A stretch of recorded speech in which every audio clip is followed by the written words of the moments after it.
wherever we're live tonight, be sure and like this, subscribe if you haven't already. That does a lot for us. And especially on YouTube, if you want to leave a comment, ask a question, or just chime in, I'll try to get to all the comments I can on YouTube tonight. I've got a big list of guests tonight that are going to join me. Eli Letterman's going to join me. Eli was out at Bedlam last night. Nice win for OU basketball in Bedlam. I say nice win. It was actually a terribly ugly game. 66-62, the final score last night.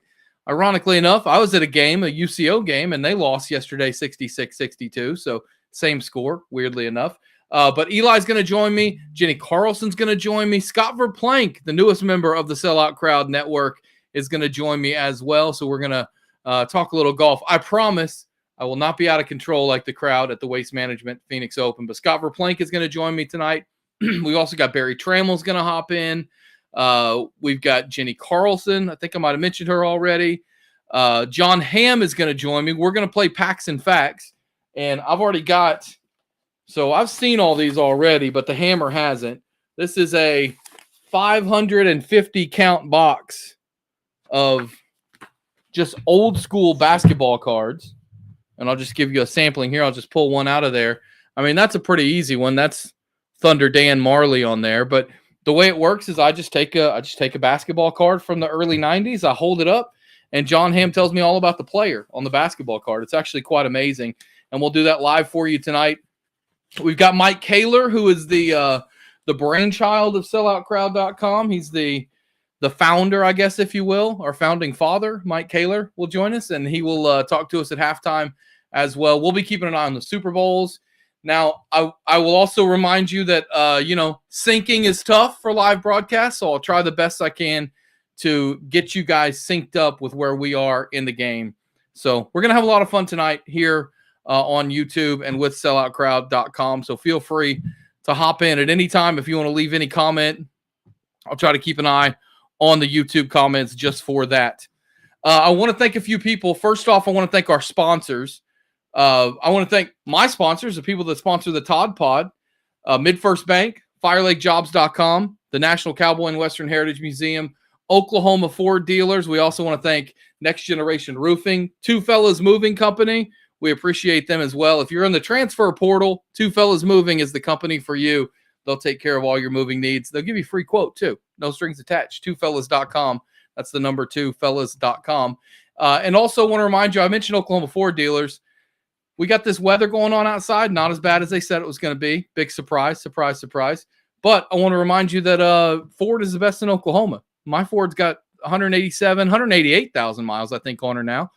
She went up the road to Kearney, Nebraska this week and back down through Hayes, Kansas. Just fine. No issues at all. So Ford is the best in Oklahoma, and you can hop into your best in Oklahoma Ford dealer today to check out their full lineup of trucks and SUVs. All right, we got somebody on the field right now. I think they're honoring award Shaheem Sanchez. Oh, the sign language guy. Did you guys ever see the story about the lady that was signing and wasn't doing the actual sign language? That was actually kind of crazy. I don't know if you guys ever saw that story. All right, what do we have here? Well, all right, we've already got the pregame. We got Lift Every Voice being sang right now, so the pregame activities are underway. We are getting closer and closer to kickoff. They did have a countdown clock on earlier, but I don't see one. The Super Bowl is getting underway. I've got a few things up my sleeve tonight. I think I forgot to mention this, but after we're all done with Packs and Facts and everything, Garrett Emig's bringing it home tonight. Fourth quarter, late third quarter into fourth quarter. Just me and Garrett Emig. Let's get weird tonight on this Super Bowl live broadcast, but not too weird. You know, we want to keep it family friendly and all that. We have our pregame festivities. Reba's singing the national anthem. Curious. I'm going to look this up real quick. What the over-under is for the national anthem tonight. Let's see what we got. Looks like 84 and a half seconds. Is that correct? Okay, no. 90 and a half seconds. So if Reba can keep the national anthem under 90 seconds, Then the under hits. She goes over 90 seconds, and the over hits. I'm going to tell you what, right now, this will be your first free pick of the night. We're going over 90 seconds on the national anthem. Reba's gonna milk that thing. She already posted a photo of what she looks like online. She's got boots and fur, so we love that for Reba. And looky here, joining me now is our man Bobby Howard, sporting his Thunder hat. He just came from the Thunder game. Bobby, a Thunder victory. Love to see it. Was looking a little dicey there for a moment. Not gonna lie, but you know what? We're not gonna look a gift horse in the mouth. We're not going to be upset about a game that almost slipped away because avoided a 3-game losing streak. A lot of happiness there. Lots to be pumped about. Did you go up to Domas Sabonis and tell him it was good to see him back again? Gave him a nice little applause. I gave him a quick little round. Good. You know, nothing too excessive. The Oklahoma fans love Domas. Oh yeah, no, everyone loves Domantas. Can I ask you how old you are, Bobby?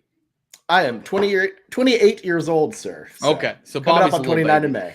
Bobby's a little baby then. Bobby Howard. Bobby does a ton of behind the scenes stuff for us, and he's amazing. But Bobby's not old enough to have remembered, I don't think, unless he watched basketball when he was like 4 or 5 years old, the great Arvydas Sabonis, Domantas' dad, who has the most Eastern European block voice ever.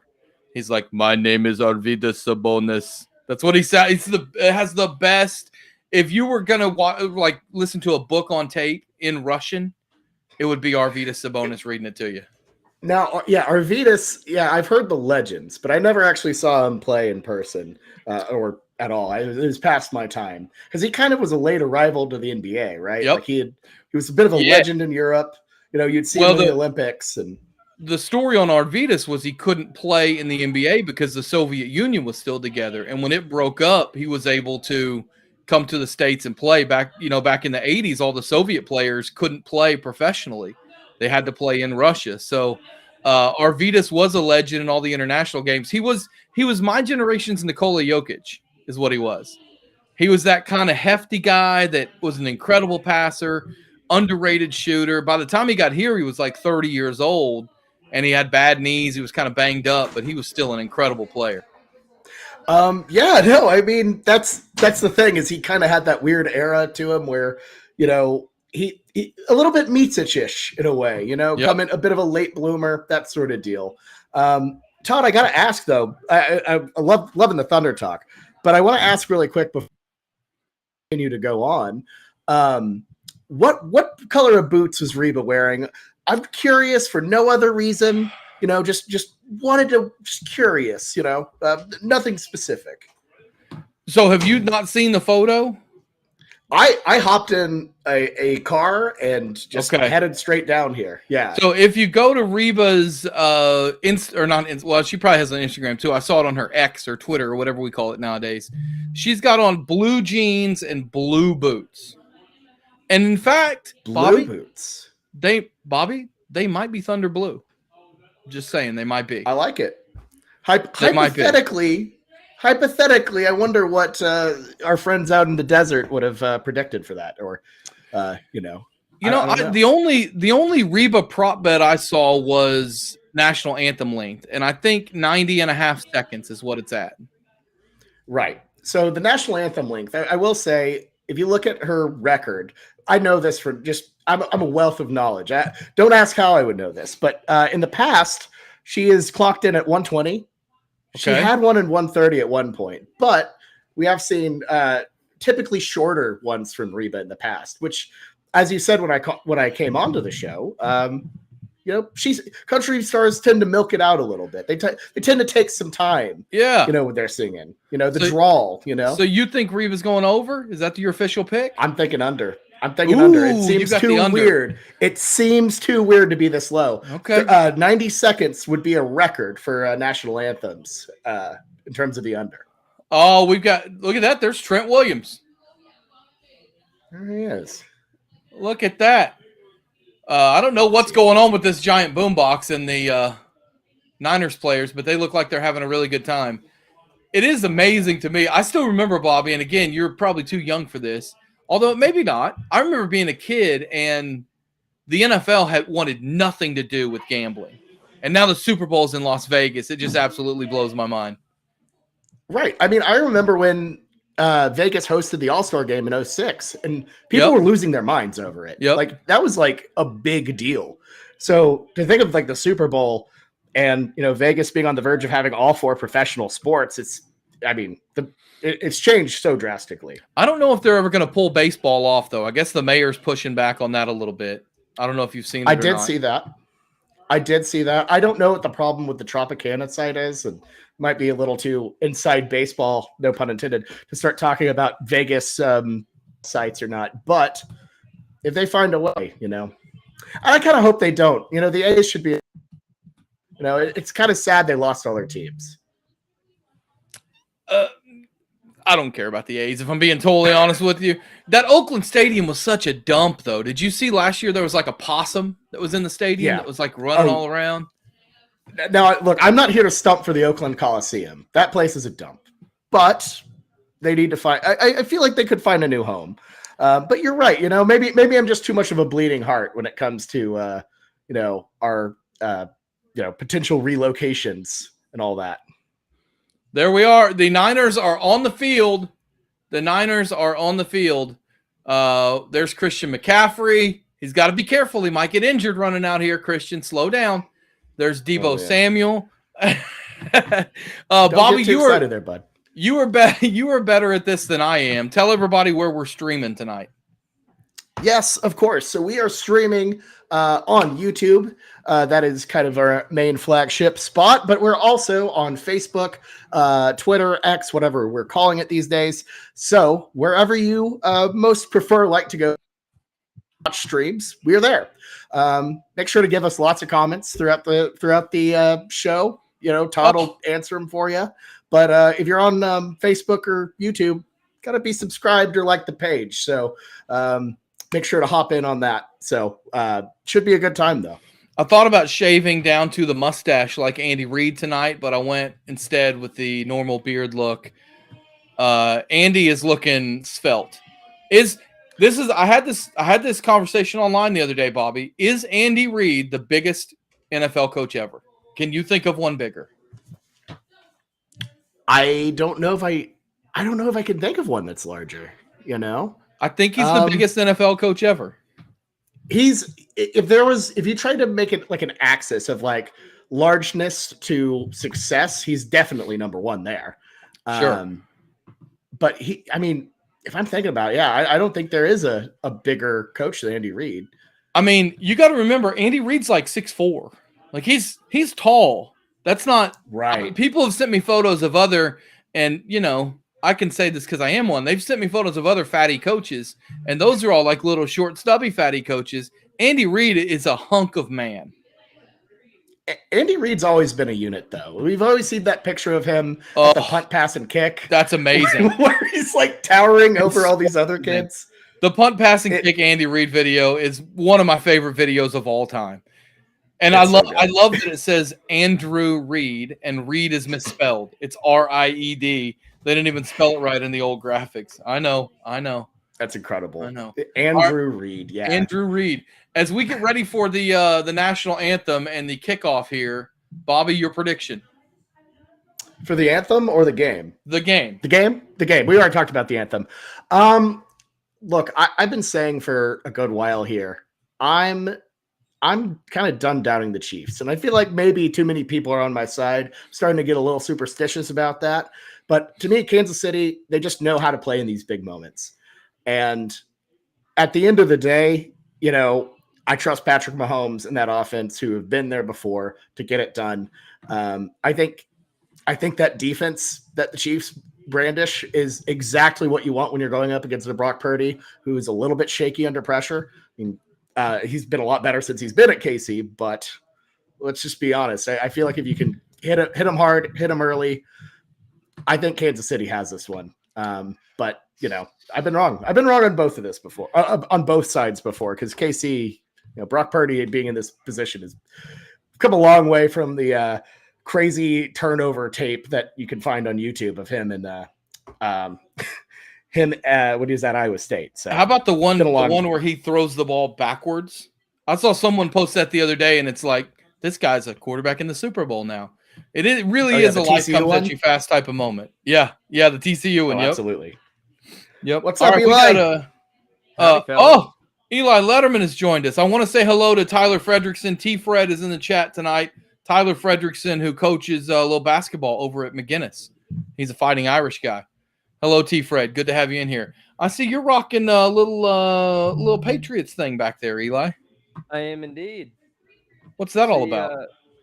Well, that's where my NFL fandom lies, with the Patriots. Born and raised, all my family from New England. Yeah, that's had a pretty nice upbringing. Some leaner years lately. I didn't know this is what it could be like to be a football fan and not have your team in every AFC title game and most Super Bowls. So it's been new for me. Yeah, that's real convenient, Eli, that you're a Patriots fan. Let me guess. Basketball wise, what are you? Are you a Bucks fan? Is that what you are? You know, are you a Nuggets fan? A Nuggets fan? No, I don't appreciate that. Not one, but I'm a Celtics fan, and where I'm balanced out is by being a fan of the New York Mets. That's a great point. You know what? You're good. We're good. Well, and Tottenham, Todd. Exactly. Tottenham. Grounded. They keep us grounded. Oh gosh, I'm in the middle of a Spurs sandwich right here, ain't I? Oh, you are indeed. Yeah. Eli, we got him right where we want him. Nice comeback win yesterday. On my left shoulder. Yeah, nice comeback win yesterday for Ange and the boys. Was a nice win. I got Harry Kane over my left shoulder here.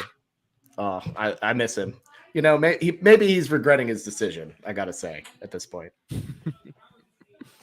All right. America the Beautiful first, I believe. Oh, we doing the city stuff? Okay. There's Stephen Colbert. It works well as a hat. It's just a deflated soccer ball is all it is. But it works great as a hat. Eli, have you been to, either one of you, Eli or Bobby, have you guys been to this stadium in Vegas? No, sir. Have you even seen it? Have you been down there to see it? I have seen it, like, in passing. I have not been to a game. I have been to Vegas after a game. I flew in right after the Chargers completely blew it earlier this year. So a lot of it was a weird experience. That finals rodeo, people walking around with the Raiders fans, with UFC fans. It was just like a giant gumbo. Oh, yeah, we were there at the same time, Bobby. We were there. Right. Yeah, I got there after the game. I got there the Monday. But anyway, I definitely saw it was it reminds me when I was a kid. This is a true story. When I was like 9 years old, I used to go to a Free Will Baptist church, and we went to the Free Will Baptist National Convention in Indianapolis, and it was a week-long deal. So we were there for a week, and every night there was like a big service, and you got dressed in your Sunday best. Someone in their infinite wisdom decided that while this was going on at the convention center, that right next door at the Hoosier Dome, and remember, this is 91, 92, Guns N' Roses. It was an amazing mix of human beings in downtown Indianapolis. I'm talking like family of four, all in suits and ties, and then someone with leather and a mohawk just walking right by each other. It was amazing. That sounds fantastic, and I'm sure the people of Indianapolis all had a great time. How do we feel about Post Malone? Big fan, especially him on the guitar. He's got range. He's got range, yeah. Have you ever heard Post Malone do country, Todd? I have not. Is he kind of like is he kind of like Jelly Roll? He's one of those that you go, hey, he doesn't look like he'd be a good country guy, and then he just kills it. Yes, I guess. I mean, Taylor's on the big screen. We got our first Taylor sighting. With what's it Taylor, like for Post Malone and Usher to not be the biggest music stars in the building tonight? That's got to be wild. Well, you're right. That's because Reva's there. Well, and don't you ever forget that, Eli. You may be from back east, but you're in Reva's country now. Taylor Swift never had her own TV show. That's right. That's right. Not yet. Oh my goodness. All right, here's the national anthem. Do I have to take off my hat on stream? Or? No, I think you're good on stream. I've always think I'm wondered good. there is an interesting question about what's the decorum that you should do during the national anthem when you're watching it at home. Now, have you ever been with someone who during the anthem will salute or stand? Not at home. I've seen someone do it before. I had a friend that he'd be watching the game at home and he would go full. Of course, now he was in the military, so makes sense. But I always thought that was interesting. I'm guessing Bobby may have done this. Oh, hold on. Oh, I forgot to start my timer. Oh no. Oh yeah, no, I'm already. I think I'm ahead of you, Todd. Here. Oh. Yeah, see, Reba just started singing for me, so I think you're a little ahead of me. Yeah, I'm maybe right there with Bobby. I got Reba on my screen right now. I just saw Patrick Mahomes with his head down. They're showing. I just saw fireworks, which really doesn't make sense because it's a dome. I haven't seen any fireworks yet. I'll let you know when I do. Oh, yeah. I saw tears. There's tears. Yeah, you're about to get the fireworks. Okay, there's the fireworks. So if you want to sync up, I think you guys are about 15 seconds ahead of me. There we go. Wait a minute. Reba posted on Twitter earlier that she was wearing boots with fur, and she changed it. I don't know how I feel about the wardrobe change before the anthem. I respect it because a lot of people are clearly concerned about it, but for reasons. But don't forget, you can drop us a comment at the YouTube chat box. You can do that. Anything you want to say to us? Drop us a comment. Also, went over, didn't it? Don't forget to like. Our friend T. Fred says he got 1:44, which would be 104 seconds, and that's crushing the over if that's the case. That smashes the over. What? Where did it land, the final over? 90.5. That's what I saw, yeah. Played myself. I've never understood hypothetically all these things that we do to make sure like college athletes don't bet on games and things. All you have to do is know the person or know someone who knows the person. She can artificially make that thing go over for you and you can win some cash, right? You know she did a sound check yesterday or this morning. Someone would have heard it. I know. Like, for example, let's say I'm a trainer for the Chiefs, right? I'm an equipment guy. I can call someone and be like, hey, man, just to let you know the Gatorade's orange. And then you could put money on orange and win cash. Give me a little cut of it. You got to be careful, though. Is that the Alabama baseball coach you got wrapped up? Well, you got to be crafty. You can't leave evidence. In fairness, I wouldn't send it in a text message that says hammer the money line. yeah. Or hammer the over. Well, as Sam, our friend Sam Mays, he had the Fat Jack on, and he mentioned usually you can't go to Vegas and just bet on Gatorade colors or any of those novelty props. They're usually only offered in like Canada and offshore sites. Interesting. So, I know, which makes sense. I mean, that's kind of a dumb thing to bet on if you think about it. Eli, tell the people where you're from originally, Eli. Born and raised just north of New York City. Okay, so you've seen actual snow before, right? I have indeed. And what would you call what's happening today? Because one of our weathermen, and his name rhymes with like Lorgan, said this reminded him of Christmas 2009. Now, Bobby, you're old enough to remember Christmas 2009. You'd have been like in your teenage years. We got 14 inches of snow on Christmas 2009, and cars were stopped on the highway. Now, I've been outside in the last hour or so, and unless this is a really late arriving storm, I don't think we're going to get there, guys. I don't think this has been the real deal. No, it's not been the real deal that we were promised. It has not been the real deal. That's an insane comp. Insane comp right there. That's like seeing, God love him, like James Fraschilla and going NBA comparison, Larry Bird or something like that. You know what I mean? It's like the old that old clip from the King's War Room where they said Nick Stauskas is big like Clay and shoots like Steph. That's great. A little bit off. That's great. Oh, did Gronk miss the kick? He did miss the kick. Oh no, Gronk. Oh my God. Do we have to do this for a third time now? Probably. We just. Oh no. Look, there's big Trent Williams on the right. Where does Trent Williams rank all-time great OU players when you look at their pro careers? Can make an argument for number one. I mean, He's a Hall of Famer, right? Yeah, I mean, Adrian Peterson would be. I mean, I'm thinking generationally too. I'm sure there's folks thinking further back. Leroy Selman had a really good career. Yep. Leroy Selman. I'll give you one. Troy Aikman. Yeah. Do we count him? Counts.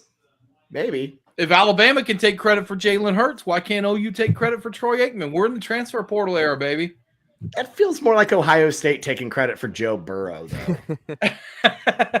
Which is something they've definitely tried to do. A little bit. Eli, Bobby said he likes the Chiefs in this game. How are you feeling? I'm hesitant to pick against Patrick Mahomes just because that's how everybody feels like a mistake. But I don't know. I like the Niners. The way their offense looked in the second half against Detroit. I mean, I know this Chiefs defense is pretty great, but I don't know who's stopping. If they're moving like that, I don't know what's stopping them. It probably is something like Brock Purdy getting in their way or something like that to me can slow down that offense. And I don't think we've seen enough of the Chiefs scoring. Darren Rovell tweets out, Reba's national anthem, unofficial, 95 seconds. It hits the over of 90.5. That makes me 1-0 on prop bets on the night. Thank you very much.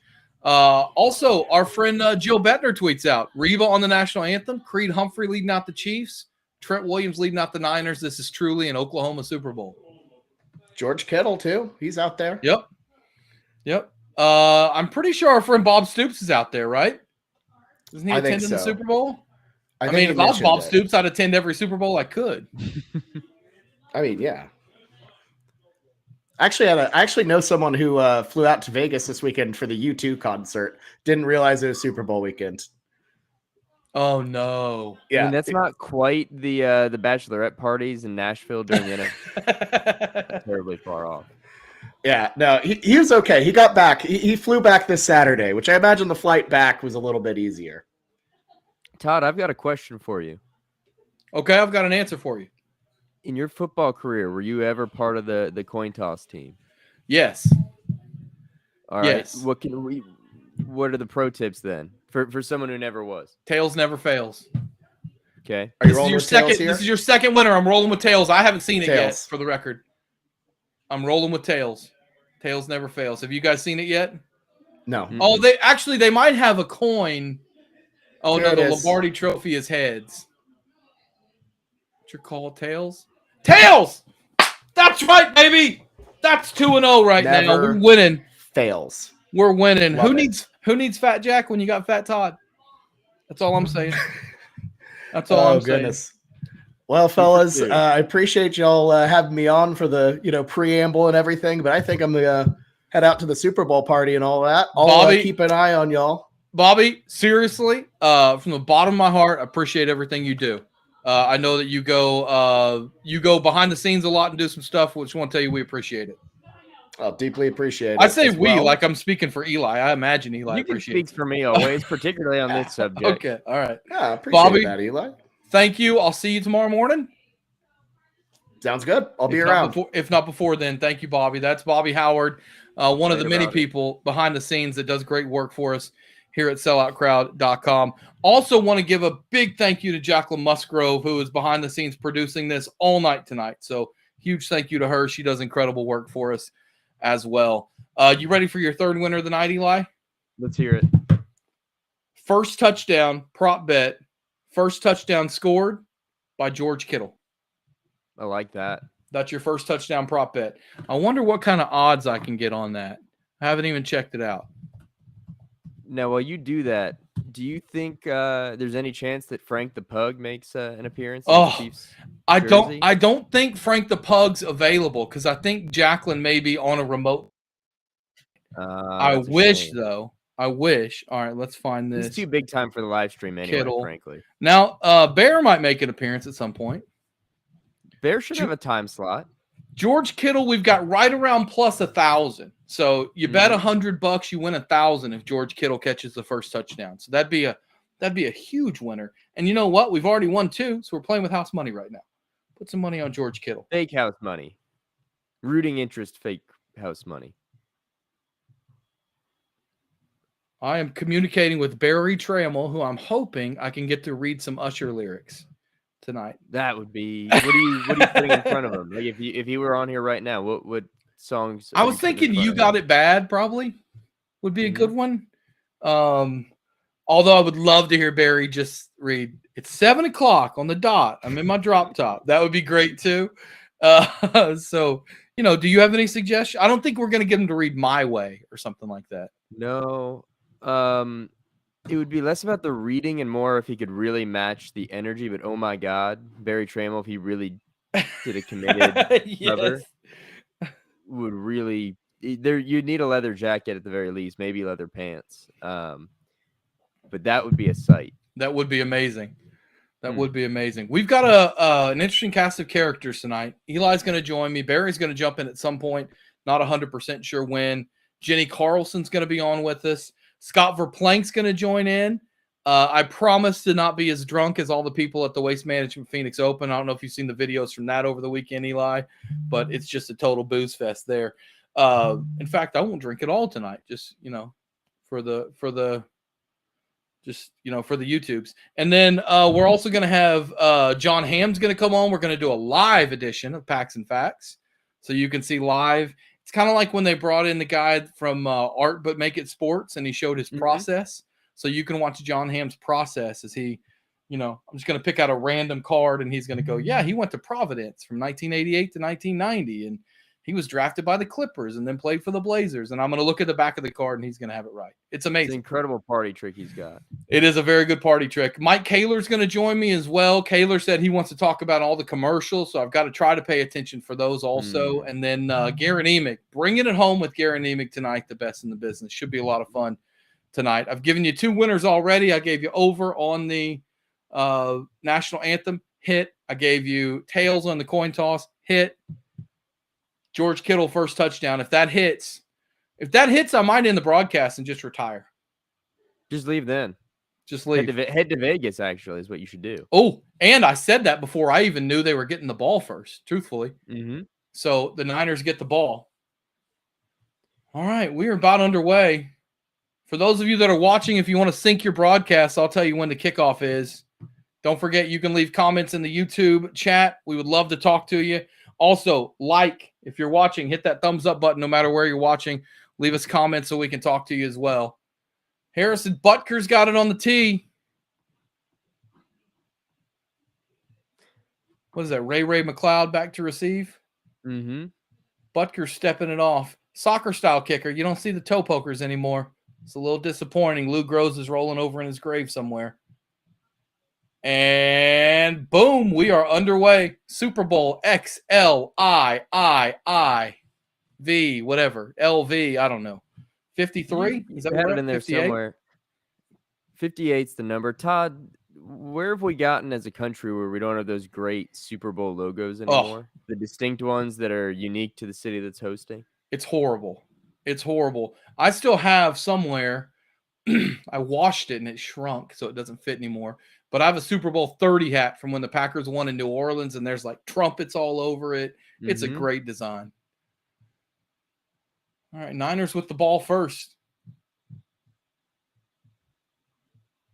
If you had first play handoff Christian McCaffrey, you win some money. That's a good run on first down, too, about 6 yards for Christian McCaffrey. I thought it was interesting, Eli. I know a lot more about the Niners than I do the Chiefs in the playoffs because – I spent a week scouting them as a Packers owner and then, watch that game so closely. But Kyle Shanahan has said he doesn't care how many people are in the box. He wants to run the ball. It's pretty easy to say that when you got that offensive line and Christian McCaffrey. And the blockers they have between Juszczyk and Kittle. It's why they're here. It's why they've been so consistent. But it's the best running offense in football for a reason. Oh, what a play. We got a hurdle with Juszczyk. His wife should make a jacket with just him hurdling the tackler right there. and sell it for somewhere around $1,000, I'd probably buy it. His wife's jackets are pretty awesome, I must say. Todd, do you think we have it in the sellout crowd budget to do a Letterman jacket That would be by Todd awesome. Houston's wife? That would be awesome. I think if you asked our friends at Sellout Crowd if we had that in the budget, they would go, yeah, it's in Eli Letterman's budget, maybe, not in the Sellout Crowd budget. If you want to pay for one, I'm sure they would love for you to wear it. Wear it everywhere, man. Moving the ball early here. They are moving the ball. This is not, I was a little bit worried because it seems to me starting this thing all week, for 2 weeks now, I've been looking at the line and I keep thinking, how can anyone pick against Kansas City? But it still shows that the Niners are favored, it obviously didn't move the line that much. So I think sharp money's probably on the Niners. I would imagine the public's on Kansas City. I just think the Niners are giving you more like over the whole year to feel confident about. I mean, that the Chiefs, again, the defense has been great, but they've not been consistent offensively. And they obviously have the best quarterback in the game and the best tight end in the game. But I think if you're going over the course of the season, there's a reason you go to San Francisco. Jeez, Christian McCaffrey is shredding the Chiefs early on in this game. They're already coming up on the red zone.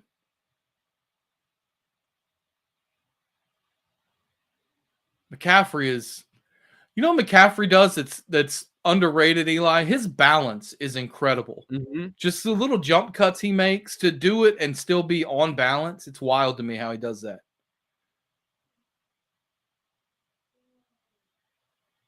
He's got those big legs.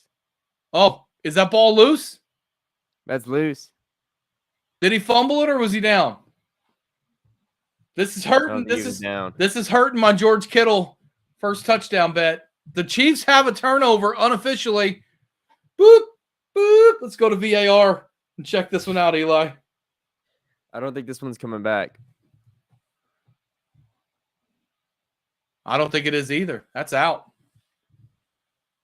That is out, and the first big play of the night is made by the Kansas City Chiefs. All right, we got our first commercial. What is this? Disney?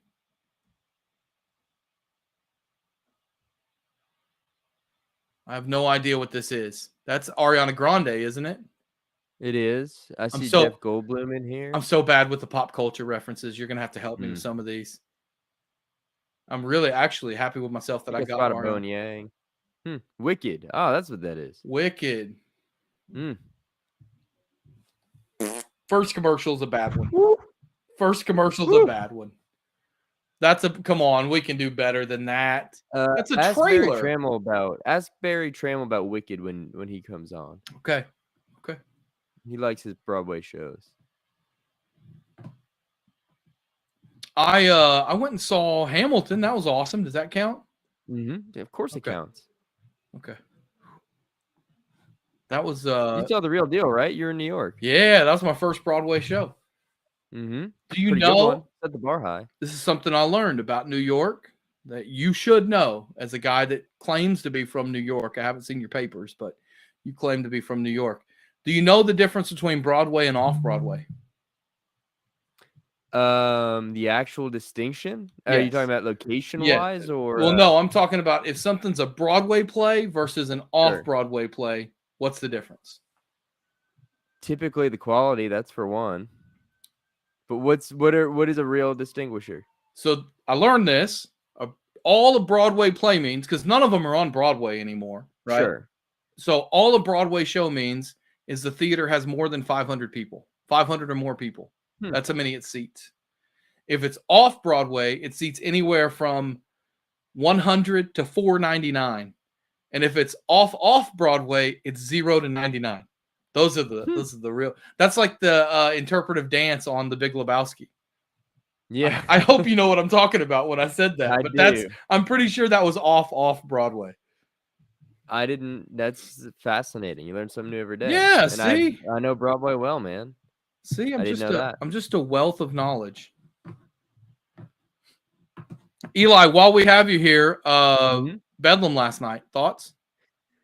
Ugly. Ugh.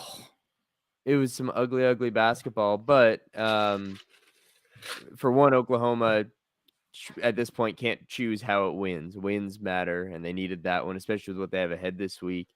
And they took care of what they needed. It was, in a sense, a little reminiscent of the OU Kansas State game a couple weeks ago or a week or two ago, where neither team played well, but one just really struggled. And it was, for as poorly as both teams probably played, it was obvious, I think, most of that game who was going to win, despite OSU kind of making it interesting.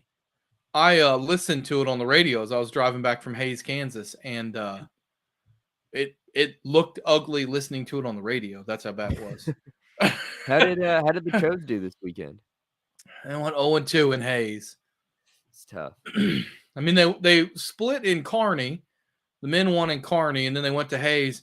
It's actually interesting. UCO has 2 players out with season-ending injuries, another one that was out with a short-term injury, another guy who was sick and couldn't hardly breathe, and then head coach Bob Hoffman missed the game because he was sick on Saturday. Oh, no. So, yeah, he was back at the hotel, just felt horrible. So, yeah. So, UCO, despite all that, took the 23rd ranked team in the country to the wire, lost by 4. Ironically enough, Eli, final score of the UCO game, 66-62.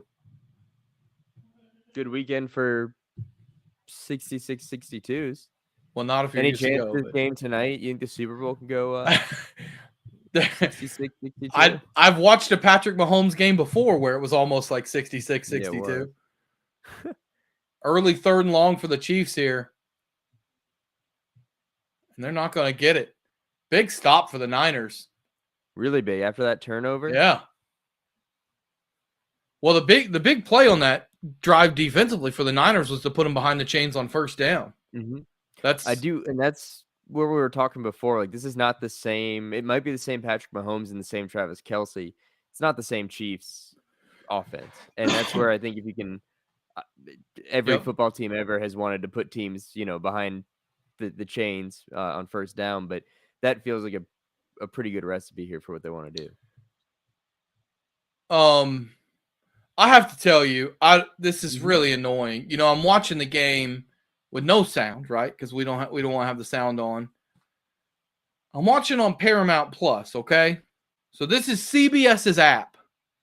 I turn on closed captioning, and it's right over the score bug. I can't see how much time is left. Nothing. And I don't think I can change it. I'm going to try, but I don't think I can change it. Let me ask you this. Which of the streaming apps are actually good? Well, I think the answer is close to none. It depends. Bally Sports is good. So that's one. That's good. Let's see what else is good. No, they're all bad. They're all bad. I just don't think that through a little bit. Think it through. Why would you do that? It's only the biggest game, of the year, and CBS only gets it once, every 3 years? You think they'd maybe plan? You know what I'm gonna do? I'm gonna do what people do when they lose their luggage. I'm gonna tweet them. Yep. It's awesome that on the biggest game of the year that your closed captioning completely covers the score bug. Please advise. That's a nice way of saying it, right? That's nice, yeah. Please advise at Paramount Plus. All right, we'll see if anything gets done with that. Paramount Plus, Eli Letterman will know this. Why do I have a subscription to Paramount Plus, Eli? European football. That's right. It's the home of the Champions League. And the Europa League and the Europa Conference League. I wouldn't know anything about those two. I'm a Man City fan, Eli.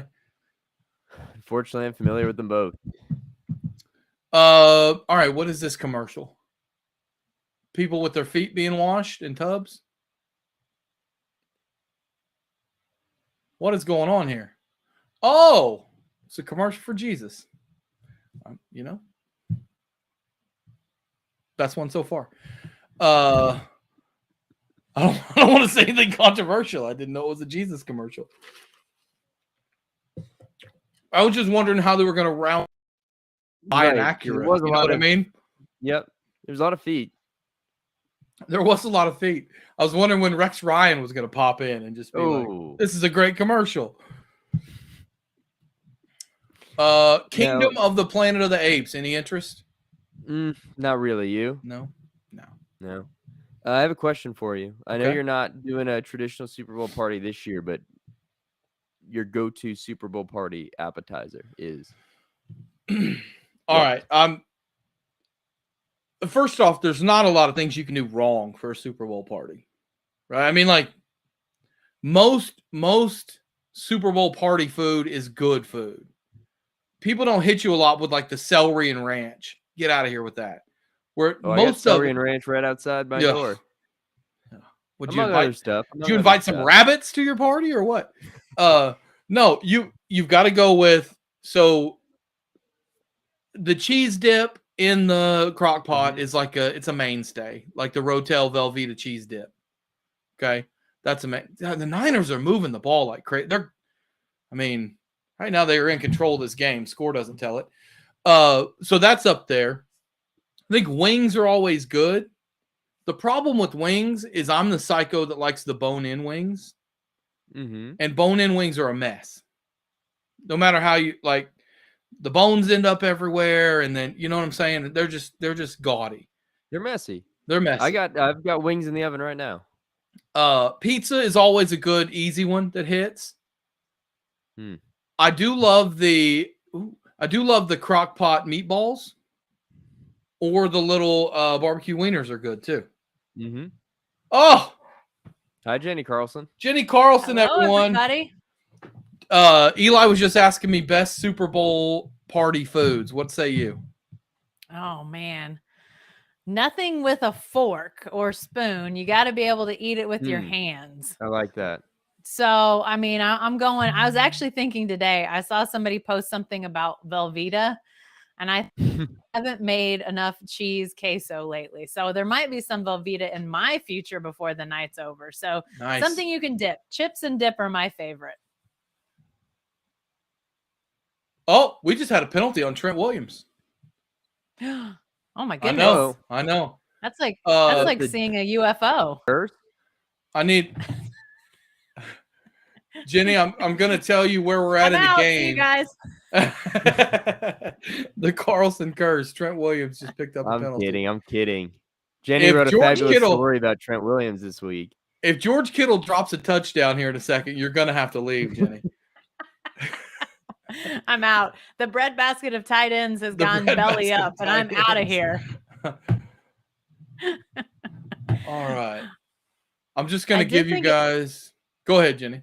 I did think it was cool that Trent Williams was on the lead out for the team to come out on the field. First Super Bowl in 14 NFL seasons. The fact that dude got to lead out the team was pretty cool. How about that play right there? I think he's going to come back with a flag. I just saw a hold get caught, and it's on Trent Williams. Jenny. Back to back. Jenny, what have you done? Oh my no. Gosh. Oh Yikes. No. Unbelievable. Well, you know what? Listen, here's the thing. He still hasn't given up a sack. That's and if he wouldn't have held, he would have gave up a sack there. So he kept his streak intact. Wow. Oof. All right. So I'm at 8:29 is where I'm at on my clock right now. If you want to try to sync up, I know we're all on different streaming apps. I was telling Eli I'm watching on Paramount Plus, which we both have for European football coverage. It's a must-have if you want to watch the Champions League. And Paramount Plus, in their infinite wisdom, has their closed captioning right over the score bug. So I just had to turn it off. So that was really nice of them.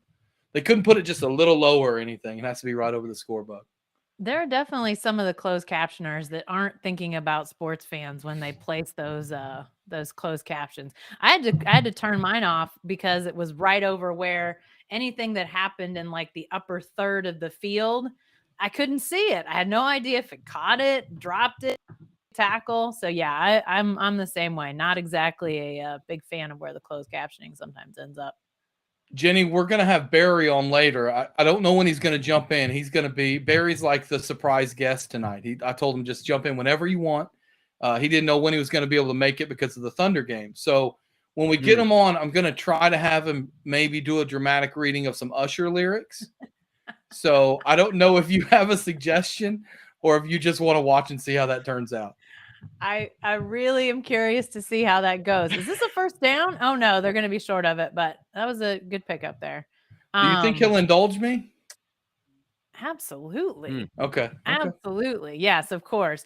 Now, I thought it was pretty cool that we had Reba McEntire singing the national anthem, little Okie flair there. That was Creed nice. Humphrey, Trent Williams, Reba. Yeah. She Very hit the cool. over. I'm already 2-0 on prop bets, Jenny. I had the over, and I had tails on the coin toss. And my third prop bet was George Kittle first touchdown, and this punt puts that in danger. Yeah, but I mean, you guys have probably already talked about this. Kansas City's defense has been playing so well that I don't know that the Kansas City offense feels the pressure to like ramp up the scoring a bunch. Obviously, they're going to have to get in the end zone. So you're right. Your George Kittle prop might go by the wayside, but it's not like they're trying to hit home runs every time they got the ball. Sometimes they're just content to say, all right, you know what? We got behind the sticks a little bit. Field position's not great. The defense has been playing well enough that they've been willing to be okay with that. So I thought their defense coming up with that fumble early was huge because San Francisco just looked like they were hitting rhythm. I thought they are headed for a touchdown here. So big time stand by that defense. And now we'll have to see if San Francisco can do that. What a punt that was just now. It was about a 60-yard punt. Former Sooner Braden Willis on the punt coverage. Ooh, was he on there? He was by wherever the tackle was made. I mean, that's something to tell your grandkids. I can't say it to them.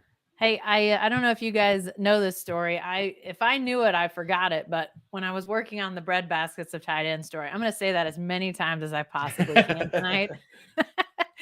I talked to Cale Gundy, who was obviously a longtime OU assistant and involved in either recruiting or coaching pretty much every OU connection that is out there right now.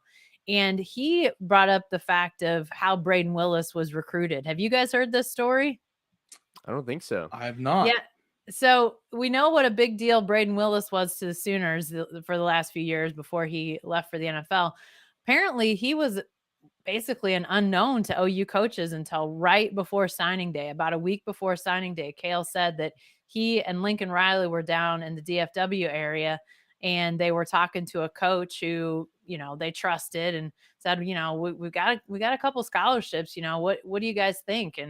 Or do you have any suggestions? And this guy said, well, if there's anybody that you need to look at, it's Braden Willis. And they weren't even at the school. This was a different coach. And so they get in the car and start to drive over to Willis's high school. And they call the recruiting people back at OU and said, hey, find us some Braden Willis tape. We've surely got him somewhere. And lo and behold, they found him. And when they saw him, they were like, oh my gosh, this guy can do everything. He was playing every position, doing a little bit of everything. So basically they go over to Braden Willis's high school. And before you know it, they're offering him a scholarship. And, if he's not on scholarship, what do they do a couple years? I know they got throttled again in the Texas game, but what do they do in the Texas game? I mean, he became such an invaluable guy for them. The fact that he could go basically unrecruited until right at the last minute by OU. And then he becomes a really mainstay type of guy. It just tells you the recruiting thing, it's not exactly perfect all the time. Eli was so impressed by that story. I think he unplugged his camera, Jenny. It's funny that you go, this guy's all over the field. So all over the field that they were just like, yeah, let's put him at quarterback. He could probably do it. I know. In the Texas game a few years ago. I know. All right, yeah. Eli has bid us adieu. He says he don't know. He don't know. He doesn't know what happened with his camera, and it happens. It happens. Jenny, what do you think of the game so far? I mean, I know you kind of mentioned it, but San Francisco looks like the team more in control, but still 0-0. Yeah. It's going to be interesting to see how this one plays out. Because this is such a different Kansas City setup at this point than in past years. It has been such an offense dominated team that they just outscored everybody, really racked up the points to win games. And now, they don't even have to get to 30 to win games. So, a little bit of a run right there. That was a nice move. had on first down last possession where Pacheco got tackled for like a 5-yard loss. Yeah. I saw one of the guys I saw online that was he had a bunch of prop bets for the game. One of his prop bets was Pacheco first rush over 3.5 yards, and that was a big loser. Yep, for sure. Eli mentioned this. I'm not a big fan of the new Super Bowl logos. As Mahomes goes down, gets sacked on second or on first down. Oh yeah, yep. You don't see that very often. It's Chase Young, isn't it, that got to him? Yes. Well, when this Niner defense is playing at its best, I mean, they have got playmakers everywhere. I mean, let's be honest. They can get after you. They just haven't quite been that dominating force of late, mate. And if today's the day they bring it back, good time for that. But they can definitely play some, that's for sure. I say this with no disrespect to I guess he's a man. I wouldn't call him a kid, but you have to have players everywhere if Brock Purdy's going to get to the Super Bowl. Yeah. No disrespect to him. Like, he's done everything they've asked him to do, but there's a reason why Brock Purdy's in the Super Bowl in a league that's dominated by quarterbacks. It's because they're so talented around him. Yeah, he's such a great story. I mean, going from, last pick in the draft, well documented, obviously, but when you think about him at Iowa State and Mahomes at Texas Tech, I mean, Barry and I were talking about this on our show this week, but when you saw Mahomes at Tech and, big indictment of Cliff Kingsbury to have that dude out there and not to win more games than they did.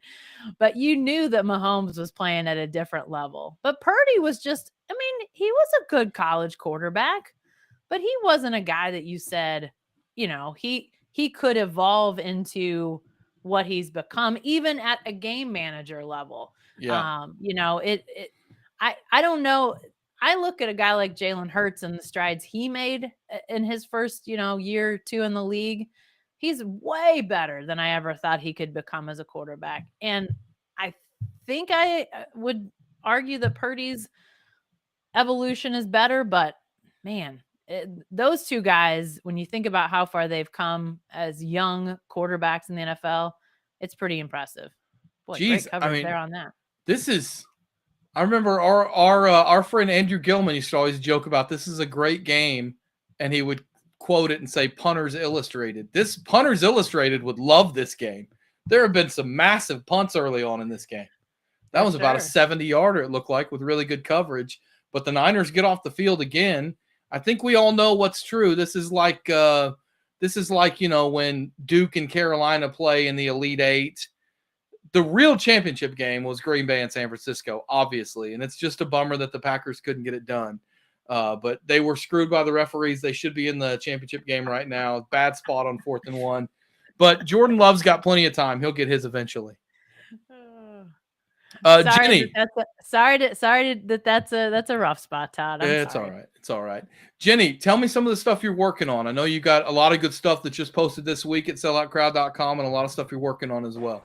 Yeah. Lots of softball on the brain. I'll say that I spent the lead up to the game today watching the Thunder, of course. Glad to have that 2:00 kick to watch their game against Sacramento. Good outcome for the home team there. But then I spent some time watching OSU play UCLA. Big win by the Cowgirls out in La La Land. They ruled the Bruins. So I got a lot of softball on the brain. Already got some of that stuff out there, but we've got a lot more to come in that regard. A big tournament that in Clearwater this week that OSU's headed to. OU's got a couple of tough games coming up too. So we'll be writing about some of that, but also sort of put the seed out there. Next weekend, the 2004 OSU Final Four team is having a reunion in Stillwater. So some of those guys will be back in town. I'm not sure who all. I'm still waiting to get some confirmation on the who of the reunion, but it'll be great. Even if not all of them can be there, that's such a great team, whether you're talking about John Lucas or Tony Allen, the Graham twins. I mean, they just had some awesome players, some awesome personalities. So can't wait to catch up with some of those guys and hopefully rekindle the nostalgia of OSU basketball greatness. Because unfortunately right now there's not much greatness. Sorry. Would that have been Ivan McFarland as well? Yes, he was. IMAC, wouldn't he? Yes, he was one of the few guys that was sort of a come in high school and he was there the whole time. Terrence Crawford was on the bench for that team, played some for them. But yeah, they were definitely ahead of the transfer portal curve, shall we say. They had a lot of transfers on that team. The Grahams came from Central Florida. Daniel Bobbitt came from BYU. Obviously, John Lucas was part of that Baylor team that had the off-field or off-court stuff that enabled them to transfer without sitting out a year. So he became immediately eligible. Tony Allen was a junior college guy. So they were transfer you before the portal became a thing. So it's kind of crazy to think about, that era and how that team came together at a time when, transfers were not the way most teams were built. For those of you trying to sync up your broadcast, I just saw the first snap. A flag went flying on a handoff to Christian McCaffrey on this Niners drive. So this is probably coming back unless there was an offside.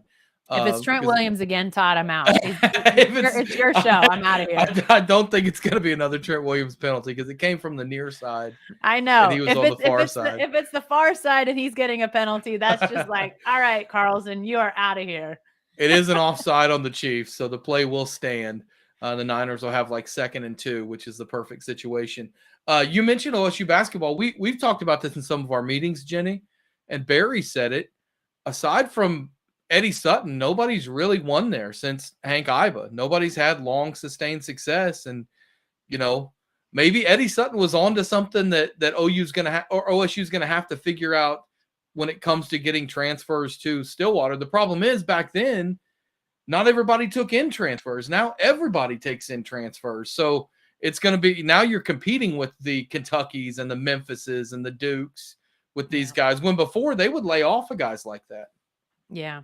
Yeah. And it's really, it's one of those deals, the transfer portal, especially with basketball. We've seen how the portal has flattened out. I think it's made more parity in college football for sure. But in college basketball, you can get so much better so quickly with the transfer portal. You just need a couple of difference makers. Now, obviously, it's not easy to go get those difference makers, but you can so quickly remake your lineup. I mean, look at what K-State did a year ago. Yep. I mean, a first-year coach comes in there, and they had a great year. So the portal can remake you, but if you don't do some damage with this portal era, I don't know how long you can stick around. I mean, I think that's why the year that OU's having has been huge for Mosier. And obviously OSU is still struggling. So I don't know what that means long-term, but I do know that you can rebuild it quickly if you go out and get the right guys. And, it's just been offensively, it's been hard for Oklahoma State. And I think that's where, if they make a coaching change, to me, what they got to do is go find a new system. I don't know if it's run and gun. I don't know if it's, Florida Gulf Coast when they were all fly slamma jamma, a few years back where they did something I don't know what it is. I mean, I think that offensively you got to figure out a way to be exciting and different. And maybe that's where they go if they do make a coaching change. My Taylor Swift counter's at 1 so far, Jenny. I think we've only seen her once, and it was during like the anthem. I didn't even see her at all yet. And I They showed her pregame. I just want to note that I've seen Mike Shanahan once now too. So I didn't have Mike Shanahan and Taylor Swift matched up. CBS might want to think about their audience and probably show more Taylor. Yeah, I know I've got an 11-year-old in the house who I think is going to join me to watch some Super Bowl, and not normally that interested in football, but the fact that she might get to see Taylor Swift is not such a bad thing. What do you make of the whole Taylor Swift mania? I mean, it's obviously a great thing for the NFL. Not that they needed it. I mean, everyone in the world already watches NFL games, but there are a ton of stories like your daughter, for example, that are like, hey, I might not have cared about the NFL, but now Taylor Swift is involved and I'll at least pay attention. And that sends up ratings. People buy things. I mean, it's great for the league.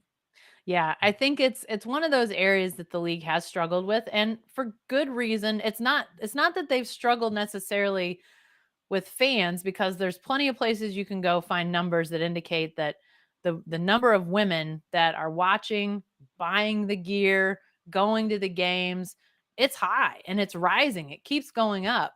But the league has had problems with how it's dealt with domestic abuse, sexual assault.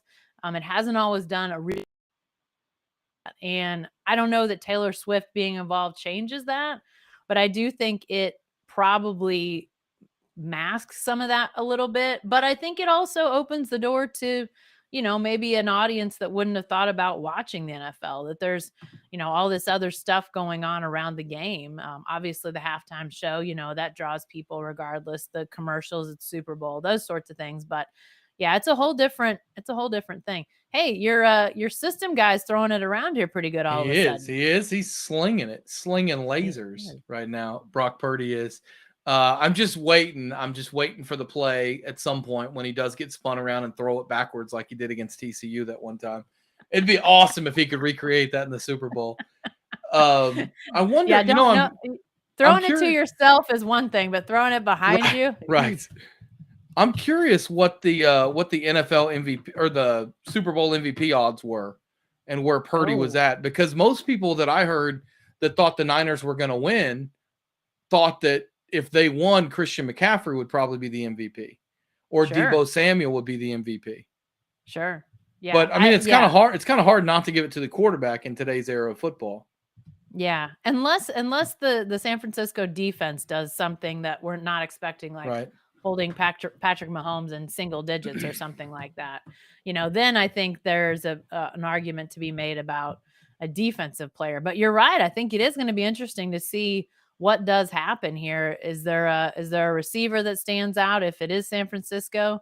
If Purdy doesn't do anything to hurt him, and if they gave it to him, I don't know that anybody in the Niners locker room would begrudge him that. I mean, I don't get the feeling like, I think these guys, are really comfortable with the guy they got taking the snaps and throwing the passes. So I get the feeling like that would play pretty well for them, but it'll be interesting to see. I assume McCaffrey is going to have to be fairly central to what they're doing if they're going to win this ball game. We have 1 quarter in the books. We're going to the second quarter, so everyone hold up the 2. Second quarter time. 1 quarter in the books. How about this for a stat, Jenny? With this scoreless quarter, the Niners went scoreless in the first quarter in the postseason. Wow. And still have a great chance to win the Super Bowl. Wow. Yeah. I don't know that anyone's ever done that before. I got to think that's never happened before. If it has, maybe once or twice. But they were outscored 17-0 in the first quarter coming into this game. And it's 0-0. If you had 2 zeros, if that's the square you got in your little competition, that was a good quarter for you. Yeah, for sure. I know we've been showing, but have you seen any commercials thus far that have stood out to you? Have you been able to pay any attention to that? The problem is without the closed captioning on, I just kind of see who's in them. Like Christopher Walken's in a commercial I'm watching right now, and I would love to know more about it. But yeah, because I don't have closed captioning on, I can't hear it. I don't really know what he's saying. I'm gonna need to go back to after the fact and find one of those top 5 or 10 lists and just watch all the ones that I couldn't see. Have you heard the story about Christopher Walken when he hosted SNL and the Foo Fighters were the musical guests? No, but I can only imagine. Tell me, please. Dave Grohl tells the story that before the show, Christopher Walken says, "Where do I put the emphasis on your band name? Is it on the Foo or is it on the Fighters?" And of course, Dave Grohl, to play to the joke, said it's on the Fighters. So Christopher Walken goes, "Ladies and gentlemen, the Foo Fighters." Like he said it like in the most Christopher Walken way ever. And Dave Grohl totally set him up. It's a great story. Christopher Walken is a guy who sounds as weird as you would think. Like in real life, he's that weird. Every once in a while, I'm sure you cover people and everyone thinks they're a character and you're like, nah, they're actually really down to earth. But it's kind of fun when you meet the one that really is the character in real life. Yeah, for sure. It was interesting. This week I had Matt Derrick, who covers Kansas City for Chiefs Digest, on my show. And I obviously have seen Travis Kelce and Jason Kelce play for a while, but I've never been around them for an extended period. But I thought it was really interesting, Matt, in talking about this whole Taylor Swift, Travis Kelce thing, said that Travis is actually one of the more down-to-earth guys he's ever been around when it comes to pro football. And, you watch the podcast with he and his brother and the stuff with their mom, and you sort of get that sense, but it was just interesting to hear that from somebody who deals with somebody, like him all the time and gets to see how he is, because, it's just a heck of a story. The fact that he's where he is best at that position right now, arguably either say him or Kittle or Andrews or whoever, but he's one of the best right now. And just an unbelievable story, but interesting to hear that he's one of those guys that walks around kind of normal, covering the Thunder. You occasionally find those normal guys. I remember before Reggie Jackson and started demanding trades, I thought he was one of the most interesting guys out there. So, sort of down to earth, but yeah. Speaking of interesting guys and down to earth, look who's just joining us. It is the man, it's the legend, Scott Verplank, that's joining us. Scott, how are you, sir? You hear me? I got you. Yes, sir. Yeah, okay, good. I'm like an outdoor person. I can barely get on my phone, much less on a podcast. But, nice to be here. It's good to talk to you. Nice. Jenny, Scott and I met a long time ago. First time I met Scott, I was calling an OCS basketball game. And Scott walked up to me and said, "Hey, I just want to tell you, I think you do a good job calling the high school games." And I looked at him and I go, "I know this guy. Who is this guy?" And I could tell that Scott didn't know that. He knew that I couldn't put his name and face together. And he said, "I'm Scott Verplank." And I was like, "Oh, I feel like such an idiot. I should have known it was Scott Verplank," because I'm a huge fan of Scott Verplank's. I worked with Mike Steely, and all Mike Steely ever did was talk about Scott Verplank and how great he was. So I've heard every Scott Verplank story that could have ever been told. Yeah, with Steely, and Steely is he's probably a lunatic, actually. Not just a fanatic. He's a lunatic. So I knew you were working with Steely, and I actually I had to get tickets to Mike Steely and Craig Humphreys for the Masters one year. And because I promised him I'd give you a couple tickets, and I met him at what was it? Maybe the Bonefish Grill. And I mean, I love both of them. I mean, Hump's a great friend. Steely's a great friend. And I wasn't sure if I was ever going to get out of there. I'm like, guys, I got to go. I got to go. No, I don't want anything to eat. No, I got to go. But that's, back in the OCS days, Todd, those were the good old days. All four of my kids went there. So I went to quite a few sporting events for the Saints. Now, did they cross over with the Griffins? Is that right? Or was that a little after the Griffins? No, they did. To be honest with you, me and another father coached 7th grade basketball. That's right. I remember you telling me that. Blake Griffin was a senior. Tommy Griffin was the athletic director. And they couldn't find anybody to coach the team. So me and another father coached the team. Well, Blake was there all the time. So we every practice, Blake's over there shooting layups and dunking it and working on his shot, and go, "All right, Blake, can you come over here and show those little guys how to do it?" "Oh, yes, sir, coach." And then we'd go through all that. He was obviously impressive as he could be. And then every afternoon I go, "All right, Blake, are you sure you want to go to OU? Why don't you go to Oklahoma State?" "No, sir, coach, I'm going to OU." I recruited him for about 3 months going, "Why don't you go to Oklahoma State?" "No, sir, coach, I'm going to OU." So anyway, it worked out good for him, obviously. And it worked out good for our guys that Blake was messing around in front of a bunch of 7th graders, and they thought he was the greatest thing since sliced bread. It is. Hey, Scott, can I ask you, you were talking about lunatic golf fans. I was thinking today about lunatic golf fans with out in Phoenix, the craziness that is out there with the waste management.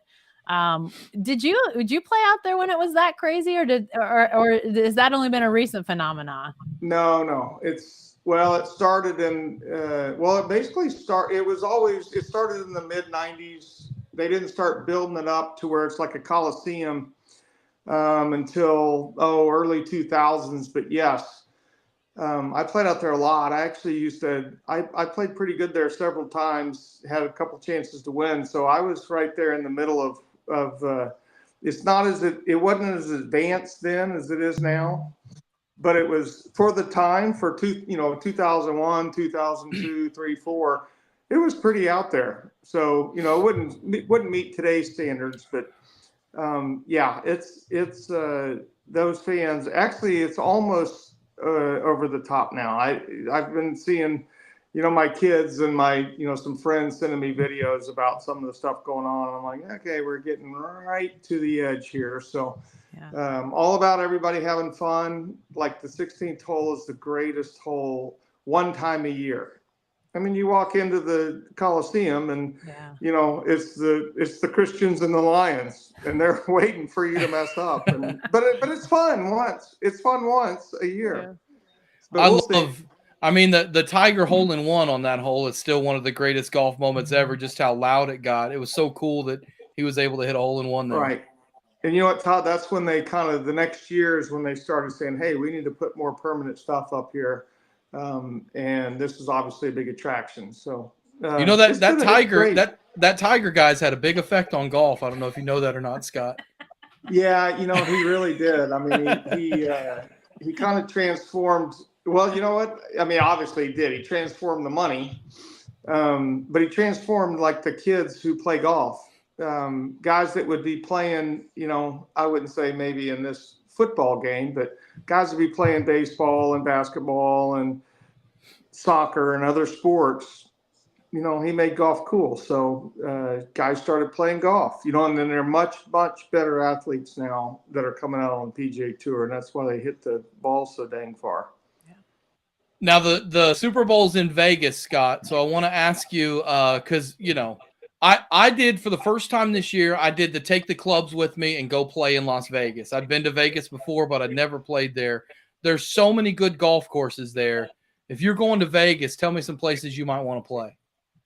Well, we played the tournament there forever and ever and ever. Hey, huge throw from Mahomes right here. I don't know if y'all see that. I think you're a little ahead of us. Yeah. You're a little ahead of us. Okay. I just saw the fumble or the pitch ahead. He rolls out left and then throws it back across his body, and the two defenders had no idea where the ball was. Oh, wow. There we go. I'm getting it here too. That was an incredible throw. Yeah. Oh, and there's Taylor. They're going to show Taylor too coming up. That's number 2. That's our second Taylor sighting. My girls love Taylor. Well, particularly some of my girls.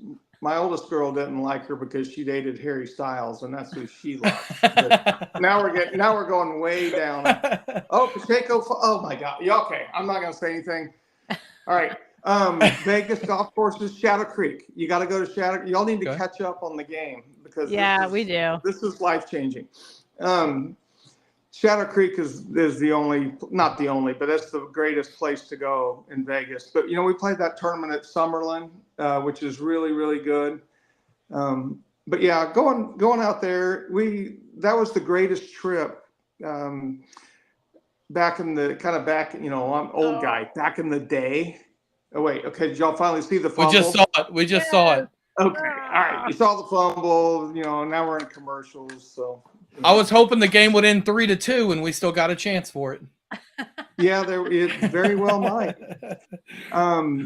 Hey, have you played Wolf Creek, Scott?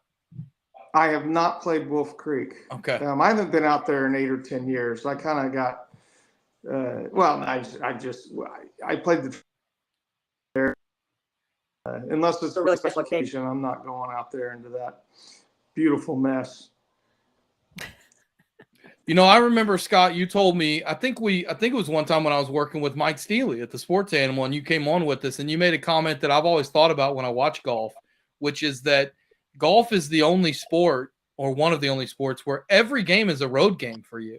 You very rarely get to play a home game in golf. There's a ton of travel involved. So now that you are not playing full time anymore, do you find yourself going, yeah, I've been there, done that? Like, I don't want to go back there anymore. Well, yeah, a little bit, but hey, listen, if you're, being a golfer is kind of like, as Mike Steely or Craig Humphreys, and it sounds like you would probably attest to, it's kind of like you get addicted to the game, and you want to perfect it every day, and it's impossible. But you always think, oh, I can do a little bit better than that. That's why so many people, athletes of other sports, play golf, because Michael Jordan was the best at basketball, but he can't figure out golf.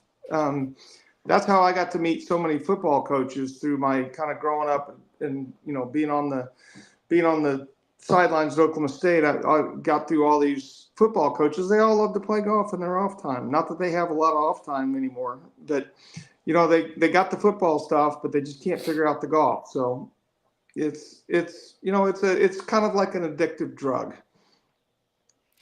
I wonder if any of these guys on the field tonight, I mean, I know that they play, but I wonder if a guy like Mahomes is just so competitive that he can't get out of his own way on a golf course. I got to think he would be a guy that wants to beat you no matter what. Oh, I would think so. I think he has like a par 3 course in his backyard, and he has, I mean, yes, there's no doubt. I mean, they all need a, kind of a release away from football and away from away from all the attention they get, and they can go out and play golf, and, not many people around, and, it's not all live on television, and they go out and do their stuff. Yeah. So I'd rather watch him play football, but that's just me. All right, I got to get you some quick hitters here, Scott. Okay. What does your handicap need to be before you should play the tips? It needs to be low. It needs to be single digits. No, low single digits. Okay. It kind of depends on where you're talking about, but if you're going to a public golf course, the tips probably aren't that far back. But if you're going to some place that thinks they're a pretty good joint, you better be pretty good to play the tips. How do we feel about music on the golf cart? Because that's a big thing now. Everyone does that. Well, when I play at home, I listen to music every time I play. Okay. Music's huge in golf. Actually, most guys kind of try to get a rhythm or a tempo, and it's a song in their head, just to kind of not worry about other stuff going on in between shots. So, it's music is huge, at least in my opinion. And everybody I've talked to, they're all kind of the same. You kind of get a song in your head, and you use that as a rhythm, tempo, trying to figure out, trying to forget the other stuff and just keep you in a good mood. Jenny, I don't know. Did you go when like the senior was out at Oak Tree a few years back? Yeah, you know what? Sure what blew my mind? I've been to a couple U.S. Opens, and that was the first time I'd done the experience of being in like the suites, in like the tents, Yep. And what blew my mind is how loud it would be around some of those places. And I'm watching the Waste Management, and having been at things like that, it's got to be pretty loud for golfers to complain. I mean, Scott, you guys don't get dead silence, do you? I mean, there's a lot of talking and milling about going on when you're playing in these tournaments. Well, oh yeah, there's all kinds of there's movement, but that one is totally different. That one's okay because it's so loud and it's like a constant roar. Right. So really, unless some, guy yells out way above everybody else, you don't hear anything. It's harder when it's kind of really quiet and then someone does something. So, golfers you're a little bit mentally challenged if you play golf a lot. You didn't have to be when you started playing, but if you've played long enough, you are. I think Scott just said I'm mentally challenged, Jenny. Well, hey, join we all the got our club. thing. Yeah, Todd, join the club. We're right there together. I'm not kidding you. Look, this is no lie. My clubs are right here next to me. I didn't plan this. They just happened to be in here. All right. Well, that's very good. So I know, hey Todd, I know you're a big soccer fan, right? I am, yes. Jenny, did you have golf and soccer on the bingo card tonight? This is going in unexpected territory with the soccer. Golf, yes, because I knew Scott was coming on, but Soccer, Okay, no. well, wait, Let's go. I'm watching the 49ers got a punt. Well, my name is on a sign outside the Venezia FC football club in Venice, Italy. I'm a significant investor in the Venezia FC football club. Holy cow. We won this morning 3-0. We are in 4th place, Serie B. If you finish in the top 4, we get promoted to Serie A, which is a huge increase in the finances of the thing. But I think I have my soccer team, Todd. I have a new I know, Italian one as well. Hey, Todd, I was thinking about wearing my road jersey for the pod, but I just didn't know. I thought my girls might laugh at me. Oh, you are welcome to wear. Yeah. And I'm just going to tell you, I don't know how it is in Italy, but remember they're kits. They're not jerseys, they're kits. We got to call them kits. Yeah, you're right. You're right. Go look on the website. The third kit of the season just came out. Venezia. Third Venezia kit. FC. Okay. Yes. Everybody's Googling right now. Oh, is this the yellow one? Huh? Oh, hold on. This is the striped one. Yes. Is this what I'm looking at? The black. Ooh, that's sharp. Black, green, and orange. Yes. Yeah. We're a huge merchandiser in Italy. So we have great stuff. So a buddy of mine owns the team, and he offered some shares to friends. And of course I said, well, why wouldn't I invest in an Italian soccer club? So here I am. Now, have you been over to a match yet? I have not. I've only been in it for a little less than a year. Okay. Thinking about possibly going here at the end of, if we're down to the last couple games and we're going to finish in the top 4 where it's automatic promotion, then me and Kim, we may try to get there, because that would be pretty fun to, if we could get to the game that we win to get us promoted, then we could be part of the boat parade, which would be the best. Because my buddy led the boat parade 2 or 3 years ago. So that would be, I have video of that, and it would be the greatest. Through the canals? Oh, yeah, through the canals. That's awesome. Yeah, if you get promoted to Serie A. This is our own Welcome to Wrexham. We have stumbled into our own TV series. Let's go. Listen, I've been when the Jordan Spieth and Justin Thomas and Ricky Fowler were trying to get into Leeds, and I think Ricky pulled out of it. And I think Jordan and Justin Thomas may have invested in Leeds, but so my goal is to get Ricky on board with Venezia. So kind of working on that. I'm meeting with the owner next week. So just to get some, and honestly, I don't have anything to do with it, but I've got the most mileage, the greatest thing ever to say, yeah, I'm an owner of an Italian football club. This puts me, Jenny, this puts me having 2 shares in the Green Bay Packers to shame. That's what this does. This is so much more of a flex than I can go to the shareholders meeting. He could be in the boat parade. Yeah, the boat parade. Awesome. How good's that? That'd be so cool. We need to put a GoPro on you and live cast it on Sellout Crowd. Well, if I'm in the boat parade and I'm doing Sellout Crowd, we will be hosting the show from there. That'll be awesome. Speaking of, you've had a couple good guests already on your show, Scott. Victor Hovland, Austin Eckroat was on with you as well. I'm excited to see some of the people you're going to talk to. Yeah, no, Victor's the best.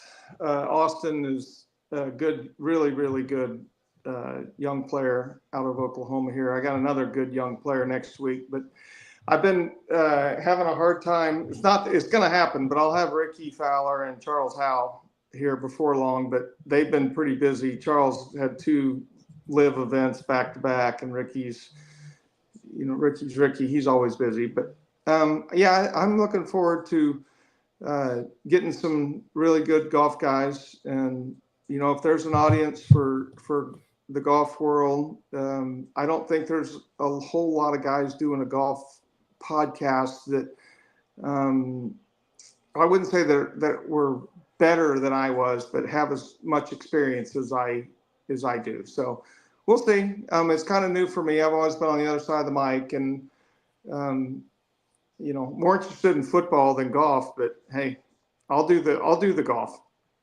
Hey, Jenny, I know you're about to hop out and leave us. I appreciate you joining us. Before we let you go, I know you mentioned some of the things that you're working on. There's a lot of softball stuff going on. We're going to have softball covered at selloutcrowd.com, both OU and OSU.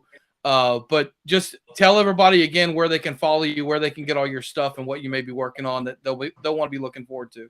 Yeah, obviously selloutcrowd.com is our main landing page. You can go there, find all my stuff, sign up for our newsletter, easy way to get our content sent to your email inbox. So go there. And then my website is jenny-carlson.com.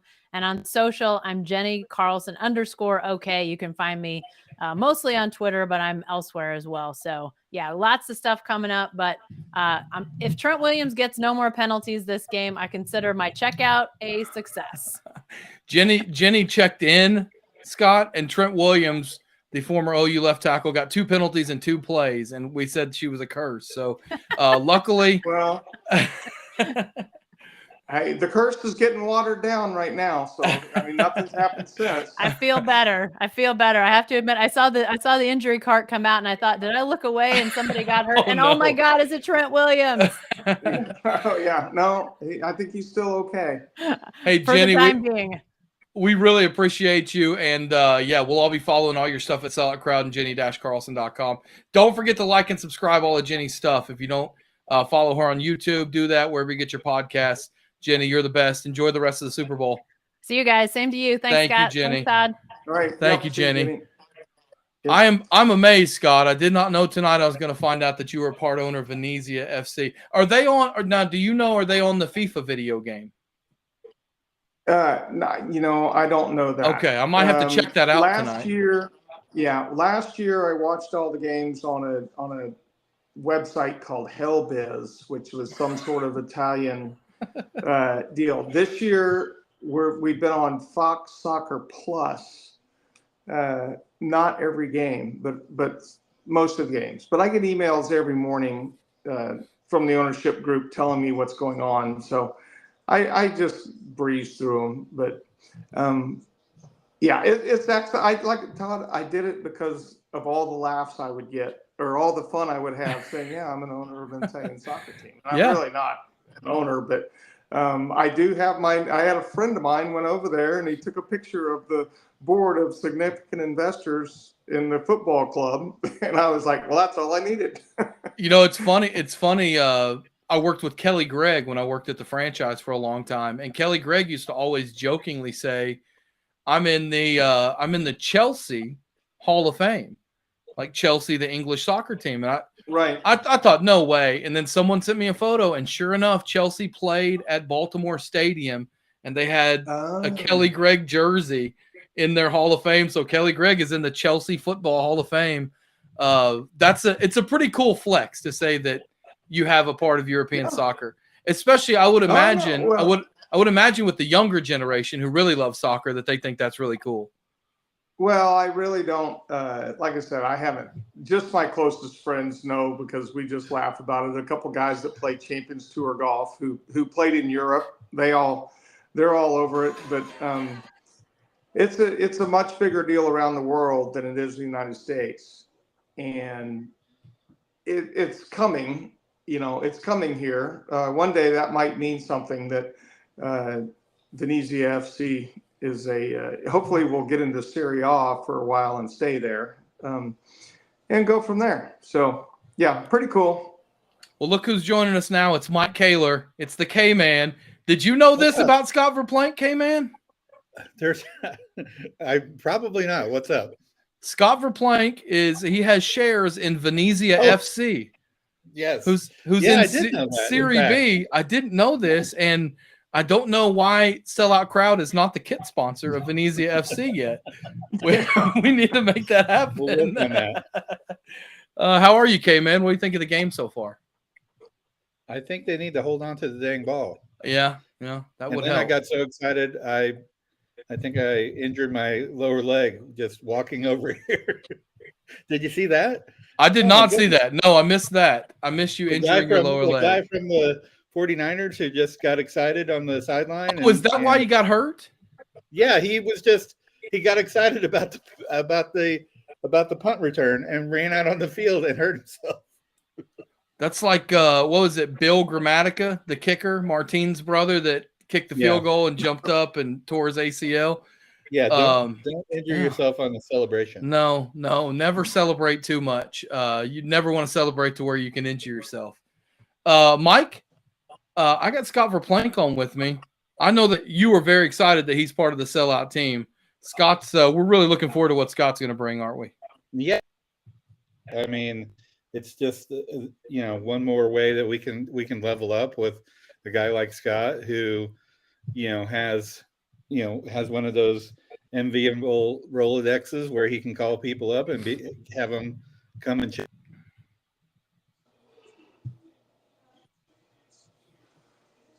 Oh, I think we might have lost Mike for a second. He's freezing up on us. Yeah. There he is. He's back. He's back. Are you saying, Mike, that my Rolodex isn't good? I can probably get in touch right now with trying to think what would be the best name in my Rolodex. To talk to the Northwest Missouri football. I could do that. I could get their play-by-play guy on right now. I could get their play-by-play guy right this second for you if you want to talk some Bearcat sports. Yeah, but what I was saying was that we've seen with what Coach Stoops is doing that our audience just loves hearing guys like Scott and Bob just tell stories about what it's like to be on the other side of things and stuff that we can never really know about or experience, and they just are able to tell those tales and hang out with their pals and produce some really, really good content. So we love it. Scott, I know my dad's an old basketball coach, and coaches and Bob Stoops is this way too. Coaches, they love to get together and talk shop, right? I'm curious, in golf, do the caddies get together and have I know they're not technically coaches, but do they have their own little fellowship, or do they generally hang out and mix with the players, or how does that work? Yeah, the caddies have their own fellowship. There's no doubt. The caddying, maybe when I started, was not that big of it. I mean, it was a big job, but it wasn't nearly as lucrative as it is now. And it wasn't as respected of a spot. But man, if you get a good bag now as a caddy, I mean, you're going to make $1 million a year carrying, because guys are making $30 million a year playing golf. So most of the caddies on the PGA Tour now, they all have college degrees and they all played golf and they all worked hard and were going to go into management or finance or accounting and this, that, and the other. But their love for golf got them somehow hooked up. And man, it's kind of like the deal if you want to be a good caddy. You know how to be a good caddy, Todd? Show up on the first tee with the best bag. Yeah, and you're a good caddy.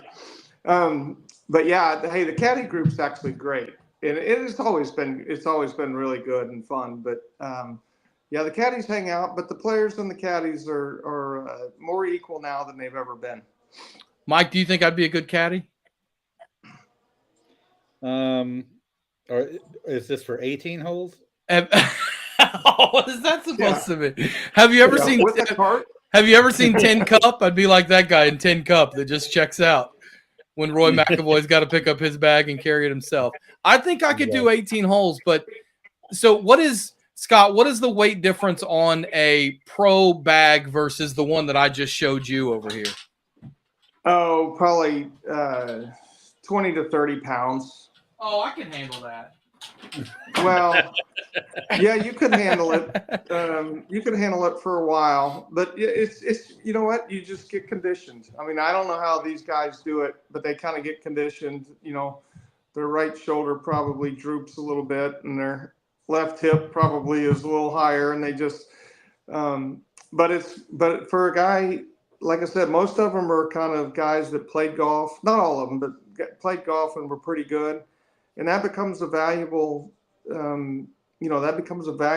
partner now. It's kind of like, I think I kind of compare it now to how much the guys get paid that do like the pit stops, for an F1 race or for a NASCAR race.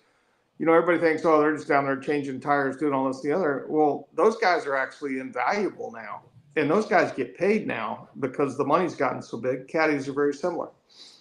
All right, we're going to check in on the game real quick. I might be a little behind because I'm having some connection issues. Paramount Plus has not been great for me tonight. It's not quite on the Bally Sports app level, but it's not been great for me. We're at about the 5-minute mark is where I've got it in. San Francisco's on the move in Kansas City territory. We're down in 3 right now as it's frozen up on me. But it's really not been that crazy of a ball game. There's been a couple turnovers early on, but there haven't been a ton of offensive big plays. The ones that have been big plays have been canceled out by turnovers. No, I was surprised that Trent Williams got called on 2 back-to-back flags for San Francisco, and now they just got another flag too. So it's actually San Fran's moving, but Todd, if you're a football guy, San Fran has been able to move the ball between the tackles when they're running it. They've been running these little swing passes, even with McCaffrey, and not really doing much. So when they run the ball in between the tackles and then let Purdy sit in the pocket, they've actually done pretty good. Now it's turning into a defensive battle.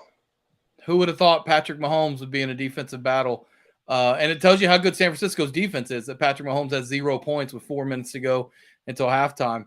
Now, Scott, I heard when Barry Trammell introduced you, when we kind of introduced you, brought you into Sellout Crowd, and when Barry Trammell interviewed you, you mentioned that you played sports, but you were too small for football, right? That was you just never grew anymore. What did you play though? Anymore. Were you a defensive back? Were you a wide receiver? Where'd you play? I played quarterback. I played wide receiver. I played linebacker and safety. I played all those. I mean, I played for like 6 years. I played everything. Trick play. Okay. I don't know if you're on, but touchdown San Fran with a great trick play. Who scored it? McCaffrey. McCaffrey did. Oh, yeah, sorry. I had George Kittle. That was my third bet. I had George Kittle first touchdown. I heard you say that. I'm 2 for 3, Kaler. I did have I got the coin toss and the anthem right. Oh. How do you get the anthem right? You got Reba? I wrote down Reba at the beginning. I was like, I bet on the Star Spangled Banner as the one being sung, and I got it right. Did you bet the over? I did bet the over, yes. I did bet the over. Of course, because Reba is 70 plus, and she's not going to whip through it like a younger person. No offense, Reba. No. She took her time. She added that little extra there at the end. It was great.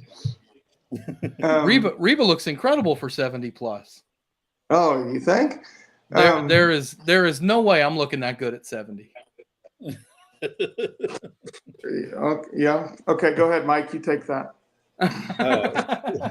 Like imagining Todd at 70. Oh my goodness. There might be technology, Todd, to give you a good sort of AI makeover. Yeah. Maybe so. Stay behind the screen. Don't go out into the public. Heck, by the time I'm 70, they'll probably be able to 3D print us a new like shell of a body to totally replace this one with all the technology we have. I'm strongly brain in a jar kind of guy. That's sort of my whole retirement plan is brain in jar. So hey, speaking of technology, I'm curious, Scott, what you think about technology in golf. They've had the rollback on the golf ball. I mean, that's always a big talking point where technology is. I hit it like 220 off the tee, so I want them to roll it forward if they can on my golf ball. Because I need a little bit more, but that's always a big sticking point on what technology is doing with golf. You see courses like the old course at St. Andrews, it's almost unplayable now because technology is so good. Yeah, it's a tough situation. But kind of like I mentioned earlier, there's guys that would have played baseball or basketball or football or other sports that are now playing golf, and the athletic ability with modern technology is just put it in a spot where if you want to kind of preserve how the game has been played through the years, it's already changed a lot, but if you want to preserve the game, so it's kind of the old people versus the young people now. That's where we're at. I would guess that the ball rollback is not going to work very well, but I don't know that for sure. I'm kind of for it, but I'm not wholeheartedly for it. It's just tough because you'd like to see guys play the same hard game, and do the things that are important in golf, the mental stuff, the emotional stuff, the strategery, all that good stuff. You'd like to keep that in the game, and it's been minimized a little bit, but we'll see. I'm glad I don't have to make that decision, and I don't want to make that decision, but it'll go forward. Golf's, like I said, golf's more popular than it's ever been from the pandemic and all the things that have happened in the last 20 years. So golf's in a good spot. Hopefully all the stuff that's going on today with the fact, the two different leagues and the fighting and all that, surely there's a couple people smart enough to get that all figured out, and we can go forward and just move on. Mike Kaler is what golf needs. Oh boy, yeah. Mike, if you had to be in charge of golf, or we should, Jenny mentioned that Venezia FC with Scott is like our version of Welcome to Wrexham. Do you remember? Have you seen Welcome to Wrexham, Scott? Oh yeah, absolutely. Have you seen it, Scott? Yes, I have. Okay. Yes, I have seen it, but I've watched more Ted Lasso than Welcome to Wrexham. Mike can be in Welcome to Wrexham terms, you can be Humphrey, Mike, the guy that goes over and doesn't, he's like, I've never worked in soccer before, but here I am. I'm in charge of things. In Ted Lasso terms, what was Rebecca's assistant's name? Why can't I think of his name? Oh yeah, I know what you're talking about. You know what I'm talking about? Yeah, that's who you could be. Yeah. Leslie, yes, Leslie was his name. You could be Leslie for Venezia FC. There you go. Can you speak Italian? Yeah, it wouldn't be the first time I jumped into. That wouldn't be the first time I jumped into a business I hardly knew anything about. But it's a whole other story. There you go. Well, hey Scott, we're gonna let you go and enjoy the rest of the game. It's been really cool catching up with you. We're very excited to have you as a part of Sellout Crowd. I can't wait for when I get the invitation to go to the Stadio Pierluigi Penzo, which is where the Penzo. The Penzo. That's where we're trying to build a new stadium, Todd. So that's in the works. Okay, and if you need if Venezia FC needs any sort of American announcer, I'm your guy. If the games ever come over here. As soon as it gets on to American Serie A is on Fox Sports 4 games a year, so they're working towards it. It's coming, but yes, I will keep you in mind. Beautiful. We are seriously really excited to have you, Scott. I mean, it's awesome that you're on board. And just one last time, I know you mentioned this earlier, but just tell the people that are watching this what we may be able to look for from you in the weeks and months to come. I'll be able to get some guys that in the golf world are huge. I have some other some announcing buddies, and I have a variety. If I can get a rhythm to doing some podcasts and getting the guys that are relevant and then worth listening to in golf, then I could get other people as well that I've just met through golf in all kinds of sports. So I'd like to get to Bob's podcast is great, and he's been kind of my mentor on this. So if I can get anywhere close to Bob and Bob Stoops' podcast, then I'd feel pretty good about it. Well, we're looking forward to it, Scott. I think I speak for Mike when I say that as well. We're looking forward to it, and I can't wait to see who's on your show. I think golf is a great storytelling sport. There's a lot of downtime in between shots in golf. So if you're a golfer, I mean, that's all you do is you kind of go out and shoot the bull and tell stories on the course, and it's going to be fun to watch you do that on podcasts with some of your friends. Scott, it's been really great to catch up with you, man. Thanks, Todd. I appreciate it. All right. See you, Mike. That is Scott Verplank, who's been with us. Scott is amazing. It's exciting to talk to Scott again. I told the story, Mike. I ran into Scott at an OCS basketball game one time, and he came up and said, "Hey, I just wanted to say hi. I listened to you on the radio." And I said, "Wow." I said, "Hi. It's good to meet you." And I didn't put 2 and 2 together. And I was like, I know I should know who this guy is. And he said, "I'm Scott Verplank." And I was like, "Oh, you're Scott Verplank. Of course you are." And at the time, he was coaching his son's 7th grade basketball team at OCS, and Blake Griffin was a senior on that team. So his Playing son. against 7th graders? That doesn't seem Well, fair. no, it wasn't on the same team. Wasn't on the same team. Although I watched Blake Griffin play in high school, and it was like he was playing against 7th graders Yeah. in Class 2A basketball sometimes. But No, I was telling my son about seeing Kevin Bookout play when he was a senior, and it really looked like he was playing 3rd graders. I mean, I played against Kevin Bookout. That's a matchup in the Now- paint I'd like to see. Kevin Bookout was a freshman. I was I'll tell you a quick story. He was a freshman. I was a junior at the time. So, sorry, I dropped something here. And Kevin Bookout was a freshman, and we played at the Stroud Festival. Just a little. We played at the Nice. Stroud Festival. That's product placement. And the Stroud Festival was the Stroud Festival was just 4 teams round robin, right? And it was a festival. And so on Friday, big snowstorm came in. All the games got canceled. So on Saturday, they decided we were going to start at like 8 a.m. and everyone's going to play 2 games on Saturday, which is kind of crazy. Like, I don't know if nowadays they would do that for high school basketball. So we played Saturday morning and Stroud played Saturday morning. And then we played Stroud in the last game Saturday night, which started at like 10 o'clock, right? And because they're doubleheader. correct. And it was scheduled for us to play Stroud in the last game because we were the 2 good teams and we were both going to be undefeated, which we were, playing for technically the title of the festival. And back then there was this rule, which I don't know if it's still in effect or not, but freshmen could only play 5 quarters.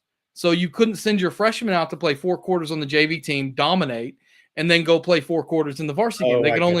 They could only play 5 in a day, but it wasn't really a rule for 2 varsity games, right? That was, no one thought of that. So Kevin Bookout played all 4 quarters in the first game. And one of our parents started talking to the Stroud fans and was like, yeah, he can't play more than a quarter. And, my dad was the coach. My dad was like, I'm not going to complain if he plays, but they're right. Technically, he can't play more than a quarter. And so we start the game and he's on the bench and we were like, oh my gosh, they kind of fell for it. He's not going to play more than a quarter. He didn't play the whole first half. We were up about 15 at halftime. He went in the 3rd quarter, and I think their coach must have told him he touches the ball every possession because we got him for 1 quarter, and he had like 10 points and 8 rebounds in 1 quarter, Mike. Wow. They came back, cut it to single digits. We ended up winning by a bunch. But, yeah, so we played against them for 1 quarter, and of course, in that quarter, in the 3rd quarter, our big man got in foul trouble, and guess who had to go in and guard Kevin Bookout for a couple minutes? Hey, at least you knew that he was getting the ball. Yeah. Let's just say he got about 7 or 8 of those rebounds, and against 7 of the 8 rebounds against me. I did not have a very good chance of blocking out Kevin Bookout. No, He was usually, if a guy was tall, I could go, well, I'm just bigger than you, but wasn't bigger than him. Was not bigger than him. Yeah. No, I love when there's like, I'm glutton for punishment. I love when there's a great dominant guy who's like in Class A. And Yeah.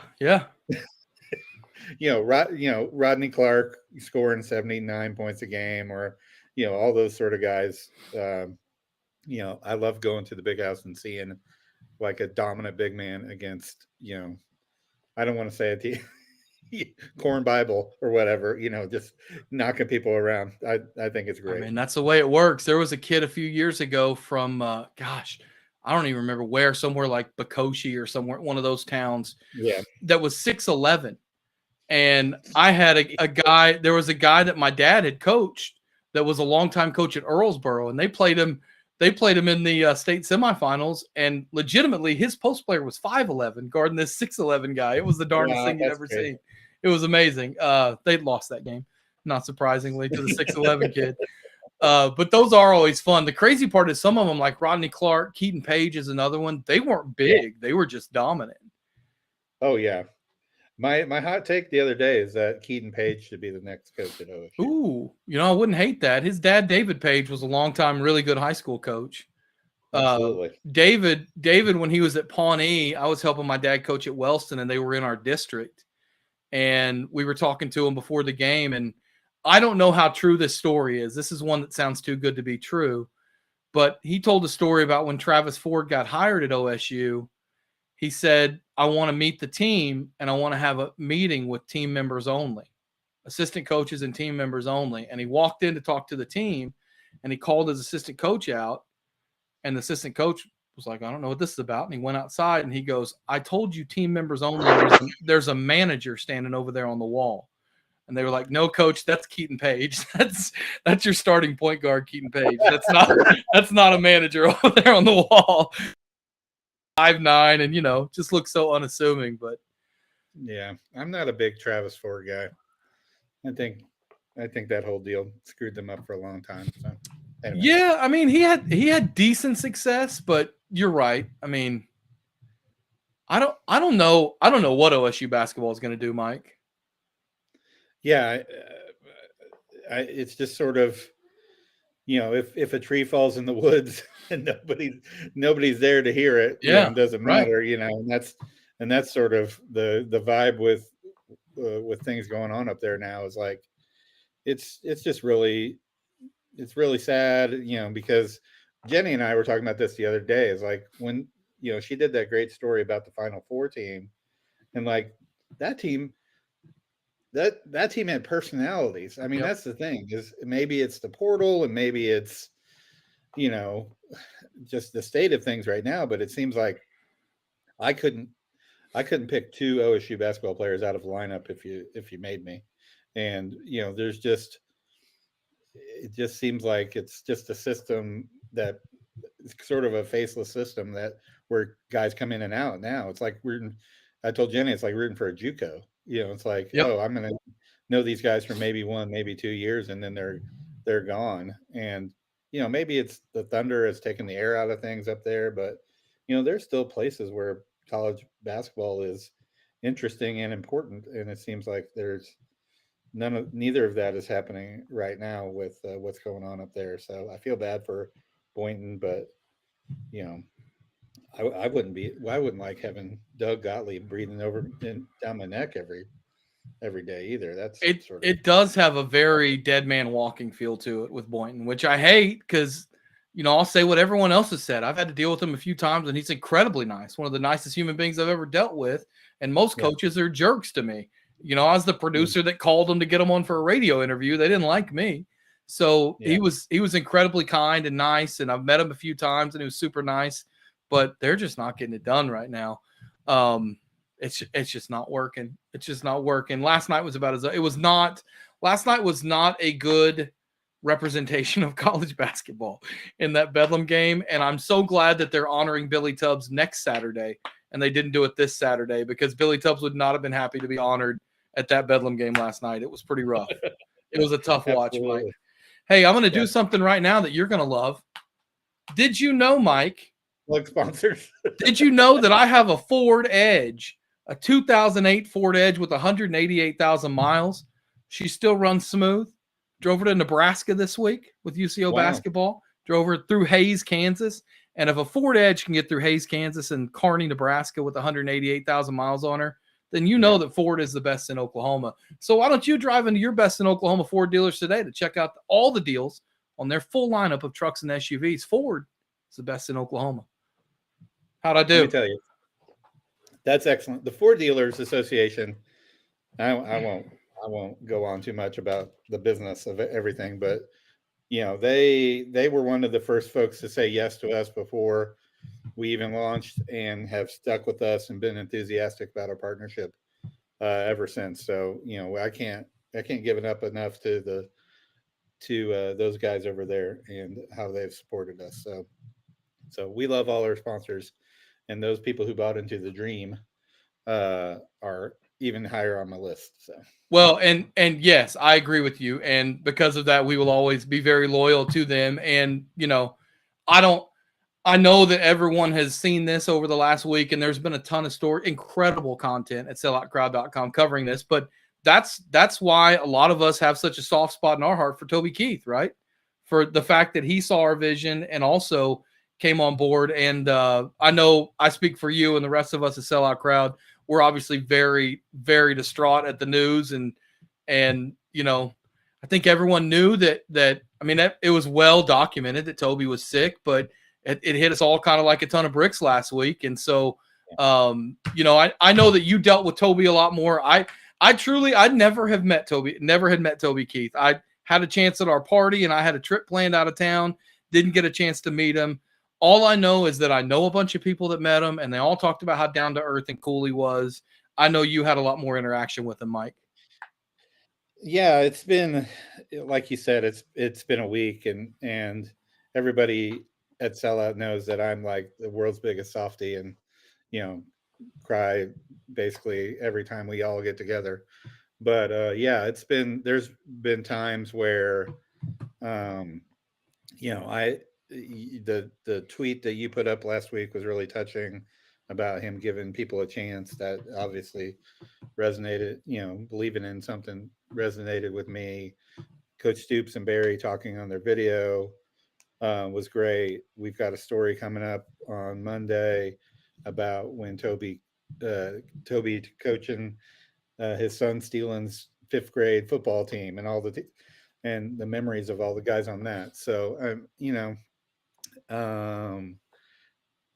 I didn't know the guy either. Just sort of had heard through the grapevine that he was investing in things, and the timing of it was right for us to go and speak to him. You know, every time we, every time we met, the first time we met was when we went and pitched the idea of Sellout Crowd, and I'm thinking I need to be a professional here, and I had a shirt and a tie on, and from that moment, Toby sort of started giving me crap about wearing a tie. And so, the next time, we saw each other, I did it again. And, he started talking about, these tie wearing guys that he always runs into. So he had a good story about that. And so the last time I talked to him, I wore a pink tie, which I thought would even put him more over the top. And so he was incredibly gracious. The one thing, I'll try not to get upset, but the one thing that he was really excited about doing his own show. And we talked a lot about that end of last year. When he went and did the shows in Vegas, he was feeling better. He was excited about all the people he was going to have on the show. We were excited about the opportunity to give him that forum. And really, we talked about Scott's Rolodex, but Toby's Rolodex made my eyes bulge out when he was, his first shows were going to be with Troy Aikman and Alice Cooper and Eric Dickerson and John Daly and all these guys that he talked to people every day. And you see these folks coming out of the woodwork now. The Stephen Colbert tribute was just, was incredible. John Daly apparently is, was really moved, and really upset by Toby's death. And all I gotta, if I could say one thing is, the best tribute we can do to him is to keep doing good work. And so his son Steelan is on our board and one of our managers, and Steelan has been just a knockout smart guy to be around and has really helped us. And so yeah, Toby was all about just doing as good a job as he could and helping everybody else around him. And if that's what we learn out of all this, then that's sort of been our motto from the beginning too, is building something that we can be proud of, but also helps people. So. We did have, while you were talking, we did have a Kansas City field goal. So we're at 10-3 now, coming up on halftime. I'd imagine the Niners are just going to put a knee on it here and get to halftime with the lead. The Chiefs will get the ball to start the second half. So it hasn't been pretty. If you took the under, oh God, people with the under are just having a good old time right now. So. The under's a tough one because the under can get backdoor covered on you a lot. Yeah. That's, people always joke, and I've said this before. That's the one good thing about betting overs is once it covers, it covers. It's not backdoor covering on the over. If you get over, it's over for good. So you're right, though. The under looks really good. I wonder what the live line will be in the second half. Might have to check that at halftime. Kelsey's sort of been a ghost. Yeah, he had Did that you one see him get catch into it early. with Andy Reid? What? He was upset after that fumble. Holy dang. Got a little Did you pushing see and that? shoving it. I did not see that. No. Yeah, Kelsey got in Andy Reid's face after that fumble because I guess Kelsey wasn't on the field and kind of let old Andy have it. So, Are you saying, Mike? I can't believe I'm going to do this. Are you saying there might be some bad blood between them? saying hopefully he shakes it off. Yes, thank you. Well done, Mike Kaler. My daughter's here, and so if we need a Taylor sidebar, okay. My daughter who's a freshman at OU and who went to the tour this year and has seen the movie of the tour about 6 times, she could provide excellent analysis of that. So the person that I compare Taylor Swift to from talking to my friends is Garth Brooks, in a sense of I don't think I would. In fact, no, I don't like much of Garth's music, but I want to see him live because I hear how good of a show it is. And I had a buddy that went to take his girls and his wife to go see Taylor Swift. And he came back and he was like, Todd, I would go again in a heartbeat. That was the best show I've ever been to. And I didn't know a single song before it started, like it was an amazing show. So, kind of getting back to what we were talking about, that was one of the things Toby was known for, was putting on such a good show as well. Being somebody that on stage had that persona of just felt like you were listening to your buddy sing up there, is what people would tell you about watching Toby play. I know, Mike, like I mentioned, there's so much content, whether it's Barry and Coach Stoops talking about Toby, which has been really good.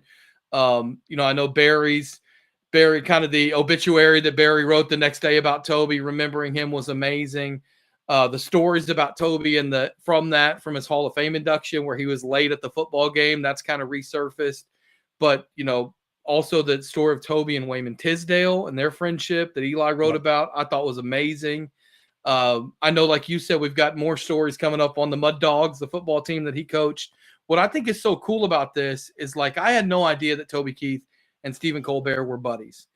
I had no idea some of the people he knew. So it's really cool after the fact to get to read these stories. John Hamm is here, everyone. The Hammer. It's really cool to read these stories and know that, like, this was, to me, that's when you know someone's a good guy, when the stories come out after. Like, he didn't want this stuff to be in the public. He didn't care that people knew all the great things he was doing, which I think we have way too much of when it comes to celebrities. So, again, selloutcrowd.com. We've got a lot of cool stuff on there if you want to remember Toby Keith, who, like we talked about, was a huge part of this vision here at Sellout Crowd. Mike? We had fun making, we have a great playlist on our YouTube channel of a bunch of different Toby stuff that we've been putting together.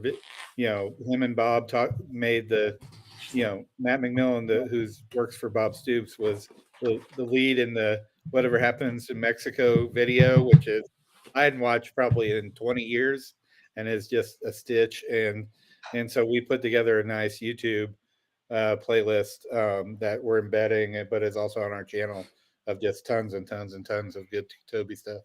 We got John Hamm with us. The Hammer is in the building. It's Hammer time. Hammer, who you got with you? Greetings. I don't know. This kid just wandered in, just picked him up off the street. Are you guys both excited for our halftime show? Yeah. I mean, the ladies are in the living room getting all fired up for Usher, but Christian and I are in here to talk about football and a lot more. Very good. Kaler, what do we think of the halftime show? This will be the most Bismack Biyombo coverage on any Super Bowl related media today. The guys look good today, John, even though it was in the afternoon. I got to tell you. Yeah, I mean, at least they snapped out of that. Yesterday kind of had me in my feelings a little bit. Nice little bounce back from them today. So you're saying, Mike, that the Thunder shook it off? Is that what you're saying? That's okay. Indeed. That's the second time we've used that reference. It's too easy. Well, as we're waiting, you need to calm down. As we're waiting on Usher to perform, I purchased this online from someone who got way too much money from me. It's a box of 550 1990s basketball cards. Oh, fantastic. Yeah. So I don't think we're going to get through all 550, but we're going to pull some of these out of here and do a quick game of Pack and Facts. All right. Try me, Todd. And here's the thing.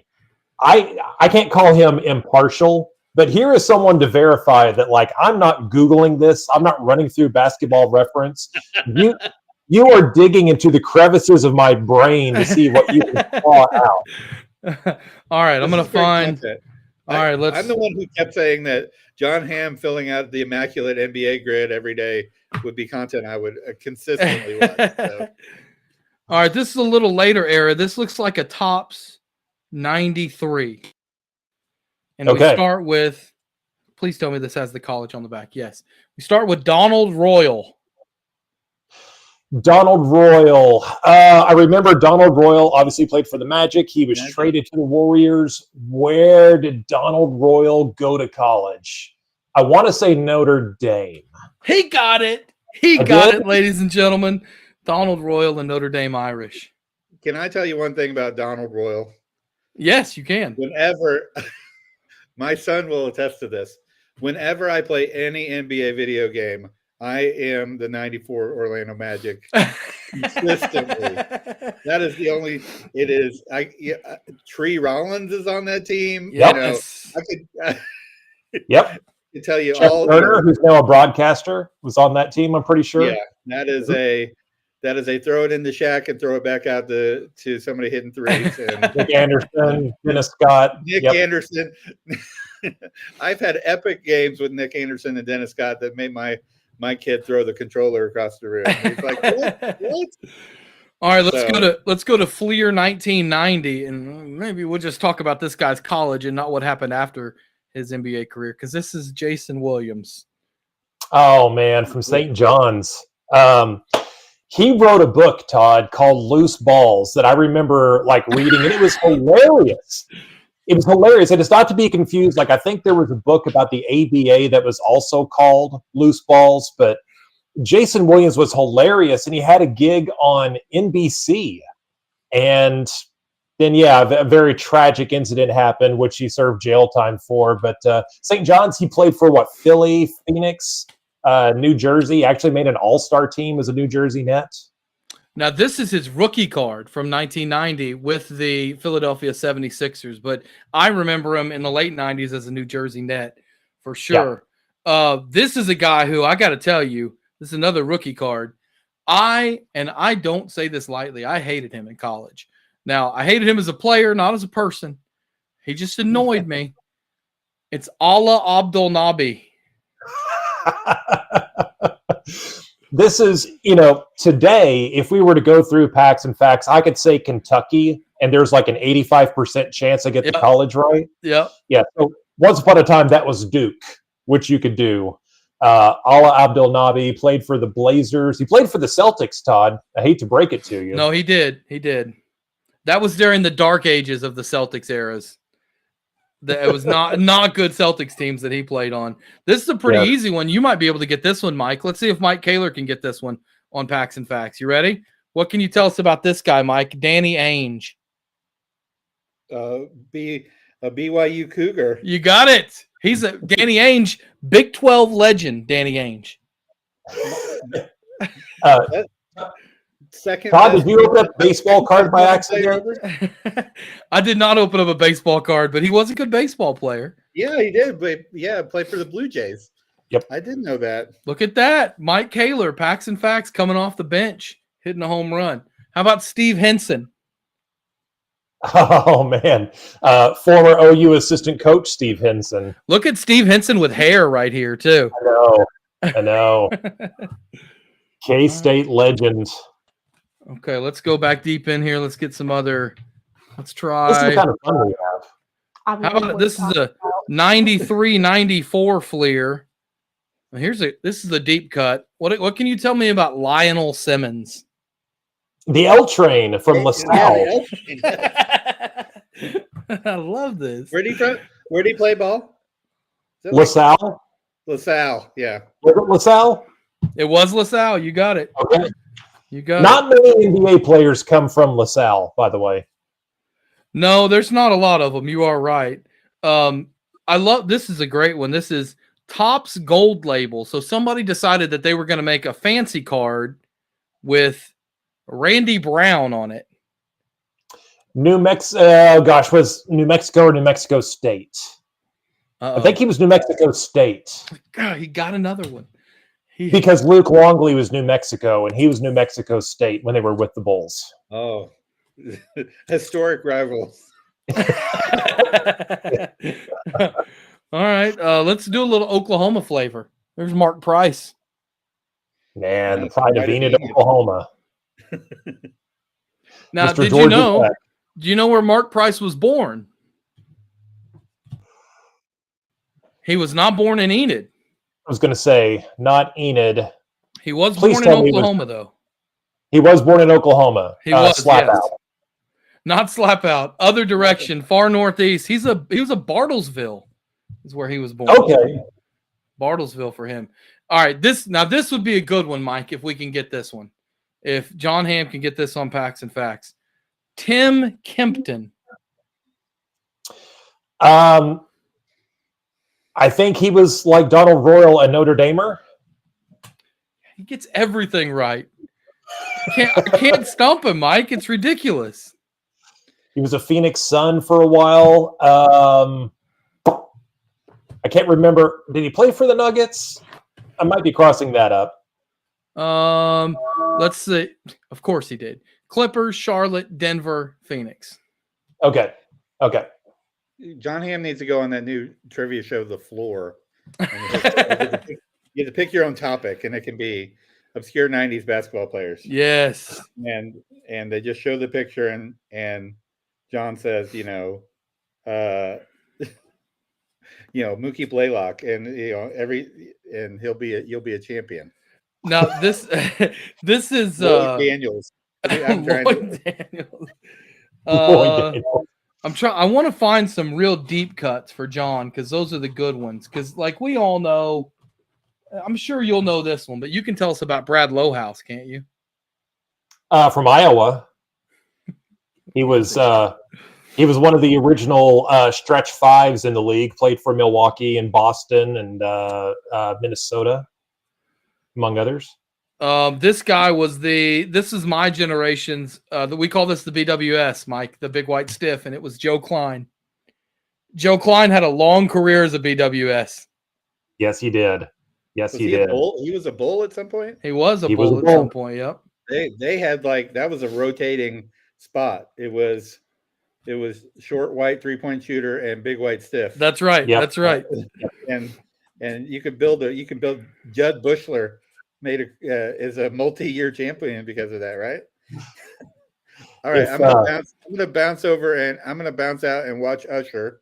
A series of contortionists. So okay, Usher's got like Michael Jackson people dancing, people dressed as Michael Jackson behind him.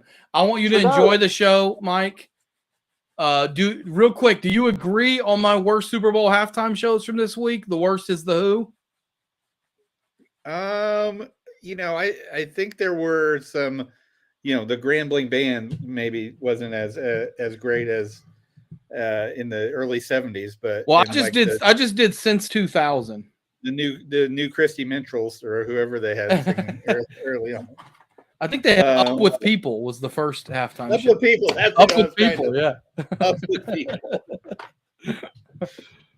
So yeah, I mean, anything that I can, any evidence I have that I can indict boomer culture, then that's fine with me. So let's say the Who and the Rolling Stones and whoever, any other geriatric act that gets rolled out there. So I'm fine with that. All right. Prince all was. right. Well, hey, Mike, I know we got a lot of stuff at selloutcrowd.com. I'd ask everybody this, and I did this the last time you were on with us during a live stream. So tell everybody what they can be looking forward to in the next couple months from Sellout. We're gonna we got some great stuff coming up. Obviously with Brett and John covering the Thunder. I think Barry's gonna start doing a series of stories, telling the stories of some of the companies that are coming alongside of us and being sponsors. So we got that going on, and we're gonna go full throttle into the softball hype machine. Softball's going to carry the day. from now until Memorial Day. I'll tell you what. So people are loving that content, and we're gonna give them what they want. All right, Mike, enjoy Usher. If you want to call Barry and tell him he can come on whenever he wants, I'm going to try to see if I can get Barry to do a dramatic reading of some Usher lyrics. We'll see if he'll indulge me. Barry's probably locked in on Usher right now, and then after that's over. Yeah, that's true. Because I can't wait to hear Barry say it was 7:00 on the dot. I'm in my drop top in his dramatic reading voice. So, K-Man, Right, appreciate it as always. Thank you, brother. Thank you. Ham, I'll see you later, buddy. See you guys tomorrow. Take care. That is Mike Kaler. All right, John, back to Packs and Facts. Who is this? Alicia Keys. We have Alicia Keys. Made an appearance. Pardon me for being slightly distracted for a little bit here. And that is a very loud outfit she's got going on. I don't think I would look good in that. You know what that is, John? That's the halftime show version of the Hornets Valentine's Day jersey, which is behind you. I was going to say that might have been in Russell Westbrook's closet. Right. What is up with that piano too? Yeah. That is quite interesting. All right, here we go. Well, here we go. Fat Lever. Oh man, Fat Lever, Lafayette, Fat Lever, Arizona State. You got it. Okay, you got it. Do you know what year he was drafted? That one is going to be dicey for me. It would have been. I'm going to say 83, but I don't feel comfy with that. That's 82. That's close enough. Okay. I mean, that's a long time ago. So I'm proud of you for knowing even that. This is a guy probably was a better player than we give him credit for a while, and then I think he had some issues. Roy Tarpley. Oh man, rest in peace. Rest in peace. Your father can't talk very well sometimes. Yeah, Michigan Wolverine, Roy Tarpley. He missed a lot of time due to injury and some inability to control some demons. How about Terry Teagle? He was a Baylor Bear, right? God bless. How do you know all these? I don't know, Todd. It's a burden. Crazy. I'm trying. It's not a burden. It's actually really impressive. Dennis Hobson. Can you get Dennis Hobson? Yeah, Ohio State. Oh my gosh. I'm trying. I mean, here, I'll give you a layup. Bo Kimball. Oh man. Oh my gosh. I mean, I know the college because the guy that was on the Lakers show that spoke Shakespeare, he was the coach of that team. Yeah. Paul Westhead. Loyola Marymount. You got it. That was my favorite team growing up, Loyola Marymount. Can we spend the next hour talking about the time that OU and Loyola Marymount played in Norman and Brett Price scored 60 points? 172 to 111, I think, was the final of that game. Tom Peabody, the Human Bruise. The Human Bruise, one of the greatest nicknames of all time, the Human Bruise. Tom Peabody, that Loyola Marymount, you had Tom Peabody, you had I think the point guard's name was, what's that? There was a big man, Richard Petruska. So they played OU the year after Hank Gathers died. So they played the year after Bo Kimball graduated because he and Hank Gathers were the same age. But so that Hank Gathers team was Hank Gathers, Bo Kimball, Jeff something was the three-point shooter. Jeff Fryer, thank you. I think the point guard's name was Curry. But then the other starter was a big man named Pear Steamer was his name. And P-E-R, Pear Steamer. Yeah. And his only job was take a charge, and when they make it, you get it out of there so quick. And he could throw that one-step baseball pass to half court for them to get going. That was fun times. How about Greg Dreiling? Greg Dreiling, Kansas. Yes. He transferred from Wichita State, though. Do you know that? Oh, I don't remember that. Yeah. What were you going to say about Marymount? I might still have a digital copy of that OU Loyola Marymount game. I had it on VHS, and I had it for years, and I think I did convert it. Yeah, I'm sure there's probably like copyright issues, but that would be a fun one to go back and relive on like a live show like this, to watch Terry Evans just cook in that Yep. game. And So when I was starting at the franchise, Brent Price was one of our contributors, and I remember that. one time I asked Brent Price, I said, I said, did Coach Tubbs ever tell you, like, don't take that shot or whatever? And he goes, no. And I said, well, what was Coach Tubbs' offensive strategy? And he said, Coach Tubbs used to always tell me, if you feel leather, shoot it, which I thought was great. In other words, shoot it every time if you want. There's no such thing as a bad shot. There you go. That's good advice. Whenever you start, playing basketball, just shoot it. That's what Zach LaVine wants to hear. Is Yeah. There's no such thing as a bad shot. How about Les Jepson? I want to say that's another Iowa guy. Gosh, you're so Is good it? at this. Is it really? Yes. Okay. Yes. All right. I don't even know that I'm going to say this guy's name right. I don't know if it's Jamerson or Jamerson. Dave Jamerson. Jamerson. Dave Jamerson. Yeah, from Ohio State. Oh. What? This Or is says it Ohio? This says Ohio. Okay. It says Ohio, but I'll give you half credit for that one. It's still pretty good. It's still pretty good. All right, let's do a couple more, and then let's talk about some. I don't know if you're keeping an eye on this Usher, but he's on roller skates right now, which is not a real big fan of that. Do we know anything about Tim McCormick? Tim McCormick, I think, was another Michigan big. Yeah, he was. Okay. He was. Speaking of Michigan, there's Ramil Robinson. Ramil Robinson. Ramil Robinson is the reason why PJ Carlesimo doesn't have a national championship. And he was once traded for Mookie Blaylock, if you want to localize the news. That's true. Who did PJ Carlesimo more dirty, Ramil Robinson or Latrell Sprewell? We'll talk about that later. How about Dave Popson? Oh, okay. We've hit the mega obscure here.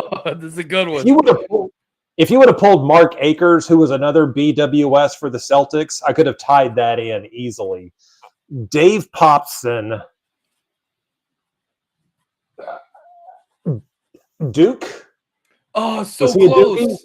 He was Carolina. Okay.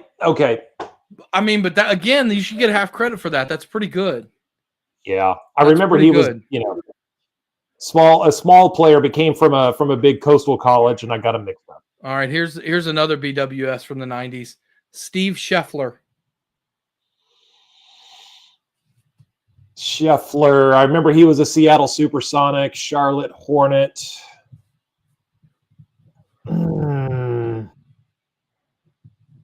Iowa comes to mind, but that doesn't feel right. Same color scheme, kind of. Think about coaches with the worst hairdos of all time. I didn't realize he played for Bill Self. That's kind of cool. No, not Bill Self. Even this I think was this guy's actual hair, not like Bill Self.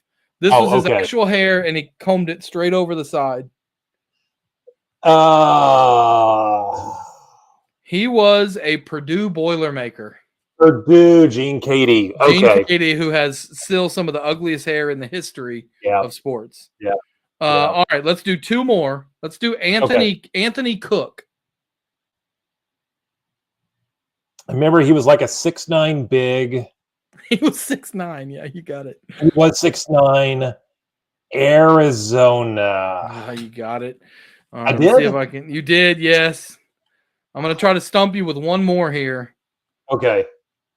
This guy, this is a rookie card in 1990 for Lance Blanks.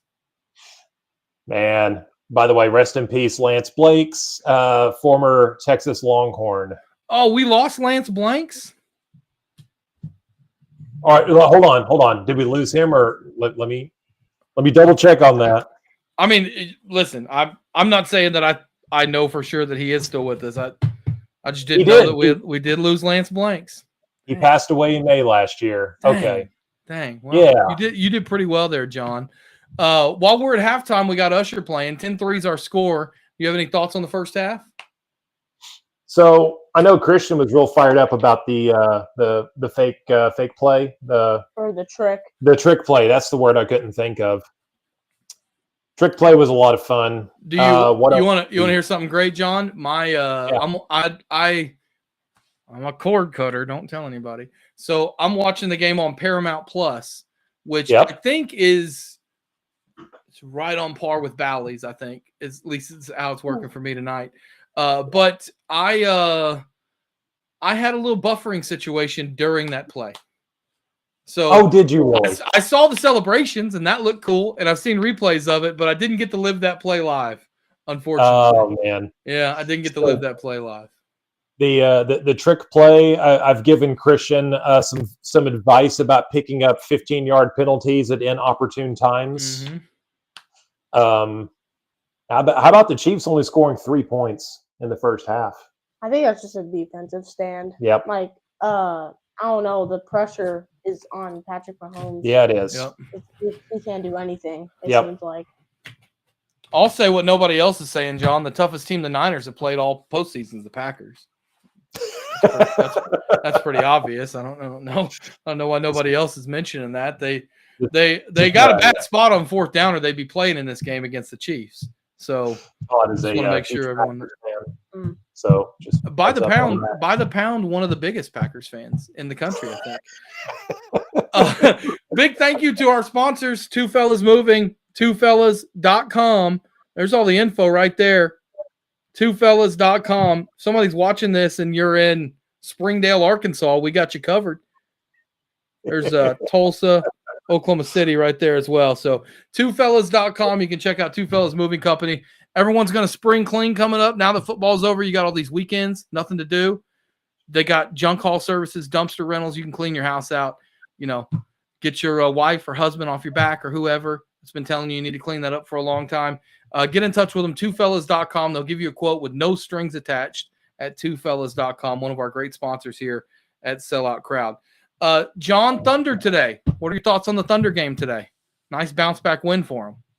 Today was a good bounce back win. Yesterday was just such low energy, and they talked about it afterwards that, you know, Dallas came out, they hit like their first 5 threes, and it was pretty much over at that point. And I liked how the Thunder came out and responded right off the bat against the Kings in this one.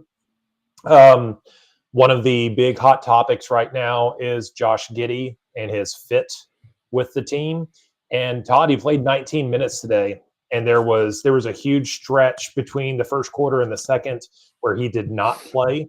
And, you know, the Thunder offense looked like it had fewer record scratches during that. So it's going to be really interesting to see how much Gordon Hayward impacts him the rest of the way here. Well, I'll say as a Celtics fan from experience, you just got to get through those first 4 or 5 minutes with Gordon Hayward, and then it can be pretty good. Knock on wood, we don't ever want that to happen again. That was never. You know what? It's a true story. I mean, you know me, John. I'm a huge Celtics fan, and my fandom has waned as I've gotten older with a few different sports. Like I'm not as big of a college football fan as I used to be because, you know, as far as like just rooting for a team, and it's the same with the NBA. I still root for the Celtics, but I don't live and die with it like I used to. And when the Celtics signed Gordon Hayward, I remember I was at the Bricktown ballpark. I don't know what they would have been then, Red Hawks, Dodgers, I don't remember. But they were playing the Iowa Cubs that night, and it was the 4th of July with the fireworks. And the news came across that the Celtics were signing Gordon Hayward, and I was like, this is it. I'm back in as a fan. This is the year. And I made a point, like I'm going to get home and watch that game against Cleveland, that season opener. It was Cleveland, right? I'm pretty sure. Yes, because Dwayne Wade was, famous Cleveland Cavalier Dwayne Wade. That's right.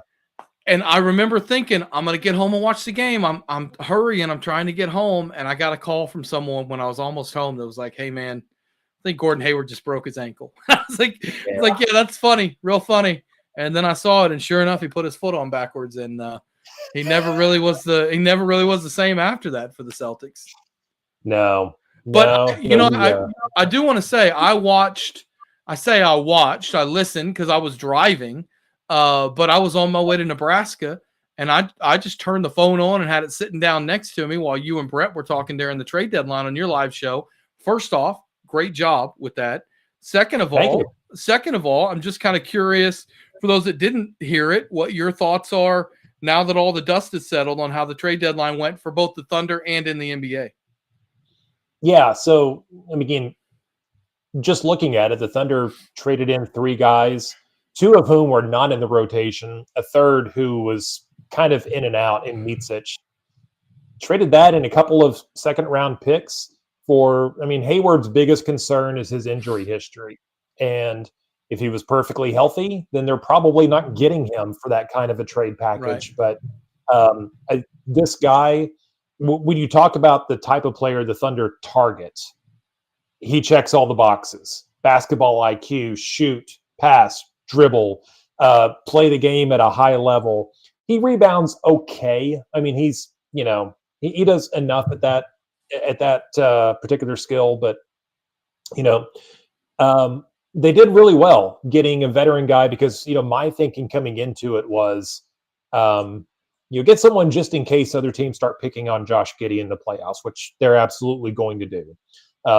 Or if they decide to play, hack a Kenrich Williams, who's a, -% free throw shooter, unfortunately, it just gives them another option. And so it's a smart, kind of a slick pickup.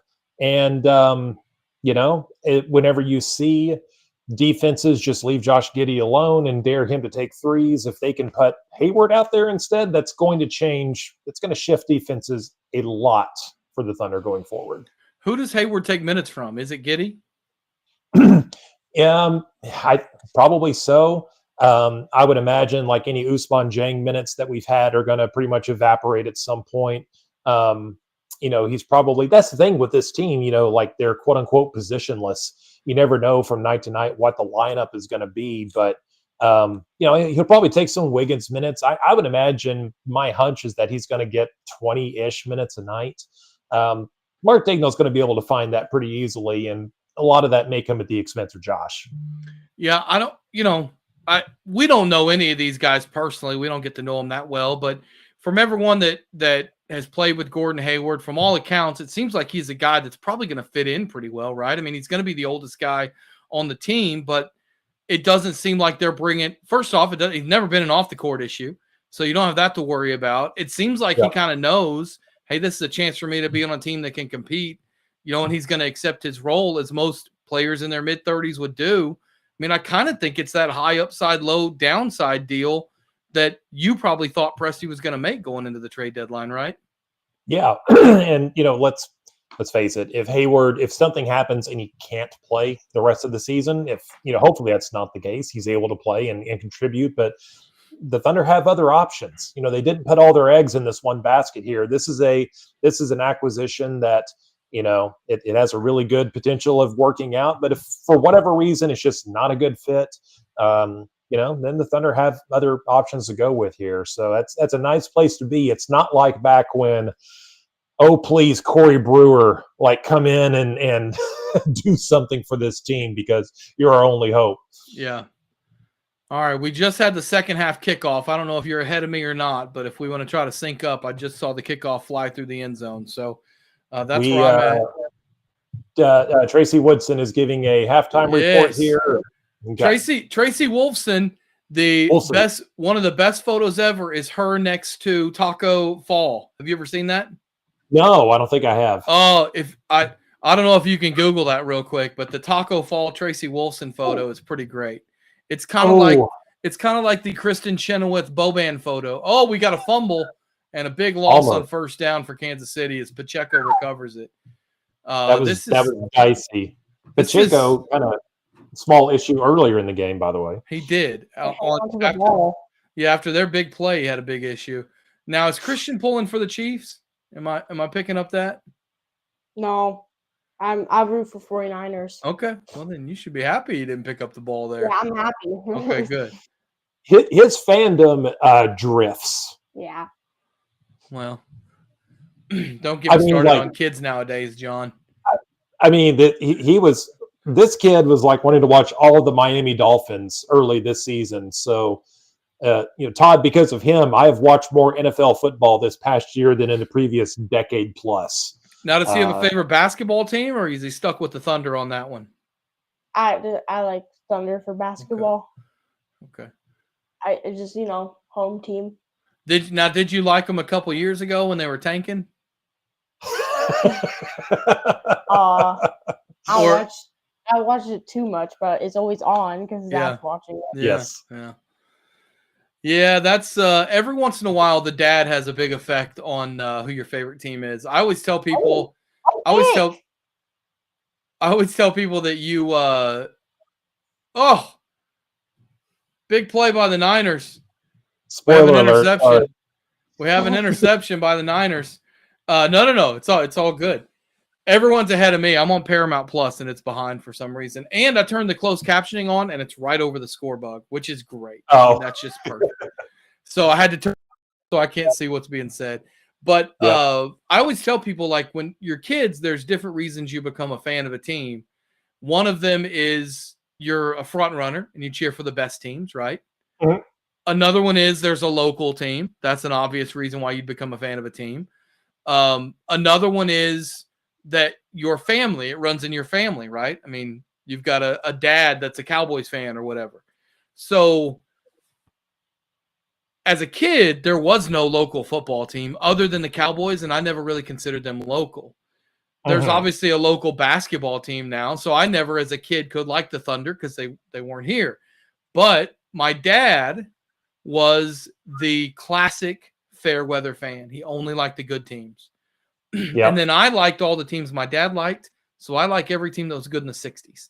I love the Green Bay Packers, the St. Louis Cardinals, and the Boston Celtics, who dominated the decade of the 60s. Those are my three favorite teams. So people always wonder, how did you become a Packers fan? And it's pretty simple. My dad was a front runner. That's the answer to that question. Yeah, that's perfectly acceptable, by the way. There's no wrong. Well, there are, toxic ways to fan, but there's no bad way to fan. If you want, I remember I had a friend one time that he became a huge fan of the Patriots because he played Tecmo's Super Bowl, and that's when the Patriots were 1-15 at the time. Yep. And so he always played as the worst team. He liked them in Indianapolis. And this was well before Tom Brady and company came in the picture. Yeah, I mean, that's a real video games is a way that people become fans of teams now. Now the difference is from my era as a kid and your era, John, to this era of kids, is there's so much more player movement. So a lot of times it's not even so much fan of a team, it's fan of a player. And if he goes somewhere else, you become a fan of that team. Yep. Yeah, absolutely. And, that's when, you've heard LeBron James and Kevin Durant, talking about, well, my fans are always going to be there for me. And, to them, they just pick up and go to another market and they feel like, well, I've got a fan base and I'm going to pick up some new ones here along the way. And it's a different mentality as opposed to when you and I were growing up, when there was really no concept of free agency. These players were basically, it's stuck. It sounds bad, but some players, you just kind of had to make it work in that location, or you had to beg out. They had to fight really hard to get free agency and move around. Well, and it's why I think a lot of the one good thing about free agency is because these guys are able to go to better teams, we're seeing good players win championships. And when I was a kid, there were so many good players that didn't win championships because they were in the wrong situation. I mean, when we were looking through those cards earlier, one of those was a 50-point club card, and it was Bernard King. And people nowadays, if Bernard King was playing nowadays, he could pick where he wants to go on a max contract and join any team. That's how good he was. But he's stuck with the Knicks, and they weren't very good. Yep. Ernie Banks probably could have benefited by going somewhere else. Yeah, no doubt. No doubt. All right, the Niners are forced to punt after the interception. So big stop by Kansas City. And they down it at the 1 yard line. That referee on the side there is quite old. I didn't know we had an octogenarian over there reffing the game. I have to ask you, John, because this is Valentine's week. Okay, we got Valentine's Day coming up on Wednesday, and right behind you, you've got the red Oklahoma City jersey. Now, I'm going to have a little short video coming out about that this week. This is awesome. This is one of the most sought after jerseys by collectors. For people that don't know the story, they play Oklahoma City, the Hornets back then. They played one game in these jerseys. Now, was it on Valentine's night or was it just around Valentine's? Okay. So it was on Valentine's, and they sold the jersey for one night only in the arena. And if you didn't buy it in the arena that night, you couldn't purchase it anywhere. Now, since then, Mitchell and Ness has come out, and they've made what is it, a hardwood classic, I think they call it, version of this jersey. That's what that one is. That's what that one is? Oh, man, I was hoping. Of course, if you had if you had the real one, you probably wouldn't have it hanging back there. You probably sold it on eBay by now. It's like at my office at work, I used to have a replica framed of Action Comics #1. This is the first appearance of Superman. Yeah. But I had the replica framed, and I got several people that came through my office and did a double take. Like, is that the real thing? I'm like, if it was, I wouldn't be here today. Like, in this office, I would not literally be coming into work. So yeah, this is my replica of Action Comics #1 behind me. Matt on YouTube says, "Where's everyone at?" And the answer to that is, I'm in my office and John's in his, I believe. That's right. This is there. You go. There's that's where we're at. Here at Stately Ham Manor, as I like to call it. And last I checked, we're on planet Earth. And let me just do a quick gander outside. Oh, nope, no snow on the ground. Mike Morgan missed it again. Missed it. Swing and a miss for old Mike Morgan. So close. Did any snow stick at all at your place, John? No. There was lots of precipitation. Would have been nice if it was about 4 degrees colder, but it wasn't. Snow that doesn't stick on the ground is like someone going, "Hey, here's a steak. Just smell of it. Like, you don't get to eat it. Just take a whiff. Doesn't that smell great? Yep. Awesome. Yeah. Now someone else gets to have it." So back to the Thunder. I'm curious, John. This is a question nobody knows the answer to, right? But I want to know your thoughts on this because you followed NBA basketball long enough to know there's a difference between winning games and winning playoff series. And my question to you, and again, nobody knows this answer, but maybe give me the why or the why not you think this Thunder team could win a playoff series or two. You know, the only thing that kind of like gives me pause about this team is that historically teams have to like lose in the playoffs. They have to earn their way over the series of a few years. Now there are exceptions, like when LeBron changes teams. You know, that took the Cavs from nowhere to the finals. You know, so there are examples of that happening, but you know, like we know, like the Bulls had to get through. You know, they got their butts kicked by the Celtics, and then the Pistons, and then they finally took over. You know, when the Pistons got older. You know, just as an example there, that's typically the path. Because otherwise, the way this team plays, and rebounding aside, by the way, there have been teams that have gone to the finals and won championships that rebound towards the bottom of the league like the Thunder do. I mean, they are just well put together, and they have a poise that is definitely not common amongst young teams like this. I mean, think about like the Memphis Grizzlies of a couple of years ago, who were strutting around and they were talking noise and they were really feeling themselves. And before they really got a chance to do anything, like boom, all of these issues happen. This Thunder team's not wired like that, and it's something. And you know, Shea just seems to be kind of cool as a cucumber in these pressure situations. There's a lot of things that I think might translate to the playoffs, but the only thing that gives me pause is like, well, historically, teams like this don't shoot up to the finals so quickly, but it only takes one, right? Yeah, I mean, you're right. It's and the Western Conference is kind of psycho. So, and also the to me, John, the difference now between what you're talking about with the Bulls and what we're seeing in this era of NBA is it's a shot makers league. You know, I mean, I'm not saying that guys that play in the NBA aren't tough, but it's not like you've got to get over that hump of you're just going to get beat down for 7 games by the Pistons or you're going to go face an incredibly crazy crowd, and Larry Bird is going to do things he hasn't done all season long for the Celtics in the playoffs. You know, it's just different. It's a shot makers league, and to me, it's made the league a lot more random and made a lot more parity in the league. That, and obviously the Kansas City just went for it on third down. I don't think they got it on third and short. That, and also it's made the the free agency has also made it with a lot more parity as well. I don't think there's any reason this team can't win a series or two, but I think conventional wisdom tells you it's probably going to be a year or two before they really make a deep run. The good thing about this compared to the Grizzlies is they have so many assets. You know, they can add, subtract, do whatever they want with this roster over the next couple years. And if this works out and they make a run this year, heck, John, they can kick the can down the road with some of these assets for a rebuild later, which is kind of what we've seen Sam Presti already do a little bit of. And, you know, a lot of this is positioning for, you know, this team could start getting really expensive in 2026 or 2027. And that's when a lot of these draft picks are kind of positioned, you know, with the Clippers or the Mavericks or the Nuggets.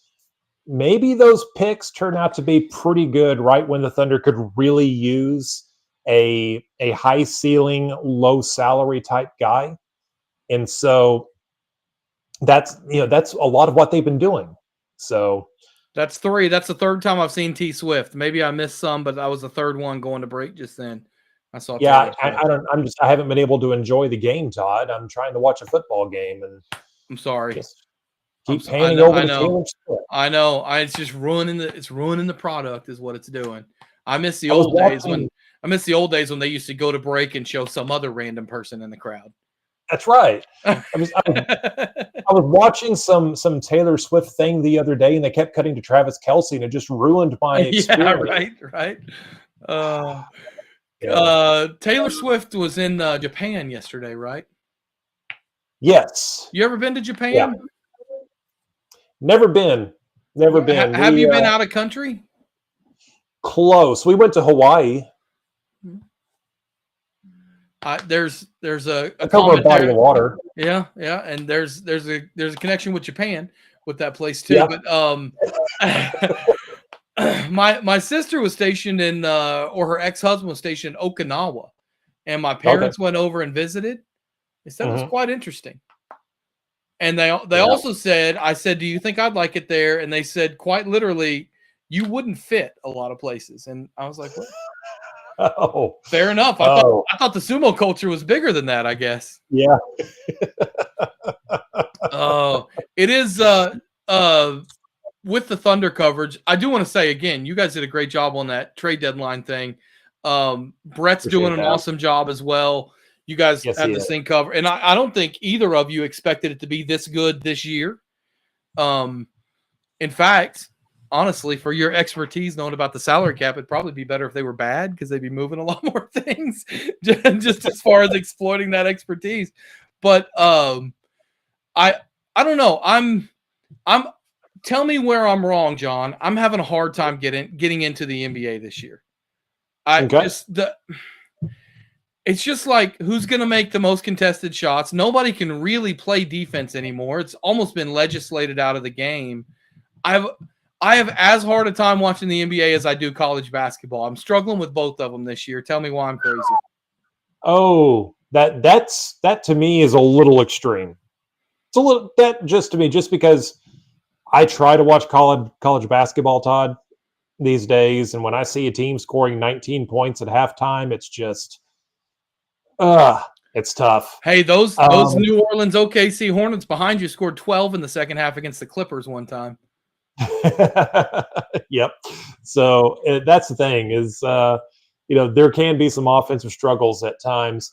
I don't know. I still enjoy tuning in every night because the shots these guys are making, they make it look so easy.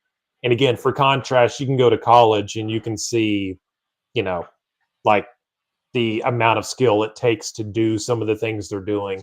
I do wish that defense wasn't frowned upon as much as it is. And like you say, a lot of it is. I'm not saying we need to go back to hand checking, like it was Sure. in the '90s, but the NBA has made strides to cut out, a lot of like jumping sideways into a guy and initiating contact, just like that.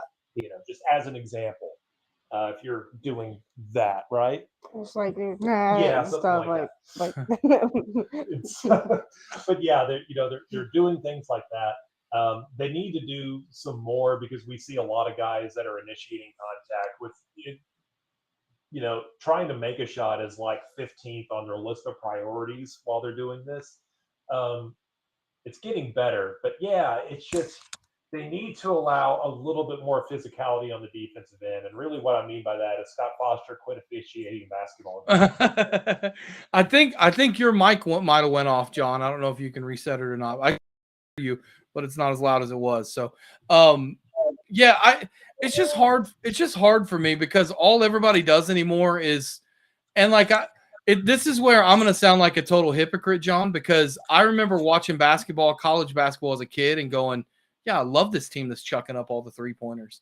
And now teams are shooting 50 a game. And I'm like, I don't really know that I like watching this in the pro game. I miss post players.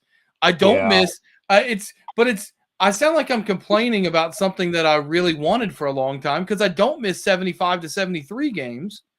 But at the same time, like it feels like we've gone too far the other direction for me in the NBA. That's where I get frustrated. It really isn't.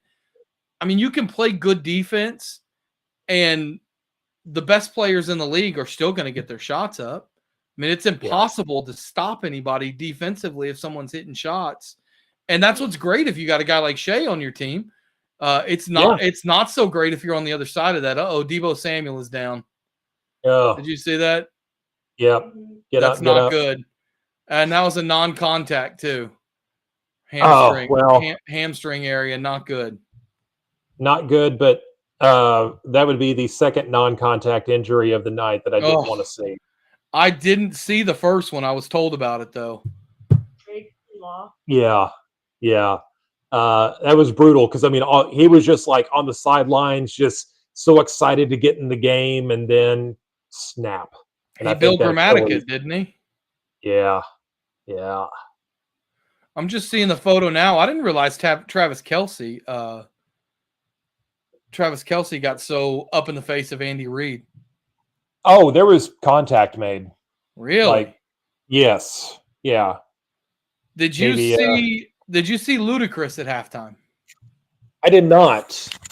So apparently Ludacris was part of the halftime show. I don't know if you know this or not, John, but Ludacris performed in 2021 at UCO. Did he really? He did. Now that's quite the glow up. No, with no offense to my UCO people. Chad Richardson Stadium's a great place. It's not quite the Super Bowl halftime show though. Not quite. So no. Like for example, this spare bedroom that I have, like he could have like crashed here for the night. He could have, yeah. Yeah, you could have been the host family to Luda. Wow. All right. Could have some leftovers with them. That's nice. Now, this is a problem because the Skybox pack, they don't put the college on the back, so I may have to Google some of these. I might just have to take your word for some of them, but we're going to open a fresh pack here. This is my last fresh pack. I got to order some more. These kids know how to open these. They make it look so easy online, John. How do you open the Pokemon cards? I just tear them. There you go. Sometimes I just flip them upside down. It works better. You're just not careful at all, right? You just give me the cards. Yeah. Here's Jeff Martin. I think he was a UCLA guard. All right, we're going to check Jeff Martin. Jeff Martin. So when I Google Jeff Martin, the first things that show up are Jeff Martin auctioneer and Jeff Martin lawyer. I'm going for Jeff Martin basketball, though. Let's check this one out. I don't know where those guys went to college. Jeff Martin basketball. Ooh, Murray State. Murray State. For Jeff Martin, okay. Yeah. Okay. He's a Murray State racer. Obviously. It's an easy one for you. Jerome Kersey. What a legend he is. R.I.P. Jerome Kersey. I know, R.I.P. Yeah. Well, Longview, or it was a small like random college. Longwood. Longwood. Which Kelvin Sampson go to No, Kelvin Sampson went to UNC Pembroke is where Kelvin Sampson went. Which is UNC Pembroke was in a tournament that UCO was in this year that I covered in Florida. Interesting. So yeah. I'm excited for Kelvin to come back to Norman. I really wonder what that reception might be. In fact, this is a fun fact. UNC Pembroke this year played an exhibition game against Houston because Kelvin had in his alma mater to play in the exhibition game. All right, let's go back. They had to fund their athletic budget somehow. That's right. That's right. All right, I'm gonna Google this one beforehand, so I can see. This is Michael Ansley.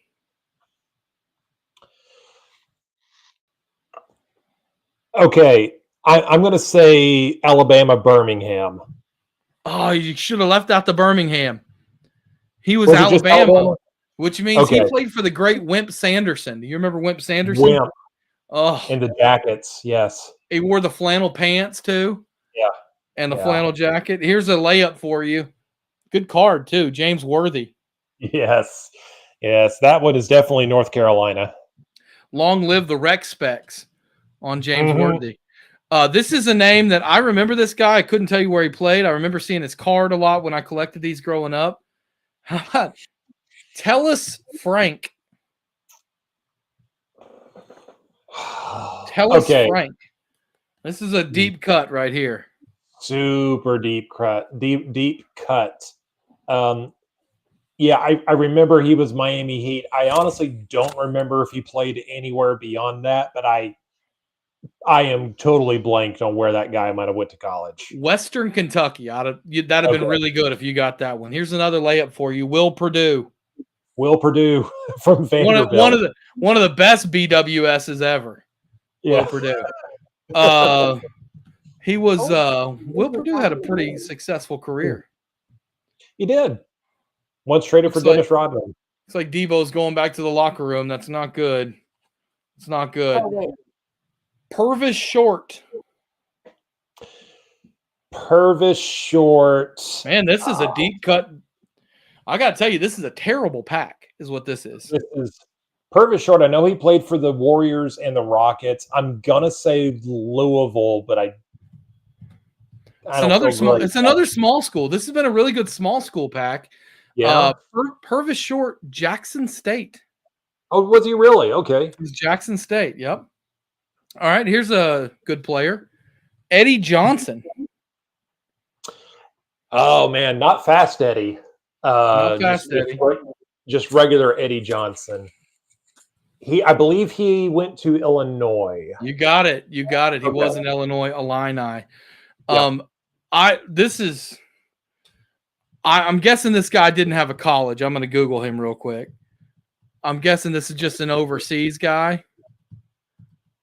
And if you can tell me anything about, like, maybe even where he's from, I would find this impressive. Do we know anything about former San Antonio Spur Zarko Paspalj? Zarko Paspai, I believe. Paspai. Well, excuse me, John. What do we know about Zarko? Can you tell me where he's from? Because he was, I don't remember if it was Serbia or Montenegro or like where in that cluster of countries. You know what? You got it, because he was from Yugoslavia, which now is Montenegro, where he's from. Right. So you got it. Which Serbia was the other part of Yugoslavia. So I'll give it to you. Yep. Here's a guy who's a good player, Herb Williams. Herb Williams. I think Herb was Ohio State. He played for the Pacers, played for the Knicks, played for the Mavericks. You got it, Ohio State. Ohio State. One game with the Toronto Raptors. He was traded by the Knicks to the Raptors, played one game, waived, went back to the Knicks. I was a big Knicks guy at the time. John, you saw me open this pack, right? Yes. I mean, there's no tricks here. You just wait until we see our last two cards. Okay. a couple of the legends I got. We got 2 more before that. This guy's a legend for a different reason. Chris Mullen. Yeah. St. John's. Pacer How, and Warrior. how about Bill Cartwright? University of San Francisco. Yeah, You he know, was a Eddie Sutton Don. College. He didn't That's play right. for Eddie That's Sutton, right. though. I just missed him by a year or two. Bill Cartwright was old when I was really young. So, how old do you think Bill Cartwright is? Cartwright's got to be in his 60s at this point because he was drafted in like 79. How about 66 years old for Bill Cartwright? Okay. That's crazy. So big decision coming up here for the Chiefs. They're going to go for it on 4th and about 6. 4th down, yeah. I think they're going to go for it. Peter Vesey he came up with the great nickname because Bill Cartwright was injured all the time. He called him Medical Bill Cartwright. Nice. Yep. I remember Bill Cartwright used to shoot free throws like this. He would put the ball right here. Sorry, hitting the mic. And he would bring the ball up and then just flick his wrist just like that. Yep. That's how Bill Cartwright shot his free throws. He had a damaged voice box. And that's why his voice was always raspy. And yes, I did not know that. Yep. All right, I've got 2 more for you, and these are legends. And Kansas City's kicking a field goal here. It'll be a long one. Or are they? The first one, or are they? The first one's a legend around here. That is a young Scott Brooks right there that you're looking at. Brooks from UC Irvine. Oh, this will beat Jake Moody's record in the Super Bowl. This would be the longest field goal in Super Bowl history, huh? Jake Moody just broke.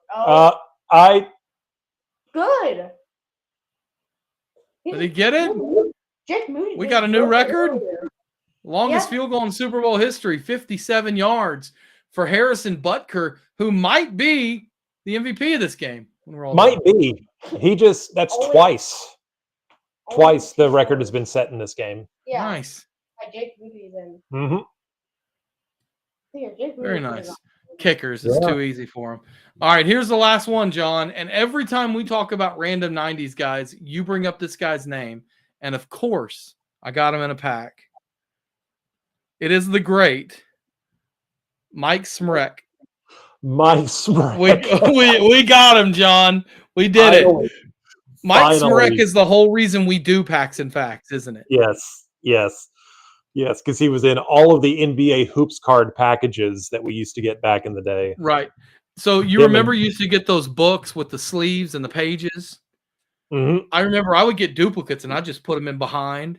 Yep. And the Mike Smrek one was always like bulging out because you would get like 12 or 13 of them. Yeah. And you just shove those things in there and it didn't fit anymore. Mike Smrek, Mark McNamara, Uwe Blob. Uwe Blob, we got a ton of back in the day. There was a ton of Uwe Blob. Oh, man. All right. Good times. Well, looky here. Look who's here. It's my friend Garen Emig. John, I don't know if we've lost your camera feed or if I just can't see it or not, but Garen is here, so we're going to let you enjoy the rest of the game. But before I let you go, I do this with everybody. Tell me some stuff you're working on, what we can look forward to at selloutcrowd.com. Yeah, I mean, with the trade deadline, most of my salary cap analysis is in, but going to be diving into. Of course, the Thunder did fill their last 2 roster spots. There might be some more tweaking on the edges. I'm going to write about that some as well. Got the All-Star break coming up, which I cannot wait for because I'm exhausted, man. I can imagine what these players are going through. I'm worn out, but I'm going to be doing some look backs based on here at the All-Star break with the team, and looking forward to the stretch run here. Talk about exhausted. I haven't had a bathroom break yet. So, John, I appreciate you. I'm going to Mel Kiper this thing. I'm going to make it all the way through. I'm going to make it all the way through, John. There you go. Christian, good luck. Go ahead. What? I was going to say, Christian, good luck to your 49ers. I know you want them to pull out the victory. Yes. And now I'm like the guy that just opened for Seinfeld. I'm just going to turn it over and you're like the I don't know, you're like the dog act that comes on right before Red Panda. And now Red Panda's here. And Garen Emig is our sellout crowd's Red Panda. John, I Yep. appreciate it. Enjoy the Super All right. Bowl. I know I've said this before, but I'm excited to be working with you again. Love all your stuff. Looking forward to all the content, buddy. Good times, man. All right. Have fun, guys. All right. Thanks, See you, John. John. That's John Hamm joining us. And I am now joined on the watch party tonight by my final guest who's going to take it home with me tonight. Oh man, A fan of place kickers everywhere, which has been a big story of tonight's ball game. Garen Emig, who I know also hates Taylor Swift. I don't think Garen's watching this game because Come on, Taylor Swift. man. No, I'm just kidding. Garen, what do you think of the game so far? It's been kind of boring, I think. I put a tweet out at halftime. I'm not on Elon's app as much anymore because of Elon and Elon's friends. But I did tweet at halftime that the ads were kicking the game's bleep, and I stand by that. Well, it doesn't take much. I mean, this is Chiefs are going to win this game, dude. You think so? Yeah. This feels like, you remember this feels a little bit like number one, the Niners didn't stretch this out when they could have. And now Purdy, they figured Purdy out a little bit. For whatever reason, the Niners have gone away from McCaffrey.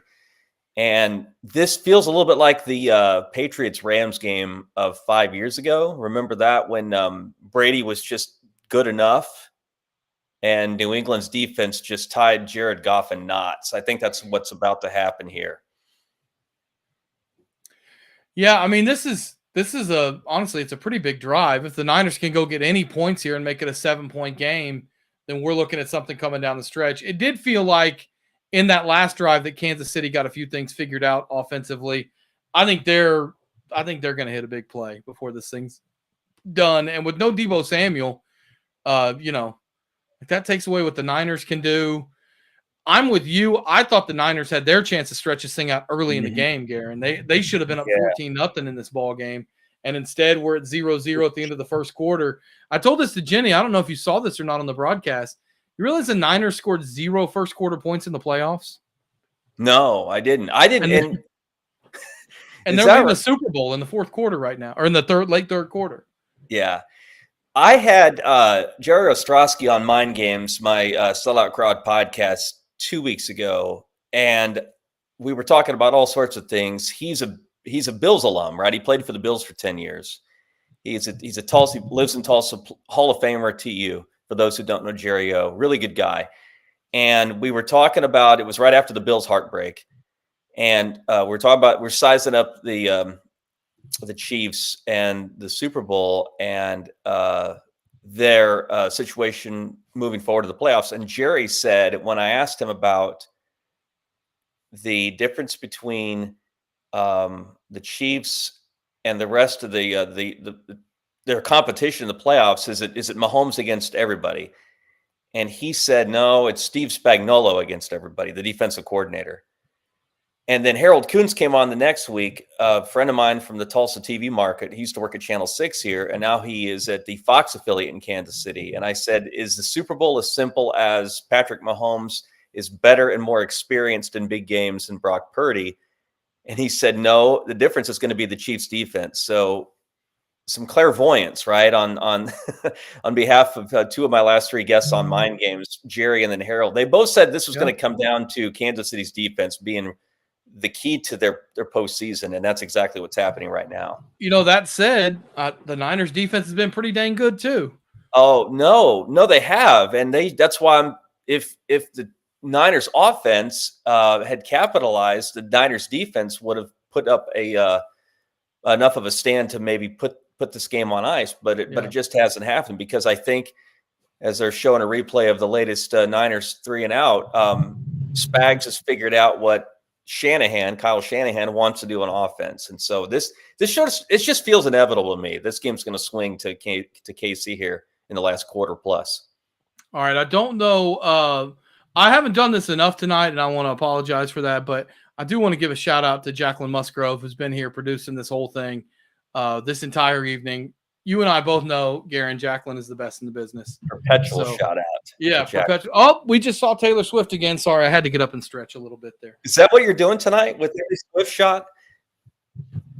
I've only seen her 4 times. I've been I've been doing something else every time they show Taylor Swift, but I don't want to say what it is because I don't want the sellout crowd overlords to be mad at me or worried about. You're not taking a drink, are you? You don't have to answer that. I was hoping, and I don't know if Jacqueline's listening or not, and maybe she can get in touch with them, but I was hoping to get Barry Trammell on, as the Chiefs are going to go 3-and-out again, have to punt it away. I really wanted Barry Trammell to do a live, well, obviously it's live because we're on live, but do a dramatic reading of Usher lyrics. That was kind of my hope for tonight, was to get Barry to maybe read dramatically. It's 7:00 on the dot. I'm in my drop top. But you know, I don't. Barry said, "Do you want me to join?" I said, "Hop in anytime." And I don't know if Barry's able to figure out the technology, which that's okay. It's okay. God love Barry. His technology. He's great at a lot of things. Technology is not one of them. There is. I have not seen on social media a thumbs down yet to the halftime. Oh no!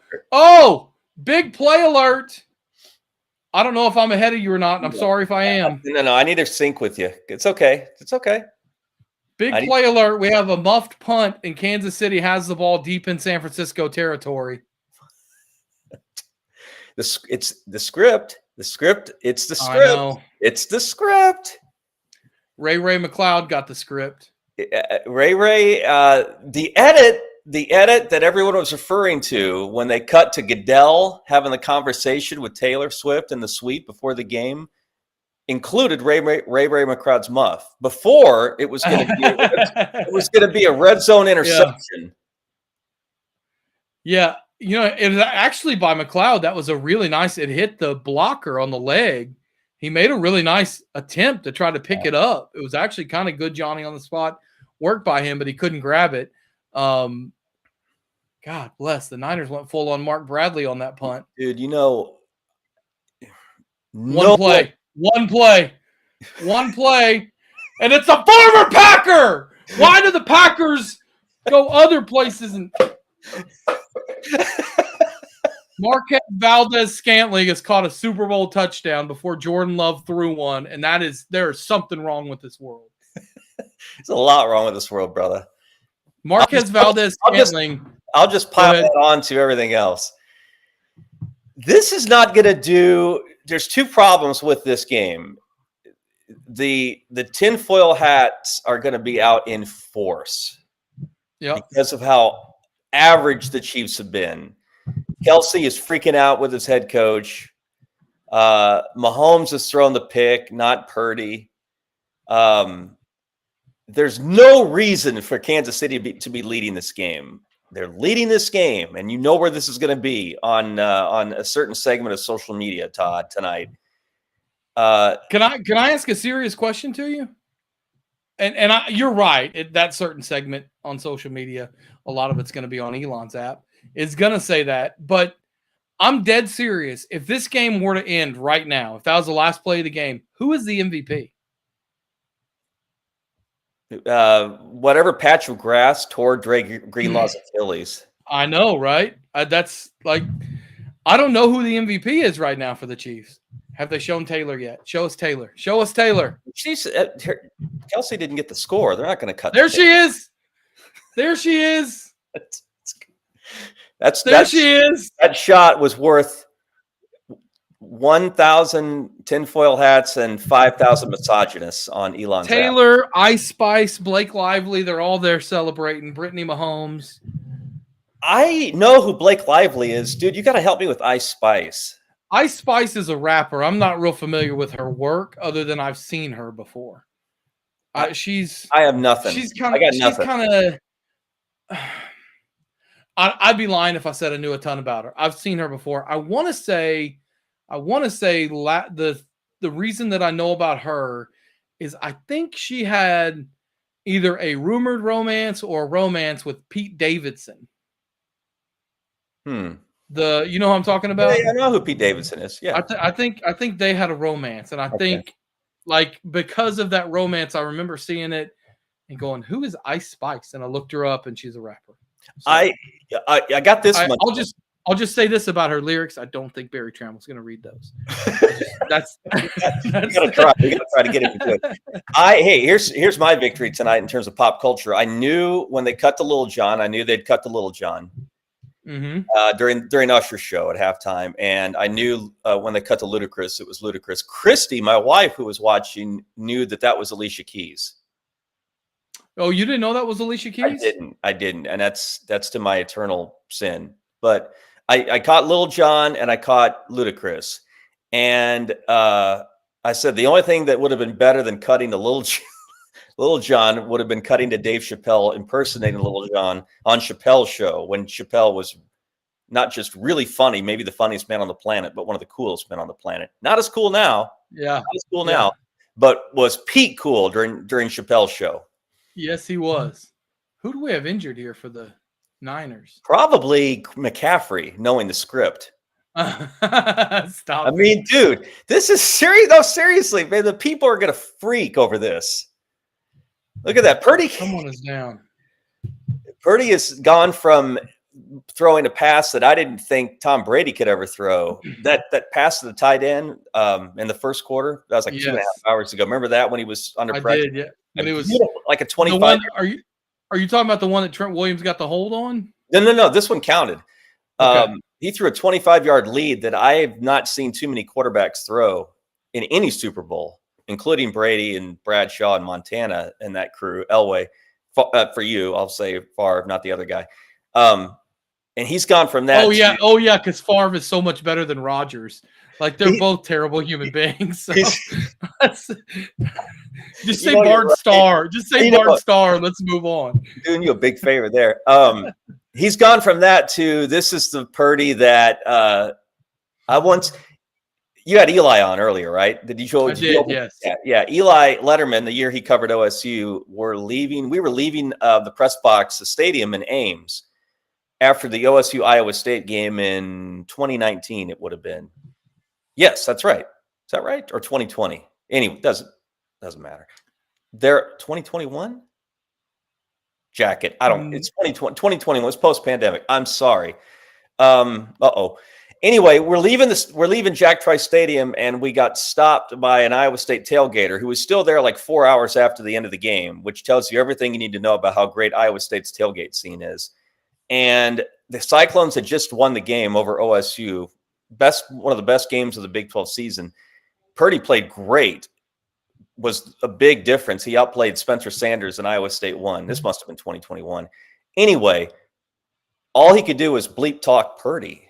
And I'm like, the guy I just saw looked pretty damn good, right?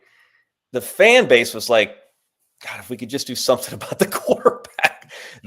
Anyway, the guy that fan was worried about that night in Ames is now the quarterback of the Niners, I'm afraid. Yep. So Barry Trammell just popped in like the gopher on Caddyshack and then backed back out on us. He went back to do some research on Ice Spice, I think. You heard what there's Barry Trammell. Tram. Guys. Hey, how Barry. are you, sir? How's it going? What's up? It's a pretty good ball game we got here. Well, it's all defense. Close. The two longest field goals in NFL in Super Bowl history, a trick play touchdown, and a touchdown 17-yard drive off a muffed punt. You know, we're not that close we're pretty close to a 3-0 game going into the fourth quarter. This is the NFL version of that Bedlam basketball game last night. That was worse than this. It's close, but it's not fun to watch. I mean, Barry was there. He might have a different opinion, but I watched enough to think that this actually is aesthetically is better than the basketball in Norman. Yeah, that was not much. That was not much. Barry, can you think of Bedlam games uglier than that one? I mean, there have been some lower scoring games, but they were good teams. They were good teams, although I mean, those teams last night weren't. I mean, the score was down, but it wasn't because the defense was fabulous. They just not very accomplished teams. The back when Eddie and Kelvin would play 46-43 games, it's because they were playing, steel curtain doomsday, no-name defense. So that's really that was all about. And you know what? I think we're seeing two really good defenses tonight. I mean, I think that's what part of this is. Yeah, no, they are. Barry, we were talking about that. The thing that everyone gets all excited about, the star power on Kansas City's offense with Mahomes and Kelsey, of course, for all sorts of reasons. And the key to this Chiefs playoff run, Super Bowl run, is what Steve Spagnuolo has done on defense. Without a linchpin, they don't have. I mean, when you think of the Chiefs defense, if you were to throw out one guy, who would you even throw out? I was thinking about that a minute ago, Garen. When Kansas City took a 13-10 lead, I thought, if they win this game 13-10, who's going to be the MVP? I just asked Garen that same question, Barry. It should be a defender, but I can't even think of Nance and Romo even talking about anybody. Yeah. This is Nick Bonacotti over there playing middle linebacker? Wow. Because it is a no-name defense for Kansas City. It is. That was a good poll. You got to give me credit for that one. Knowing who Nick Bonacotti is. Do you know the only reason I know who Nick Bonacotti is because he used to be on Inside the NFL. That's right, HBO. That's right. Yep. With Lenny Dawson. That's right. Yep. Len Dawson hosted it. The late Lenny Dawson. Yep. And the late Nick Bonacotti. We lost him about 4 years ago, I think. Is his son still alive? Bonacott's or Dawson's? Paralyzed, playing for the Citadel, I think. Yeah, that's right. That became his cause, right? His son, his son's health. And I don't know the answer to that, Barry. I wish I did. I should. I don't. I'm reading. Gosh, Chris, it's hard to tell. Mark is his name. M-A-R-C. Mark. That was it. Mark Bonacotti. There's a story from 2020 about him that he's still with us. So no, he probably is. I don't know the answer to that. He was paralyzed at 19, which is. That's crazy. Yeah, I don't know who the MVP is right now, Barry. I mean, I'll tell you, Garen, they ought to just bring Taylor Swift down and give her the MVP. Well, I mean, Usher has put in more work than any one member of the Chiefs up to this point. Did you have an opinion on the halftime show, Barry? Well, I got a question for you. Okay. What do you think my impression of the halftime show is? What was the best part about it? Give me your review. Who was the gal with the guitar at the end? See, I didn't pick up on her. Who was that, Todd? Do you know? I don't know. Was that just a prop, or was that actually an artist that we should recognize? Well, I assumed it was an artist. I shouldn't have recognized her, but I assumed it was an artist. No, I mean, I think she's a real entertainer. I think. I got a kick. I got a kick out of thinking back to when my kids were huge Usher fans when they were at Monroe Elementary in Norman, and so look. I appreciate any artist who does something that I have no dream of doing. I couldn't do 10 minutes of a halftime show of any kind of, I couldn't even stand still for 10 minutes, let alone belt out, a bunch of songs from my catalog of international hits. That was HER is who joined him. Okay. Are you familiar with HER? That was the guitarist. Her? Yes. Well, yes, her, but she just goes by HER. Wasn't that the name of that movie about the artificial woman, her? Yeah, and that's her. In all seriousness, you know what was the best part of halftime was Usher on roller skates. Now that was legitimate talent. Right there. How about the fact that it took him? Remember that halftime show called Quick Change? I love Quick Change. So does Barry. How about Usher doing a costume change in I think they timed it at 45 seconds before he got on the skates. That's good.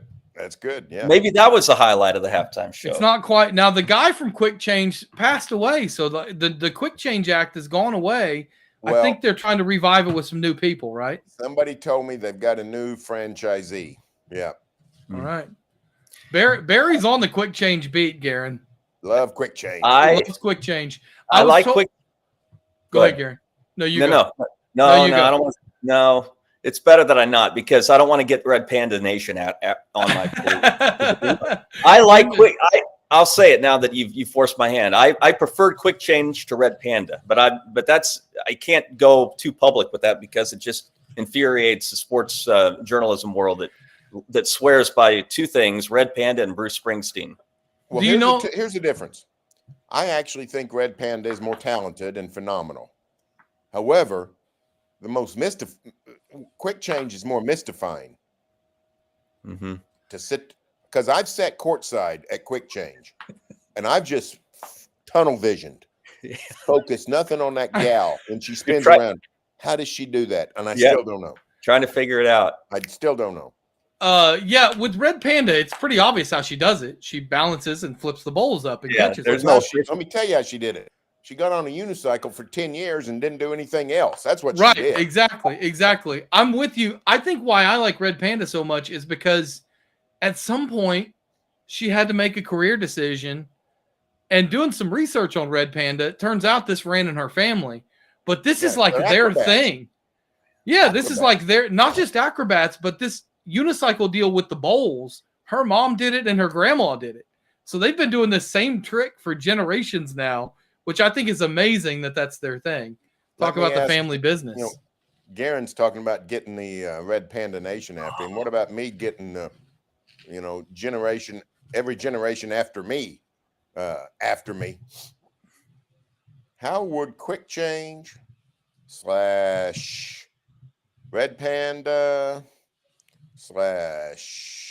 whatever NBA / whatever halftime act we can think of, how would that go over as a Super Bowl halftime show? About 5 minutes of Red Panda, about 5 minutes of Quick Change. Get all the best halftime acts in basketball out there. Would America be intrigued?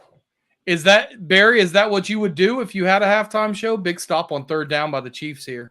I don't know if you guys are ahead or behind. Sorry if I'm running it. No, I'm still reacting to he missed a touchdown the play before the pitch to McCaffrey. I won't run it for you, but it's 4th and 3, and I think Kyle Shanahan's thinking about going for it instead of tying the game up. Surely not. Surely not. Bozo the coach. Do I need to flip to the Nickelodeon cast? Are they ahead? Because I'm behind you guys. They might be. Christy discovered something else I tweeted at halftime. Christy, my wife, discovered the Nickelodeon, the SpongeBob telecast. Yeah. She loves it. That's all she's going to watch from now on. Oh, really? I think it's pretty cool. I think I'd rather hear Nance and Romo, I think, but I like the effort. Yeah, that's a bad play. Seems a little too much slime like graphics. It's almost like watching Batman 66. Bam. Well, I don't want to. You let me know when you see the 4th down play, Garen, and then we'll talk about it, because they did go for it. Yeah, they went for it on 4th and 3. I hope they threw to Braden Willis. I'm rooting for him to get in the end zone tonight because I really like Braden Willis. Maybe they threw to another tight end with Oklahoma roots. Yeah, I don't see Braden in the formation. I'm really hoping he gets in the end zone. I had Blake's dad on Mind Games last week, and I want him to score, but wouldn't mind if Braden got in too. You know what would be an amazing play is if Braden comes out and runs the Wildcat and gets in the end zone. Now, that would be a story. Well, that means Barry and I both have to write about the 22 OU Texas game for the next 4 or 5 days. What that means? But the idea was good. The idea was great, but the scheme sucked. It's what that means. Yeah. So if he scores off the Wildcat. I'll tell you guys a quick story. For a couple years, UCO played Northeastern on Thursday because they played them the week of OU Texas, and they moved the game to Thursday. So for 2 years straight, I got to go to OU Texas, which I don't usually get to go to any OU games because UCO's playing. And I'm not going to ruin it. You tell me when you saw it, Garen. I don't like the reaction. But I went down to OU Texas in 2021. Was able to take my 2 oldest sons, and we saw the best game in the history of OU Texas, right? The Caleb Williams comeback, which was amazing. Yeah. And then in 2022, I went down to OU Texas and saw the worst game in the history of OU Texas. And that trip for me. I had to call a game on Friday night in Blanchard. I drove down Friday night, got in at like 1 a.m. It was an 11 a.m. game. So I just took a change of clothes that I was going to wear to the game. I had a press credential. Mm-hmm. I go to put on my pair of pants. I pull the belt tight and it pops. The belt broke.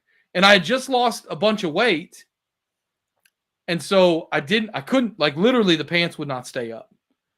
And the only place I could get a belt that would fit me as big as I am didn't open until 10 a.m. and the game started at 11.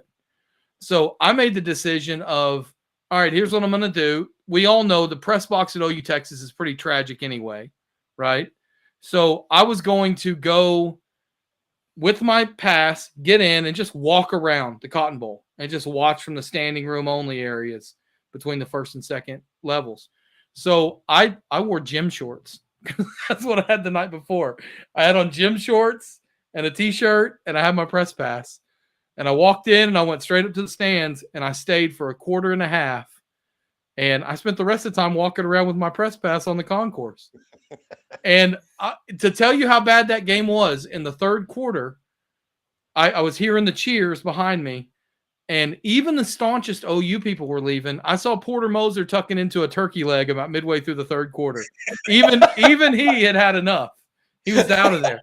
He was over there watching that little Chevy car drive around the test track, and he was eating a turkey leg.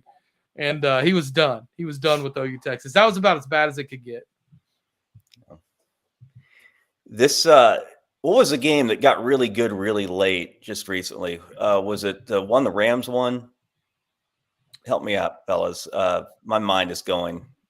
Really good, really late? A recent Super Bowl that was a drag for 3 quarters, and then it really heated up at the end. Was that Well, it wasn't Rams.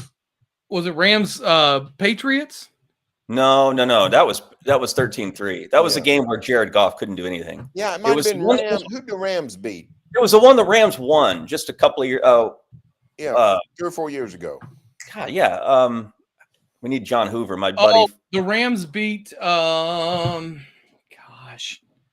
who did they beat? Where all of our minds are going. Oh, the Rams beat the Bengals. That's what right. it was. That's right. And Bengals came back and made it a good game. Well, yeah, I think that was a game that was really lousy for about 2.5 hours. Yeah, you're right. Bengals looked beat, but they came back and had a chance to win. So this may shape up like that. Judging from Purdy heard me dropping it on him and said, "I'll show you. Yeah. I can be the quarterback I was against OSU." So it's 16-13 now after the missed extra point which that could be a big missed extra point. We know that all you got to do is get inside the 50 and Harrison Butker can kick it in. But what a gutsy call by Shanahan. Yeah. Mm-hmm. Yeah. Man. Bozo the coach. Wow. I'm guessing I know the answer to this already. Garen, I'm guessing you know the answer too. Barry, do you like Las Vegas? Well, I've only seen a tiny slice of it, and what I saw, I did not like. Okay. And that's the airport.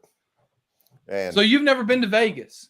I have actually driven from Vegas to Phoenix because I got sort of sidetracked at the airport and was headed to Phoenix. Flight canceled, rented a car and just drove. You're on the outskirts of town, south side.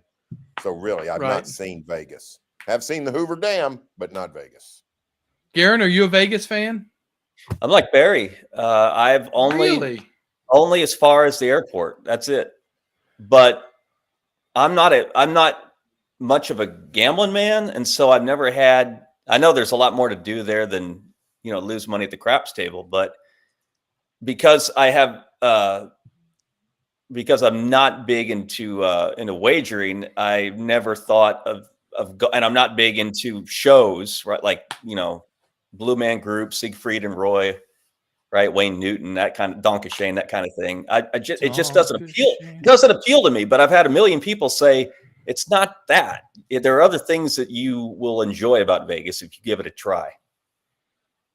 I guess we'll be going to Vegas in July. Big 12 Media Days are there. Oh, that's right. That's right. They are in Vegas this year. Are you guys like me? Just it's mind blowing that I remember being a kid and there was talk of, playing games in Vegas, even just like playing exhibition games or, in 2006, the All-Star game went there and everyone goes, no, you can't get Vegas involved in sports. Right. And now it's the complete opposite. Now we're talking about bringing gambling to Oklahoma and being able to bet at Thunder games during the third quarter on your cell phone. It's amazing to me that we've had such a flip on Vegas. Well, yeah, 5 years ago, 5 years ago they had no major league franchise. Now they're about to get their third, and everybody's legalizing sports wagering and all that. So yeah, it's like a lot of things. People sit there and pontificate and then give up the ghost pretty easy. Mm-hmm. I will warn you guys, if you go to Vegas, one of the other things that they've legalized over the last few years is quite prevalent there. You will you will get quite a few interesting whiffs walking down the street. I remember once Garen once Barry telling me about going to the OU Cal game. Didn't you say, Barry, that you just saw a bunch of guys standing on a hill and there was a bunch of smoke coming up and you realized that was just all That over was there? actually not me. Was it you? Okay, I thought that was you that had that No, I story. didn't go to Berkeley that day. Okay. What year was that? 97. Because 98 they played them in Norman, right? Yeah. Yeah. I heard more about how pretty the view was from that stadium than the smell of whatever it was. I'd love to go to Berkeley for I'd love to go to that part of California for anything, let alone a football game. So I think I could handle the scent you're talking about, Todd. For both of you guys, best location as far as just area around the campus that you've ever been to covering a game. And you can't say Lawrence, Garen. Well, you're talking about a football game, right? Yes. I wouldn't say Lawrence. So I'm talking about just like it's the prettiest area. Like for example, I went on a vacation a few years ago. I am floored at how beautiful the campus is at North Carolina. I was going to say Chapel Hill. Oh, Chapel Hill is amazing. Chapel Hill, North Carolina. Mm-hmm. What did you go there and cover, Barry? I just drove through it. You just drove through it years ago. Let me tell you another one. Stanford, Palo Alto. Okay. Unbelievable. The best road trip I've ever taken since I've written about OU, either as a beat writer or columnist, was to Notre Dame in 2013, but that was partially because of Chicago. Right. Spent the day before the game. Spent the day before the game in Chicago. It was one of those perfect weather weekends. It was sunny all the time. It was still late September, I think, and so we weren't under any kind of a early Chicago winter advisory or anything like that. It was unbelievable. Knoxville, but the campus at Notre Dame, I didn't think is anything special. Well, no, it's just the things that went around and all that. But. Yeah, I mean the stuff that went around the games, the Irish dancing, the grotto, right? Touchdown Jesus, all that stuff. Campus wise, it's got I don't know. I can't remember where this game is getting good. I can't remember anything about their football stadium, but let me tell you, a pretty campus is Indiana at Bloomington. Oh, really? It's beautiful. I've only been once, and that was to do a story on Kelvin Sampson. The year that OU's football team got in trouble with the NCAA, and I went and covered the infractions committee hearing in Indianapolis. And then, sorry, I was sending a text. What'd you say? No, we're talking about Indiana. I'm just messing. You said Kelvin Sampson, so I made a joke that I was sending a text. Oh, the good one. No, Kelvin. This was like a year after Kelvin's got in the gulag. This was the Rhett Bomar hearing for football, and I was there for the World. Barry's good friend George Schroeder was there, and mine. George is a good guy. George was there for the Oklahoman, and we both drove over to Bloomington the day after the football hearing to do a story on Kelvin, who was into his second year as the basketball coach there. And we were both we had no idea what to expect. Neither of us had been to Bloomington, and it was unbelievable. Barry, did you make the trip, or what year did you start, Garen, with covering OU? Well, it goes back to 2001 at the transcript. So it's been a little before you, but Barry, did you make the trip to Soldier Field? No, back in 96. You did not no. when they played in the kickoff classic? Yeah, no, or 97. No, I did not. I think it was was it 97 or 98? It was 97. Okay. Season opener 97. 24-0, if I remember right, was the score of that game. That's true. I was at a birthday party. That was a birthday party for one of my buddies, and I remember being so excited that there was an OU game on that day, and about halftime we were like, let's just go swimming. It was really boring. It was such a bad game. Oh man, but I'm telling you, this has turned into a pretty good duel here in the Super Bowl game. Exquisite football. The Chiefs are on the move again. We all knew through the first 3 quarters this is what we were going to see. Need to get the Belldozer out there, boys. It might be Belldozer time. I told his dad, I don't know what the prop bet was for first touchdown catch of the Super Bowl. We're well past that, but I wouldn't have mind.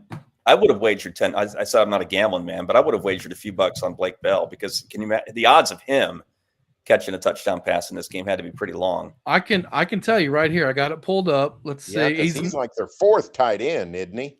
Yeah, the odds for him and Willis would have been about the same going into this game. Braden Willis actually had better odds of catching the first touchdown than Blake Bell. Braden Willis's odds were plus 10,000. So you bet 100, you win 10,000. Wow. And Blake Bell's was plus 12,000. So you could have bet $100 and won 12,000 if Blake Bell caught the first touchdown pass. Instead, it went to who did catch the first touchdown? Well, McCaffrey. Oh, McCaffrey. That's right. And McCaffrey was the lowest odds on the board, plus 375 on the first touchdown. I forgot to look for. I joined Todd your stream when there was the muff punt by McLeod, right, for the Niners. Yep. I didn't even think to look for James Winchester running down to try to recover the thing. Oh yeah. But hey, Barry, I got an answer to your question. I'm just going to throw a scenario out there. The Niners don't score here. The Chiefs kick a game-winning field goal. Harrison Butker might be your Super Bowl MVP. Butker could be, yeah. And I'm going to be really disappointed if he is because last year I was driving through Kansas with my girlfriend, and I was like, let's put down some Super Bowl prop bets because you can bet legally in Kansas. And last year I put down a prop bet on Harrison Butker MVP. You know, like one of those $2 bets that would have paid out like $700. Didn't do it this year, and he might be the MVP. He might be. He might be the MVP. Where did he go to college? Where did he go to college? That's a good question. Where did either of these kickers go to college? Who is the Moody's Michigan? Okay. Harrison Butker is Georgia Tech for him. Well, there you go. I don't remember anything about him. Me in neither. college. He's got a really good beard though in this photo I'm looking at, which is nice. Barry, I wanted to ask you, I know you got a chance to catch up with Bob Stoops about Toby Keith. I thought that was really cool. I wanted to ask you, and I'll do this with Garen right afterwards, but what do you got now that we're on a commercial break that you're working on that people can be looking forward to? Oh, I got a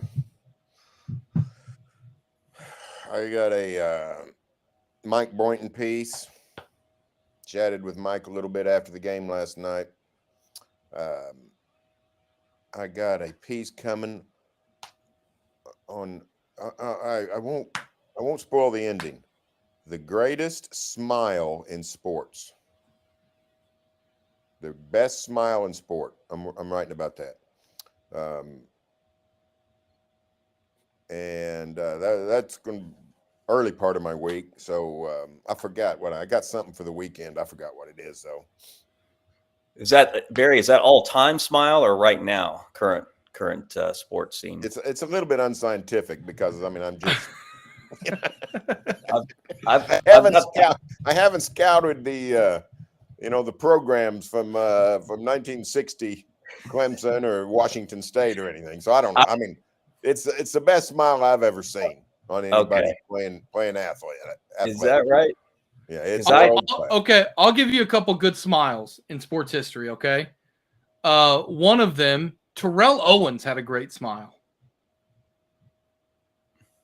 Yeah, I guess that's right. Okay, Tiger Woods has a great smile. He's got those very noticeable big chompers. Yes. Okay, great smile. You're right. Quality, you're right. My guy, I think, beats him, but it's a good race. Quantity. No chance. This guy smiles all the time, you're saying? This guy smiles all the time. Okay. I've got one that might give Barry's guy a run for his money for both quality and quantity. And Todd, I can't believe you didn't name him. Well, I had one more, and I was going to say it, and it might be who you're thinking of. In fact, hold on. Let's do a little. It's got to be the same guy. let's do a little thought experiment here. I'm gonna get a pen, and I'm gonna write this down, and we're gonna see if I say who you're thinking of. Okay? Surely we're thinking of the same guy here. All right, here we go. I'm writing it down right now. I bet it is. All right, go for it. Who you got? Wayman Tisdale. Oh no! Good one. But I It's a good thought one. around. I thought that's a around the great one. same. I thought around the same area though, because I went with. I don't know if you can see that, but I went with Hollis Price. That's a really good pull. Hollis That's Price had a pull. great smile too. But Wayman's a great pull, Garen. Yep, Wayman had an awesome Wayman's smile. a great pull.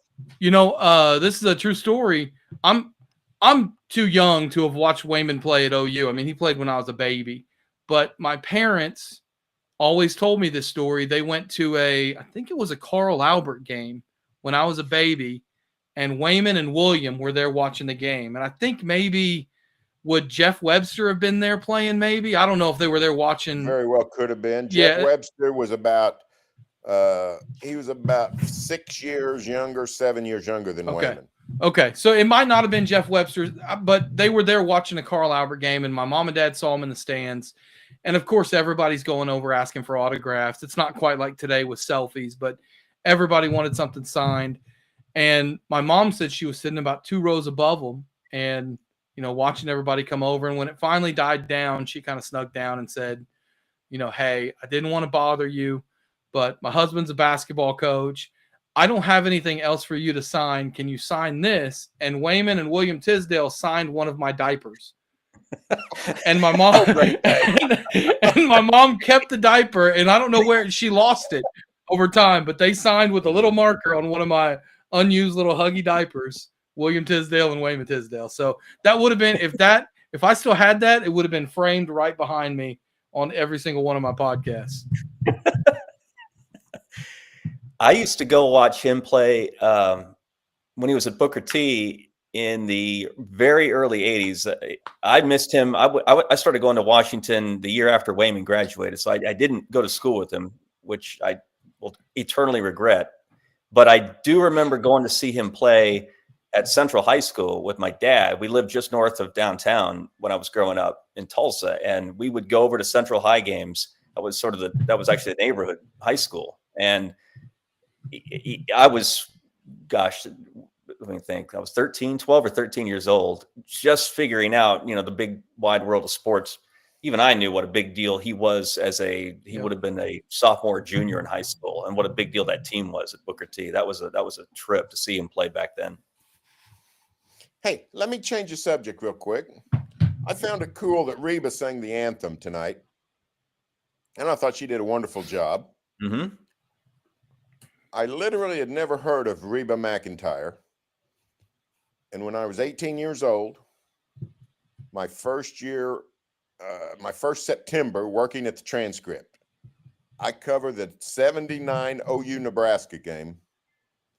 And they have somebody sing the anthem, and somebody was excited about it. I didn't even pay attention to the anthem or what the name was or anything. But then sometime in the first quarter, this short little gal comes walking through the press box, and somebody said, "Hey, that's Reba McEntire." I said, "Who's that?" She just sang the national anthem. So that was my first knowledge of Reba McEntire's existence on planet Earth.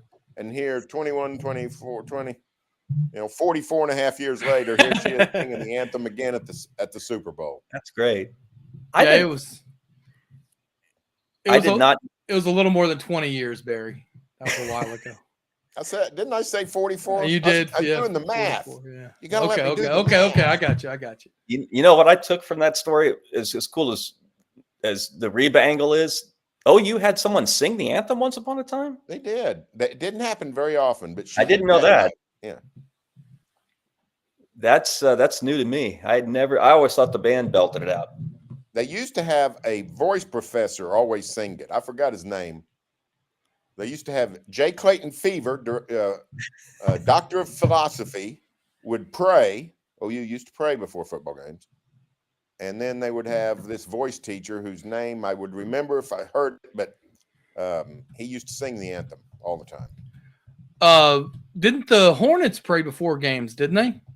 So does the Thunder. Oh, do they? They still pray. It's been so long since I've been to a Thunder game. Yep. Thunder prays. Are they the only team that does that?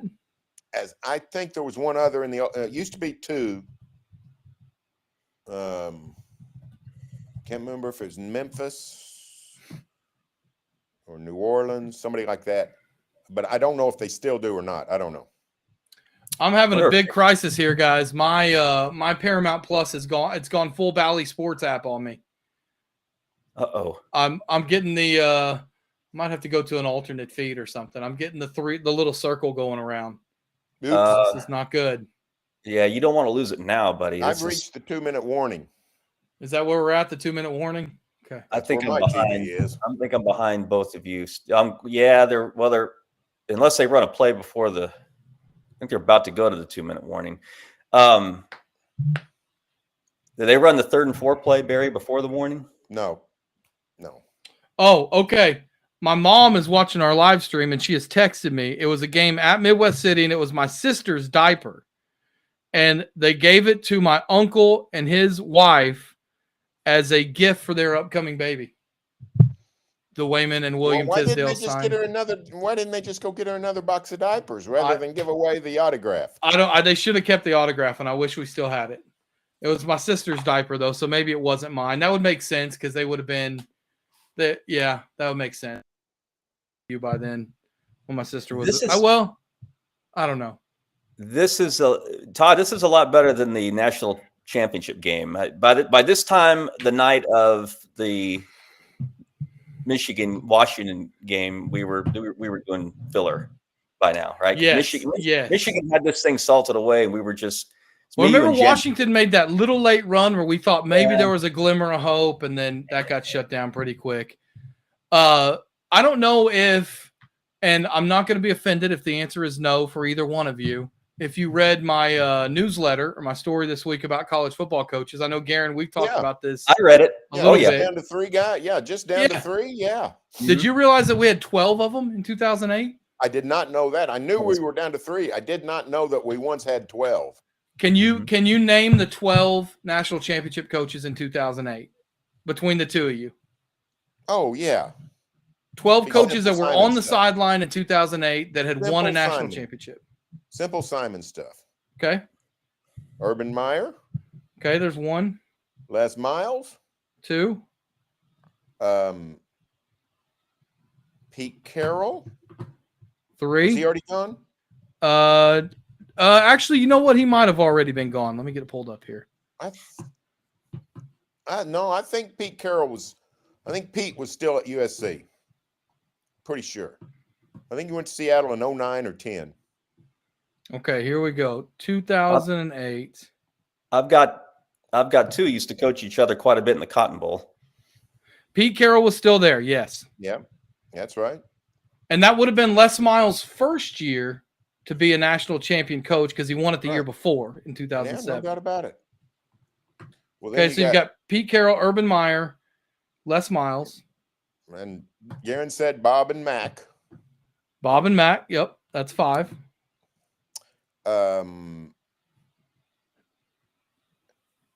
You would have had in 03, you'd have Nick Saban, but had he gone? Let's see. Yeah, I know. Yeah, no, wait, Nick Saban. Yeah, no doubt about it. Saban was back, so yes. Was Paterno still coaching? Paterno was still coaching. There's another one. And Jim Tressel, was he still coaching? I think he was. Jim Tressel was still coaching. Hey, I have to tell you guys what's happening right now. Did you get it back?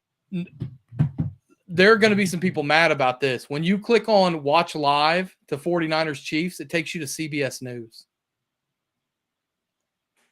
Wow. It takes you to Face the Nation on the Paramount Plus app right now. So I love Face the Nation. I do love Face the Nation, but I'd much rather watch. You'll be very informed about current affairs. This game. Okay, I'm back on. I just Barry, I think, still ahead of me. They just had a pass incomplete on 3rd and 4, so I assume they're running the kicker out. Yeah. Which I'm headed for a good finish. worried about this field goal attempt. How far is it, man? Okay, so you guys, 12 coaches that were national champions on the sidelines in 2008. You guys have gotten Joe Paterno, Les Miles, Urban Meyer, Mac Brown, Pete Carroll, Nick Saban, Jim Tressel, Bob Stoops. You got 4 more to go. Okay, and you gave us Paterno? I gave you Paterno, yes. Okay.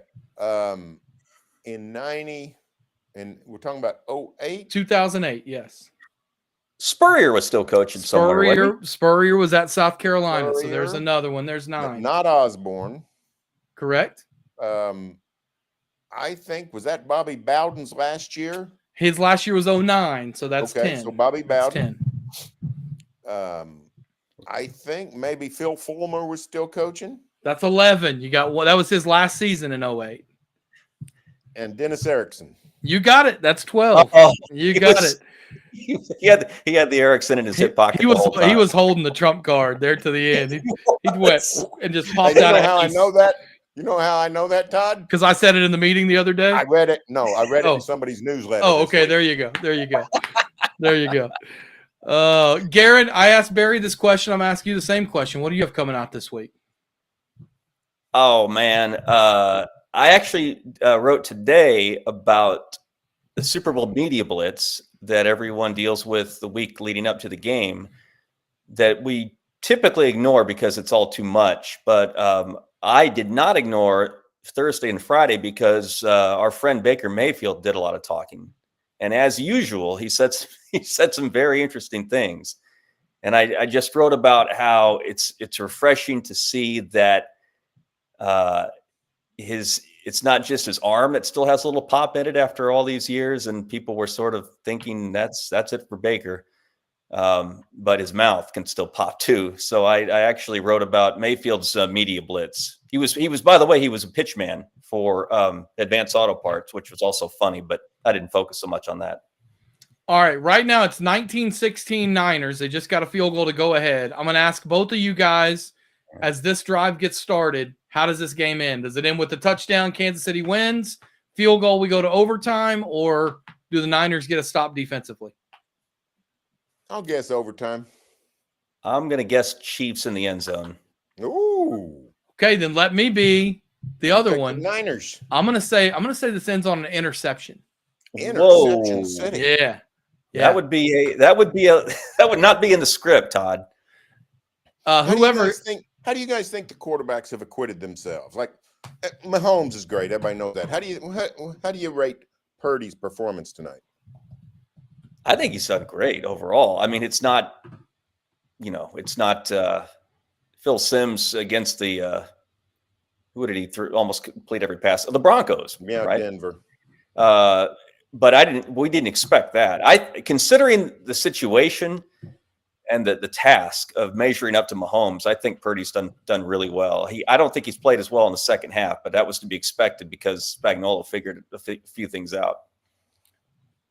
But I'm afraid the inevitable is on its way to occurring here, fellas. Well, we'll see. We got 48 seconds left on my clock. I don't know where you're at, Garen. You might be a little behind me, so I don't want to ruin it for you. No, I want to see genuine emotion either way. If something big happens before I see it, I want to know it from either one of you guys. We got a 3rd down and 2 for the Chiefs here, so this should be a big play. And then you said don't blitz or you should blitz? I said they're showing blitz. Oh, they're showing blitz. Showing blitz. Yeah, they are showing blitz. Chiefs still have 2 timeouts. Yeah, you know what? I'd throw everything. Great play call. I'd throw everything into a rush. Little dump off pass to McKinnon and a 1st down. Mm-hmm. So the Chiefs have used their first timeout. 39 seconds to go. They are in field goal range for Butker with 1 timeout left and 39 seconds. I mean, if you want a good finish, this is all you can ask for, right? Hoover Dam's in field goal range for Butker. That's true. That's true. It is wild to me how easy kickers do make things look nowadays. Well, hey, I want to ask Barry this. Your girls, your granddaughters, are they moved one way or the other, Barry, by Swift Mania? A little Will they bit. watch? Will they watch this based on Taylor Swift and the Yeah. suite? The one that liked Swift the best was a big Kansas City fan to start with. She was Okay. the most interested in the NFL and liked the Chiefs anyway. So they are more, shall I say, affected by peer pressure. Their friends want to watch Taylor Swift, so let's watch. That kind of thing. Okay, that's cool. It's not. They're not. I don't have real Swifties. I would say that would be my analysis of the situation. Uh-oh. That would be my analysis. All right, so Mahomes just ran a quarterback draw here, and the clock is rolling. They don't want to use their timeout. So there's still 23 seconds, 22. The clock's rolling. That was a bad play call on first down. And Mahomes just threw it away on second down. So now it's 3rd and 7 with 16 seconds left for Kansas City. Yeah, they haven't done a great job with the clock. That's still a 50-yarder. I mean, again, it's Butker. We assume he'd make it, but he could Scott Norwood it. He could Scott Norwood it though. Or who's the Bills kicker who just missed? Oh, Scott Norwood? No, the one that missed this year. Oh, you mean a couple of weeks ago? Yeah. Yeah, I don't know his name. I used to know so much. I used to know every NFL kicker. Yeah, I did too. Team won the. Oh, big play down to the 11-yard line. Taylor Swift has been shown again. 1st and 10 at the 11. Niners have a player down. He got out of bounds. Clock stops 9 seconds. Man. 9 seconds. It's just a matter of who scores now, right? Interception in the end zone. That's what I'm hoping for. That's what you're going to need. Me and Garen are better alive than you are on this situation. What I need is the old Seahawks offensive coordinator to come call the play when he had Russell Wilson pass it. That's true. Into coverage. That's what I need. That's what I need. That's a pretty open greatest tight end of maybe all time off the line of scrimmage for play of that magnitude. I assume. How about that blocked extra point now? Oh, I know. Yeah. He should be down 4. Yeah. I don't suppose Dre Greenlaw could have prevented that play. Of course, I do wonder, had they not blocked the extra point, if the Chiefs would have gone for it instead of kicked the field goal to tie it. Well, that's a true statement. That's true that. But you're right. You know what's been the best part of this game? We hadn't had a bunch of flags in the secondary. It's my favorite part of this game. Well, now's about time where the script writers give us one. Yeah, I was going to say our friend. Yeah, too bad our friend Jalen Hurts isn't listening. He might have something to say about that based on the flag that flew last year. Well, he might be listening. He's not doing anything right now. What's cool about this is remember how many years this game was a drag? Yeah. It feels like Todd, you too, right? I mean, it feels like 15, 20 years. This game was awful. I remember when the Packers won in 90, what would that have been? 96 into 97, I think. And then the next year, the Broncos beat them. That was the first time the AFC had won in like a decade and a half. And that was a good game, if I remember right. That was one of the first, there was the Norwood wide right, I guess, that goes against the blowout trend. But a few. The 49ers Bengals 2 Super Bowls were good. Yeah. But you're right. For about 15 years, we had about 12 blowouts. Oh, man. Here we go. Butker's coming on to kick the field goal with 6 seconds to go. Why wouldn't they throw another pass? I don't know, because they don't want me to be right, Barry.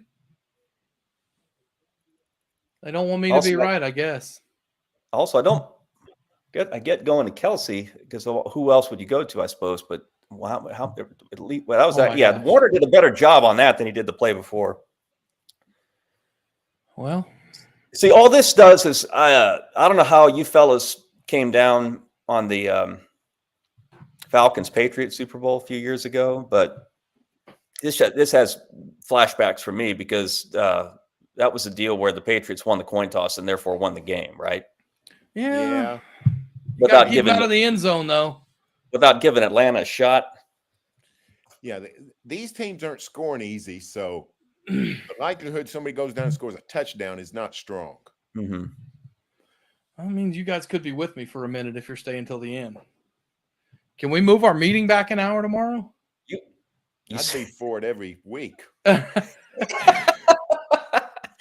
How was Why do we meet so early? how was your Well, and we meet on the north side of town, as Barry North said. We side meet of in South Edmond. Dakota. We meet in Hey, South Darren, Dakota last every week- Monday morning. Last week, it literally took me 60 minutes to get to the meeting from my house. Barry, I got you one better. And I live further north than you. I live in Moore. And the week before I left my house, I got going a little late. And I left at 7:40 and I got there at 9:07. What happened? There were 3 wrecks on I-35. It was the first day the sun had been out in a couple of weeks, and I think people just kind of freaked out and forgot how to drive. Maybe if we ever become a digital media company, we can figure out a way to do these things virtually. how's your bladder holding up, friend? Mine? No, yours too. But I was actually the guy who hasn't had a bathroom break since the show started. I'll just say this: I was hoping we weren't going to have overtime, but I think I'm going to make it. I'm rooting for whoever wins the toss to return the kickoff for a touchdown. That's what I'm rooting for. I'm gonna make it. I'm gonna. Okay. This is a serious question. Right now, they're going to commercial break. Are people getting Super Bowl commercials here? I don't know how that works. Because those things are not cheap. Did somebody pay extra and they say, we'll give you your money back if the game doesn't go to overtime? What I would love is if now we saw like they just went to break and showed the bars. Like they don't have any commercials to run. They just showed the, broadcast over bars. Or they just showed local promos. We just saw like David Payne during the break. They had all I know is the kneel down there at the end. They actually had my man Braden Willis in the formation. I think for the first time all night. I kept thinking, wait, what if he fakes a kneel down? They slip Willis out on a deep curl or something. We've got By the way, news. I forgot they Breaking changed the news. overtime rules. Breaking news: 49ers win the flip. They changed the overtime rules, Garen. I forgot they have the new playoff overtime rules. Each team will get the ball. Yeah, no, that's the thing. I have hate flashbacks. Oh, I got you. The Falcons not having a shot. No, that's it should have been. I don't think the way Atlanta had collapsed in that game, they probably wouldn't have scored. But it still just kills me that they didn't even get essentially when the Patriots won that flip, everyone in America knew that it was over. Barry's protesting overtime right now. Barry is, I assume, calling headquarters to see about the start of the meeting tomorrow morning. Tails never fails. I'm telling you, always call tails. Always call tails. It never fails. Is this the second Super Bowl OT game outside of Pat's Falcons, or am I forgetting one? I think that's the only other one. There have been a few. That's got to be it. Yeah, the only one that went to overtime was Patriots Falcons. There have been some really good innings, but I think that's the Yes. only one that went extra. There have been a few that ended on field goals that would have gone to overtimes, like the Janet Jackson game. That was Vinatieri at the buzzer to win 32-29 over Jake Delhomme and the Panthers. They still, Todd, flash the graphic every now and then to taunt Atlanta sports fans of the score with like 2:12 left in the third quarter. That to me still defies logic. I know 28-3. Yeah, you talk about a script. You talk about when if Elon had taken over the Twitter back then, we would have had full bore. Yep. Something's going on. Just as long as someone doesn't throw a pass from the 2-yard line like Russell Wilson did. That's the most apoplectic I've ever been at a football game. I had no I couldn't believe it. Rooting interest in. I still get angry when I think about the Seahawks throwing that pass. Makes me happy. I could not believe it. I'm not a big Seahawks guy. The Fail Mary it's always made me dislike the Seahawks a little bit more. So you were actually you were a neutral who was actually polling for. Yes. for Microsoft, Apple, and Amazon that night. Yes, yes, I was. I wanted them to crush the local coffee shop so bad. Is this a new Jordan Peele movie? Yep. The movie's is it really? No, it says. Oh, I is it thought I not? saw Peele's. I thought I saw I Jordan thought I Peele's saw it name. too. Then it said director Dev Patel. I Have don't you mean to got- be have- old man. Go ahead. I don't mean to be old man shaking fisted cloud, but as cool as some of the trailers for the movies have looked tonight during the ad breaks, how many of them have been original ideas?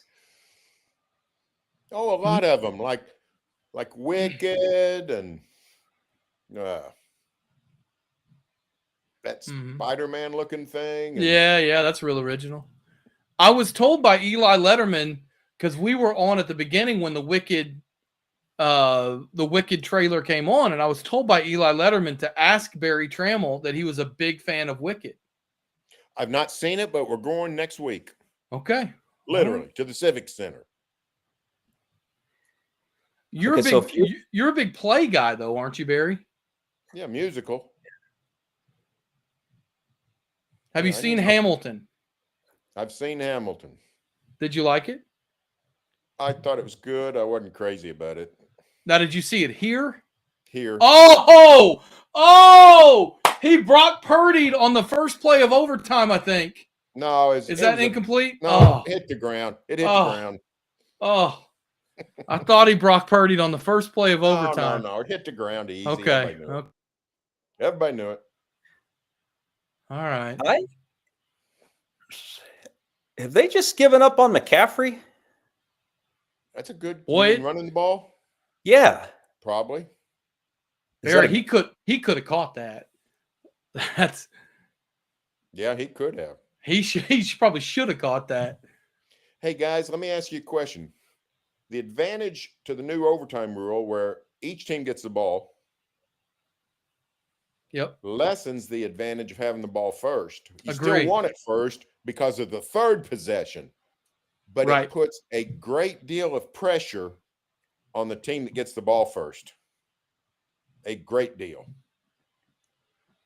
Well, and then I wonder if San Francisco goes down and scores and kicks the extra point. Do you think about going for 2 if you're Kansas City? Because then it becomes sudden death. That's right. That's exactly right. So do you think about going for 2 and winning the game there? Quite possibly, yes. If you got to play. Right. I would imagine with believe Patrick in. Mahomes and Travis Kelce, they got to play. If you don't have a play you believe in. Well, the Niners just ran one of the screwiest plays I've ever seen on second down. Man. And it's a We third had and no long for secondary penalties today, other than that personal foul on Snead. Yeah. All right, I'm going to ask both you guys this question. If the Chiefs win, can Patrick Mahomes come anywhere close to doing what Brady's done? Sure. Yeah. He's well on his way, 56% right? of the way there. Yeah. And he's 28 years old. Yeah.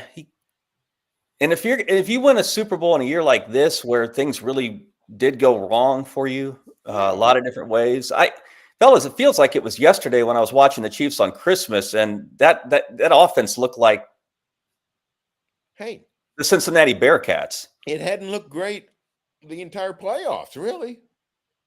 So if he's able to pull this one through, then I would absolutely think that he's on his way to something. Oh no, like that. Barry, we have a secondary flag. We do. We have a flag in the secondary that's going to bail out the Niners. And he didn't have to even throw deep. No. I thought maybe he might throw one. Oh, the Chiefs got called for a defensive holding. Somewhere Jalen Hurts is smiling. That's not in the script. Oh, it's not in the script. Maybe that's what Raj and Tay were talking about. Let's see if it was a good call. Well, Look like it. I mean, they've let a lot of that go tonight. Yeah, it's a hold. Steve Spagnuolo is not happy. I hate that defensive holding is an automatic first down in the NFL. George Kittle leaving the game. Banged up. Has he just caught the one pass for the first down on fourth I down? think so. I think, yeah. So. He had that one in the first half that wiped out by penalty. Kelsey has emerged, but old George has not.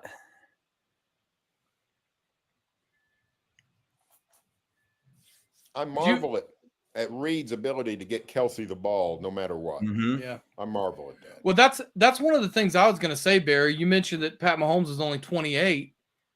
The thing that made Brady so good for so long, I think, was that it was Brady Belichick. And how much longer is Andy Reid going to be there? Well, that's a good point. But let me tell you what it really was. It was Brady / AFC East. That's really what it was. Mm-hmm. But they say Andy Reid could go a while. What is he? Is he 65? Well, the other thing is, I mean, Brady's last ring was Tampa's, right? So what's to say that Mahomes doesn't wind down and get an excuse me championship before he's done? Well, and they're letting guys play so long with the rules. The rules just let you go forever as a quarterback. Because looking cross-eyed at a quarterback is a 15-yard penalty. Andy Reid is 65. He's a Pisces, just like me, March 19th. He looks, I don't mean to be mean to Andy Reid, but he looks older than 60. He moves older than 65. Maybe he doesn't look older. Okay. Let me ask you guys a question about overtime rules. Does the clock, this was a 15-minute overtime. Is the clock like the end of the game? I don't mean we wouldn't keep playing, but is that the final buzzer when it gets to 0 at the end of the first overtime? Is my question. My understanding is that you have the 2-minute warning, right? Just like the fourth quarter, but it's like when the quarter ends, it's like the end of the first quarter, just going into the second. Does that make sense? Okay. Well, my question is, if the 49ers go down here and take a lot of time and score a touchdown, right, and the Chiefs go down and take a lot of time, are they fighting the clock? I think so, yes. That's an interesting question. I would think, yeah. I mean, otherwise, why have the clock, right? That's exactly right, yeah. So then, do it like college overtime, untimed. If this were, Air Force, you'd better hope that you win the toss, because you're not liable to get a shot. Army 18 at OU. Yeah. Was that a 11-minute drive, 13-minute drive, whatever it was? Or 21 plays, I think, wasn't it? Kansas against Kansas in the mid-90s in Norman. Yeah, that's a 14-minute drive. You remember that? I remember that, Garen. Chip Hillary, I think, was the quarterback for the Fighting Jayhawks. You asked a question, Garen, that has not been answered, or has been answered by your good friends, the 49ers. McCaffrey is back, shall we say. Yes, he is. He's back in the game plan. You remember, fellas, when McCaffrey and this is when college football was young, impressionable, and had the world in front of it. Remember when people freaked out over Christian McCaffrey and Leonard Fournette opting out of their bowl games? Yeah, you're right. You remember? It's the sum of all fears. Like, what? How dare they? Two guys. Not going to play two guys. I feel, what was that, 70 years ago? 80?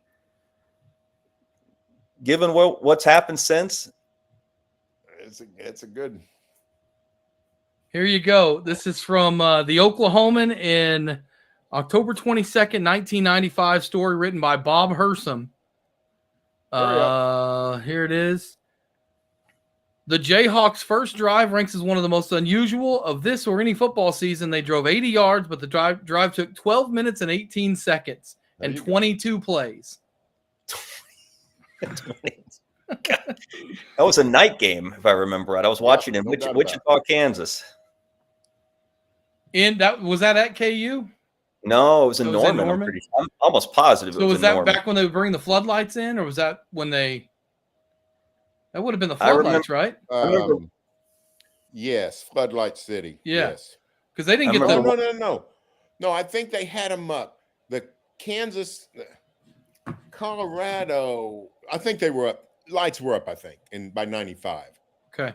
Well, this wasn't 95. This would have been 96. Well, this story's from 95.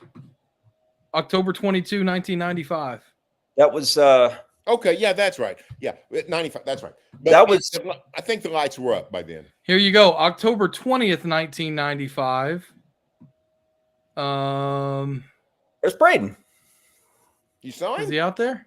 I think he got a flag. Did he get a flag? Oh, no. I got my Oh, no. my volume's down, and they were showing him on the sideline. I'm worried it was because he might have been called for the penalty there. I hope not. Surely not. Yeah, Braden Wills don't cheat. All right, No, Barry. the October 95, they did still have the temporary lights. Did they really? They did. The 'Cause Kansas. Go ahead. Go ahead. Well, I Tom. was just going to say, I've got a story from 2 days before that Kansas game from Dave Sittler talking about how Donnie Duncan says that they're going to get permanent ones installed. Well, there you go. The OU Kansas game was after, wasn't it after the OU Colorado I game think where that's right. Yeah. Yes. where everyone was still pretty fired up about what old Howard was doing with the Sooners 4-0-1. They were with 4-0-1, and John Until, Hessler lit up the Sooners. Yep, till the Buffies came to town. Hessler, may he rest in peace, right? Didn't he pass Oh. away? John Hessler died? I think he did. I think he died in maybe a car crash or something. Because Right. wasn't Joel Klatt his backup? No. Klatt Were they?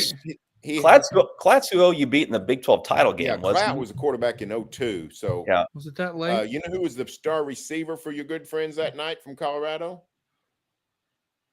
Ray Caruth. Ooh. That a little baggage with that name now. Yeah. I was going to guess Westbrook, but when did Westbrook catch the pass from Cordell Stewart to I beat think it was Michigan? 94, wasn't it? He might have been on that team, actually, for all I know. Well, that's a time capsule moment. I was watching that game at a friend's house in Topeka, Kansas. Now, was Hessler the starter for that game? Like he was their starter that year? That season, that game, Okay. he might have been a backup going in. He might Well, have been because didn't replacing- Howard have the famous quote of "We don't want an asterisk when we beat their you know what"? Because someone Yeah. asked him about playing against the backup quarterback. I don't remember that quote. I remember ESPN interviewing Neuheisel and I guess it was Hessler on set after the game in Norman. All right, the Niners are going to have to kick a field goal here. So Kansas City's going to get the ball back about 7 minutes plus and probably a 3-point deficit. If he's already made it, forgive me, but I wouldn't think that's automatic after the extra point. No, I mean he's inside the 10, so it's a little shorter, but yeah. It wasn't a very Hey. good third down play. That's pretty cool. Hey, John Hessler was in a 2003 car wreck, was critically injured, and they thought he was going to die, but he pulled through, and it looks like he's still alive. There you go. See, I knew there was something That with him. was- I knew he had a really That bad was injury. Cool beans right there. Yeah. Cool beans on your part. I had forgotten that. All right, You the got- field goal is good for Moody. Did you see the replay of the 3rd and 4? The overhead shot? Boy, Purdy, again, he's under duress, but he had a guy 10 yards open in the middle of the end zone. Imagine that's gonna hurt if Kansas City goes and gets 6 to win. Okay, same game right here. Who's the MVP? Is it McCaffrey? Right now, Yeah. if it ends, If it ends- 22, Is it whoever makes the interception to salt it away? Or I mean, this may be a play MVP, yeah. right? I mean, someone does something so obvious at the end to decide it. That's who gets it. McCaffrey's not a bad pick. Although he hasn't caught. Yeah, he did catch the touchdown. He caught the touchdown. and Yeah, he did McCaffrey's got everything on that 160 drive. yards, all purpose, and a As touchdown. Garen pointed out, when they remembered he was on the team, they moved the ball. Yep. I think McCaffrey's your winner. How about this, guys? I'm looking at some stats right now. Christian McCaffrey, 8 targets, 8 receptions, 80 yards, 1 touchdown. Deebo Samuel, 11 targets, 3 catches for 33. And he has come back since he pulled Yeah, up he came lane. back. Right? Yeah, Deebo Samuel came back. And I do think, especially if he catches a touchdown here, Travis Kelce's your MVP. He'll be over Hey, I don't have 100 yards, and he'll have a Who's- touchdown. Todd, I don't have the stats in front of me. The numbers, Mahomes versus Purdy, how similar are they? Mahomes, 26 of 38, 291, 1 touchdown, 1 pick. Sacked 3 times. Purdy, 23 of 38, 255, 1 touchdown, no pick, sacked 1 time. Their quarterback ratings, guys, Mahomes, 88.8, Purdy, 89.3. They basically had the same game. Brock has held up his end. He Is what has. that's. You're right. He has. And these 2 drives where the season's on the line, he did Mhm. very well. Did you have any idea that he was that good, Barry, when he was at Iowa State? I didn't know he's Super Bowl good or NFL starting quarterback good. No, but I thought he's a pretty good player. Todd Gundy used to say almost without fail, we're playing a team that is quarterback guy who has an NFL arm, and half the time I thought he's just being nice. It's what any coach would say about the opposing quarterback. There was no world where I thought Brock Purdy was going to start in the NFL. No, but I'll give Mike that much. I thought he could be a Nate Hibble type, spend a couple years on an NFL roster. Landry Jones maybe, or maybe even a Mason Rudolph. Mm-hmm. Yeah, Mason Rudolph would have been a really good comp. Mason Rudolph, who may be the Steelers starting quarterback when next season begins. Yeah, could be. What kind of story is that? Here's where this game gets interesting. Now, punting is off the table for the Kansas City Football Chiefs. Mm-hmm. It's all go for it. Mm-hmm. Love, right, Barry? Well, they don't when you don't have a choice. There's nothing to like or love. Do you, Or Barry? hate. Do you have your phone next to you? I do. All right, I'm sending you something right now. Well, for crying out loud, and you don't want to share it with the masses? Well, no, I just want you to read what I just sent you because I promised everybody that you would read some Usher lyrics. I'm not giving you anything. Everything's above board. I just need you to read what I sent Crazy in you. a loon bird. When my granddaughters go cuckoo, I say, "You're crazier than a loon bird. You're crazier than a loon bird, Todd." I mean, these are just some good Usher. I just want to hear what they sound like out of Barry Trammell's mouth.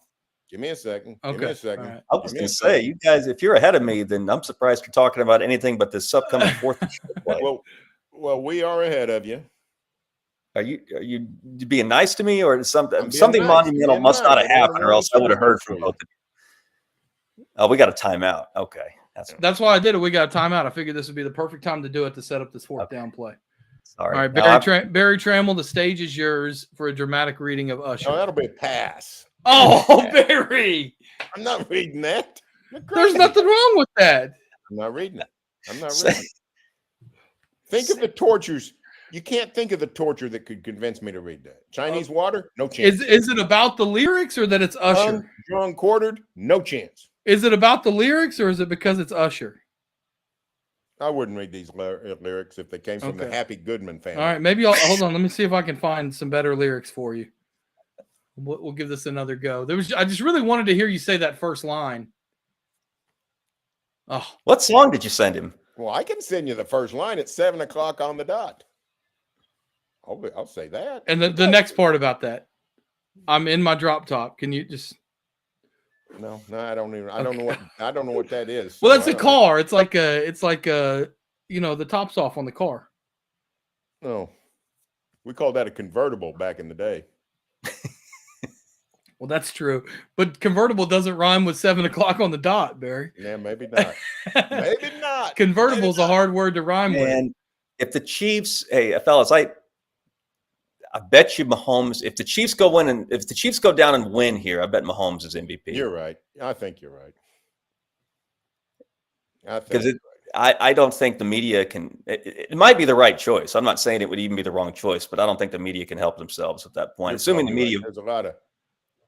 There was a whole lot of picking the Chiefs just because during the week there was a lot of people in there, and analysis was not very deep. I just can't pick against Mahomes. And you said it earlier, Mahomes is great, but the defense is what's made Kansas City a superior team this year. They've had to huff and puff. They got in the end zone one time tonight, and that came on a 17-yard drive. And that means they're 1 for their last several. They've had before they scored the touchdown. They had I think it was 17, wasn't it? It's either yeah, 16 or 17. drives without a touchdown. It was in the teens. Yes. Hey, how about this? How about this, guys? I read you Christian McCaffrey. There's Taylor Swift again. I read you Christian McCaffrey stats: 8 targets, 8 receptions. Travis Kelce, 9 targets, 8 receptions. That means in the playoffs now he's been targeted 26 times and made 24 catches. It's not bad. That's not bad at all. He had a moment in the first half. I don't know if anyone even remembers that anymore.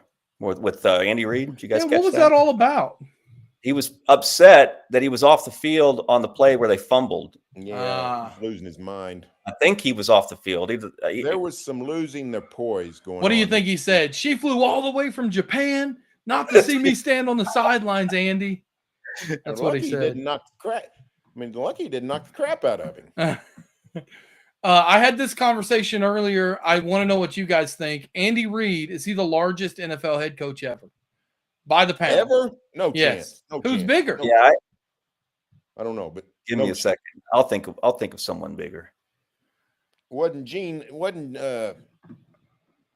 who's the Raider coach? John Madden. Was Madden bigger? He was a big fella. The Raiders coach, who was an offensive lineman in the Al Davis years. Oh, Art Shell. Art Shell was a big boy. But very big fella. Art Shell. Yeah, I think Shell outweighs Andy Reid. That's a good. As they say in England, that's a good shout. I don't know. I think Andy Reid might be bigger. You got to remember, Andy Reid's like 6'4", and he was when he's 11 years old. I know. Well, hey, fellas, I really like. There isn't any reason not to like Andy Reid, but that story with his brother, right, leaving Arrowhead and having that inebriated was his son, wasn't it? Yeah, I'm sorry, his son, not his brother. Yes, that is a terrible story that I still think didn't get enough play. That was awful. That was a little girl who died, right? It was. Died, but maybe was or got put in the hospital. Yeah, permanently injured. That was awful. That's not Andy Reid. He had the kid at the complex. Was he on the staff? He wasn't he? Yeah, he was an assistant coach or analyst or whatever he was. I think his name was Britton, right? Britt or Britton Reid. Yeah, Britt. So Britt. Not to bring down the mood, but I've always wondered about, man, what if that happened here? How would we have? Well, I can tell you, I've got breaking news for you. There is no 2-minute warning. Okay, well there you go. Well, the Chiefs are up against it then, right? So I think the only thing the quarter does is, I don't think the clock runs out. I think it's like the end of the first quarter. In other words. Okay. I don't think they're fighting the clock. Okay, well. Then what's the point of the clock? I'm with Garrett on that. Change field, change sides. Yeah, I guess, but we're in a dome, Barry. What does that matter? No doubt. I think they'll switch sides. I really do. Yeah. They had to hurry. I can't imagine they'd have to worry about getting it in before the end of 15 minutes, but because this has been crazy. This was a long field goal drive and another long drive that's going to be it's going to be. Sorry. Big run by Pat Mahomes. And we've seen Taylor Swift now, I think 10 or 11 times in the last probably 30 minutes. You know what just happened, Barry? I don't know if you saw it. They just showed the Niners kicker on the bench. And I think he saw himself on the big screen, and he gave this look like, oh, no. They're going to blame this on me, aren't they? Well, it was blocked, so I don't know whose fault that was. Yeah. Yeah. I'm calling it. If Kelce catches a touchdown, he's the MVP. No, he's not. He's not. Even if he catches 3 passes, including the third one for the score, it's Mahomes. It has to be. Mahomes is the leading rusher for the Chiefs today too, so you're probably right. That fourth down play was big. Mahomes has 9 for 66. Yeah, he didn't just get the last scramble. He got the zone read on 4th down. Let a bulldozer side him. Throw it to him. If Blake Bell catches the touchdown here,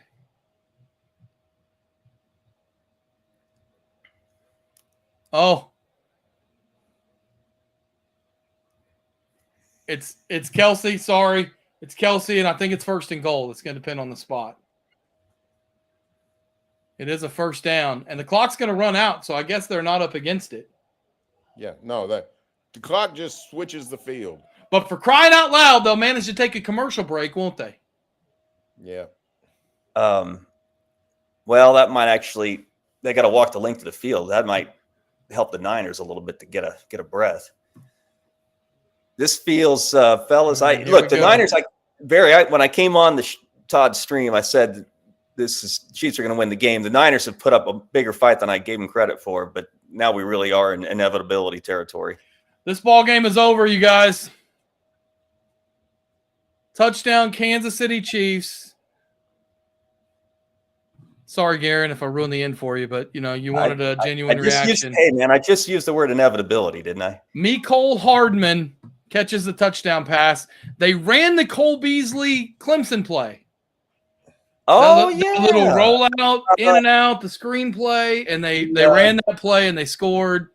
And the Chiefs, because, they needed a break, win a championship.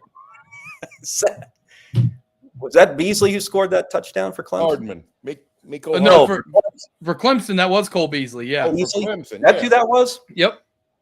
In the national – was it Beasley? No, it was Renfro, wasn't it? Renfro. Hunter Renfro. Renfro. I always get them mixed up. Yes, Hunter Renfro was the guy. Yeah, Hunter Renfro. All right, well. There's Winchester with the ball. Kittle's going, man. Winchester, Blake Bell, Creed Humphrey, all Super Bowl champions. The Chiefs win it 25-22. Pat Mahomes is your MVP. I'll go ahead and say that. And the real MVP of this whole thing has been Jacqueline Musgrove, who's been producing the whole night. That's no doubt. She's the best. Although I do think she has been able to get up and use the restroom if she needs to, and I haven't. So, but I'm still going to give her the MVP of this live broadcast. Guys, I appreciate both of you. I'm going to wrap it up from here. Yep.